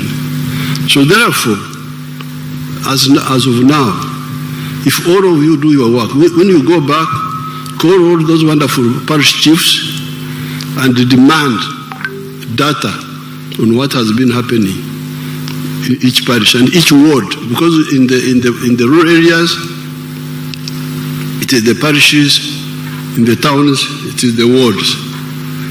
So very soon we shall, if we start in this Sanja, if we add 200 million per year, that will be 1 billion additional money in 5 years, then plus what will be brought back in 5 years will be 600 million. So we will be having more than 2 billion in each parish by the end of this Sanja. So therefore, I don't want to hear that there is poverty, any homestead which has not accessed this money if they have the land. I demand this. And anybody who is a minister, if I come to your area and I find that you have not done it, I will sack you. There's no need why Because I'm polite, I don't want to embarrass people. Ministers are mature people. You talk thinking that they will. But if people don't care about their own people, why should I care about them? Now, that is per parish. There is capital in each parish now. Low cost capital, which can get our people out of poverty. Then at the constituency level, you have the Emioga, that money there. I don't have the figures. When I come for the State of the Nation, I will bring the figures. That Emioga money, where is it? What is it doing? Every member of parliament should take interest in that. Then there are other monies. There was grow money. There was money for the ghetto people here in Kampala, Jinja, and other areas. This money must be used to deal with poverty and jobs, and there is also money for infrastructure. Money goes to the districts. Some of the people were arrested in many of the districts because the money for the roads was being diverted to do other things because of corruption. So therefore, I want to inform everybody that all this time I've been monitoring, and normally I don't want to embarrass people, mature people. I talk thinking that I talk and act. I don't just talk. Talk, put this money on the ground, struggle. It's not always easy, but fortunately we have the money now. It's on the ground. Let's use it to get our people, all our people, out of poverty. When I see people going to Dubai to look for jobs, Dubai in the desert, get jobs there. When here, paradise, we are here, rain, everything is here. Why should people in the desert have more jobs than us? For the MLM people, I have shown them how you can create jobs very easily, very quickly, through this PDM program. Show them Basango again, just briefly. Because you are quoting the Bible, which has been quoted many times. Let me also quote.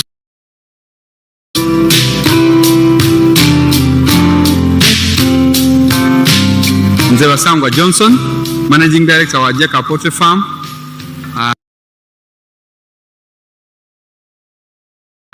Jeka Poultry Farm eyaganibwa Bukwenge, Kamuli Municipality, Kamuli District. Mu 2007 twatandika obulunzi nga tutandikira mu Kamuli Town Council. By then mu plot yali 50 feet by 100 feet. Ezo futi 5 ku 10 eda itaka. Ntutandika tutya twali nga tulina ebyobufuzi wano mu Kamuli nga waliwo ensonga nga chairman wero C5 omugenzi Kawuga bamwidukira Katonda mu ekyumulo eky'emirembe nga bamutwoiremu abantu banja abata application nga bali kwenda okufuuka ba chairman ba 5. Ai president yaida yatulungamya yakoba ati bana abantu mwena mwena temusobola kuba ba chairman ba 5. Aye abantu mujje mukola emirimu egindi ng'okulunda yayogera kulunda embidi okulunda enkoko byonna yabyogera. Nze napikinga mu ky'okulunda enkoko n'atandika efaamu mu 2007 n'enkoko 5. Sawa dino wendogerera ku faamu kuno tize mabega ntambwire. President yaida yankyalira mu 2010 nga ndina enkoko 5,000 yasanuka ino. Sawa dino tutambwire tulina enkoko 30 tufulumya amagi etro 2,000 buli lunaku. Etro 2,000 diva milioni 2 buli lunaku. Omwezi diva milioni 6. Omwaka tuba tuli mu bilioni ze mukaaga n'ekitundu etuba tukolaki tuyingiza. So tuwulirisa omulamwa gwa president okuva ku kiseera ekyo twakati katukigiireku. President awaire musanufu ino ku bintu byenkoze era nga buli kaseera nkyekingako. Wendogera kati tulina abakozi ebikumi 300 betukozesa wano ku farm. There you have the testimony of your own people. Basangwa started in 2007. After listening to my message as if it was a new one, yet I had been giving that message from 1995. But because many of the leaders don't care to amplify that message, people get diverted. Hugumara, Baberambirara, diverted in it. Now the other day people were telling me that they are inviting me. One of my people was inviting me that there's something called Arsenal.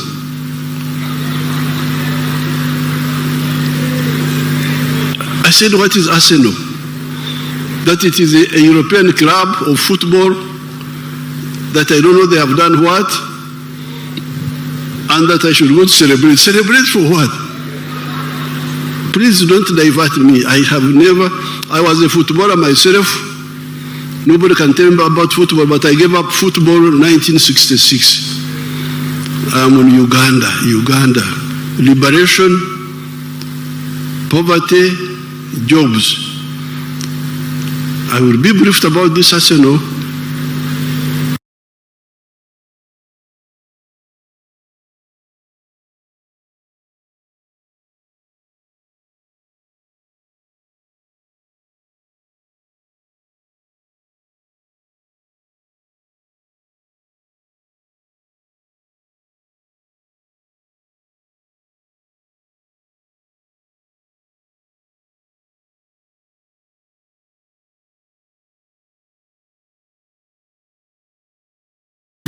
Somebody was writing me that I should go to celebrate Arsenal.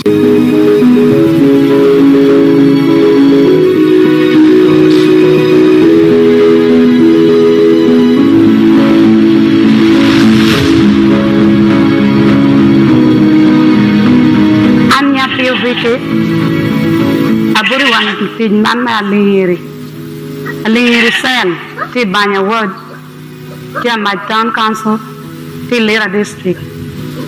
Our name is Apiofiki, a resident of Alingiri Cell, Banya Ward, Amach Town Council in Lira district. Agamu chene me PDM yari ariatirwa adek.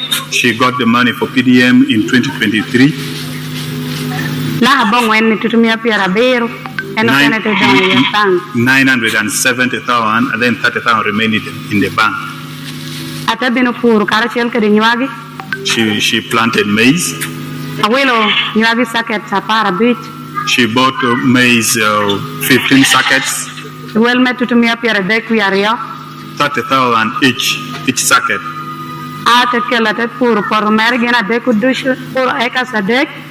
She used it, actually she planted it in the 3 acres of land. Preparing the garden cost her 150 for the 3 acres. Weeding cost her 50,000. Now, to expedite the story of Apio, she got the 1 million of PDM. She had been married for 20 years. And she has got grown-up children who are teenagers, like 18, thereabout, whom I saw.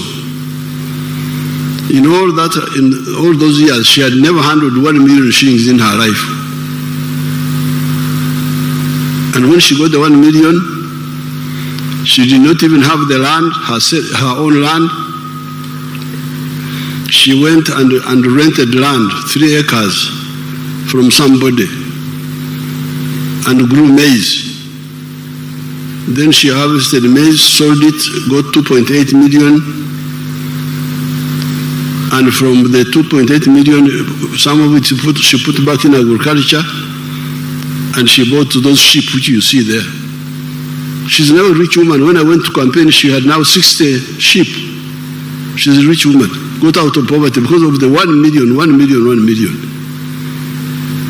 Last I will show you these stories. I don't know where you people, how you can live with such people with such poverty and you just there, Arsenal what? Your own people are living in poverty and you're meandering around the world watching other people's clubs. Let's see the girl of Rubirizi. I'm really going to be, I will not tolerate this. I don't want, because I'm polite to talk, thinking that people will pick. But if you can't pick, since God has kept me here for all this time, I will not tolerate this betrayal anymore. Hear this story of this woman. Terrible stories. The one of Rubirizi.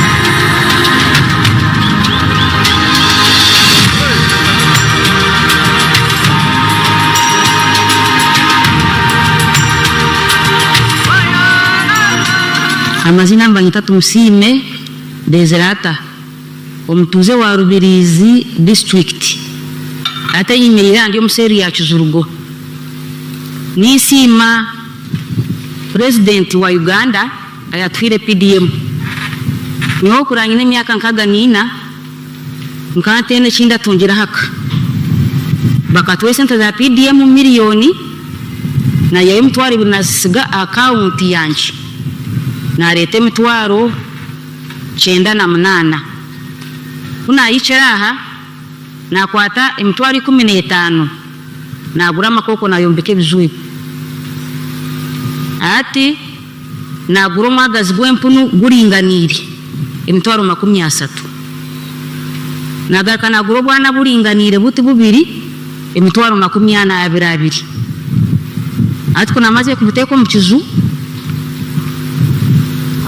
na kwata na gura ekitiho na kaleka emitwaro 2 gumwe zabe emitwaro 2 na gura no butundu bale mbubo bubiri na butekaho na sigaza emitwaro 9 na gura mu bwachachu bwempunu kulya natandikiraho ati kuna bena aliza nkazitunga ebiri 10 kwa 5 1223 kuna bena isha okwikumi umagazi gwempunu go gwaringanira gwanda kuzampaya ebyo kulya bya sanke byankwata byamburamu buno buna buzira bunu bubiro butobu nagira ntikambuguze ndebere eje yagirenda nabuguze mitwaro ngara ngutukuza kurwa mu kurunje kwa buri muntu ayine kikachewe nabuguze mitwaro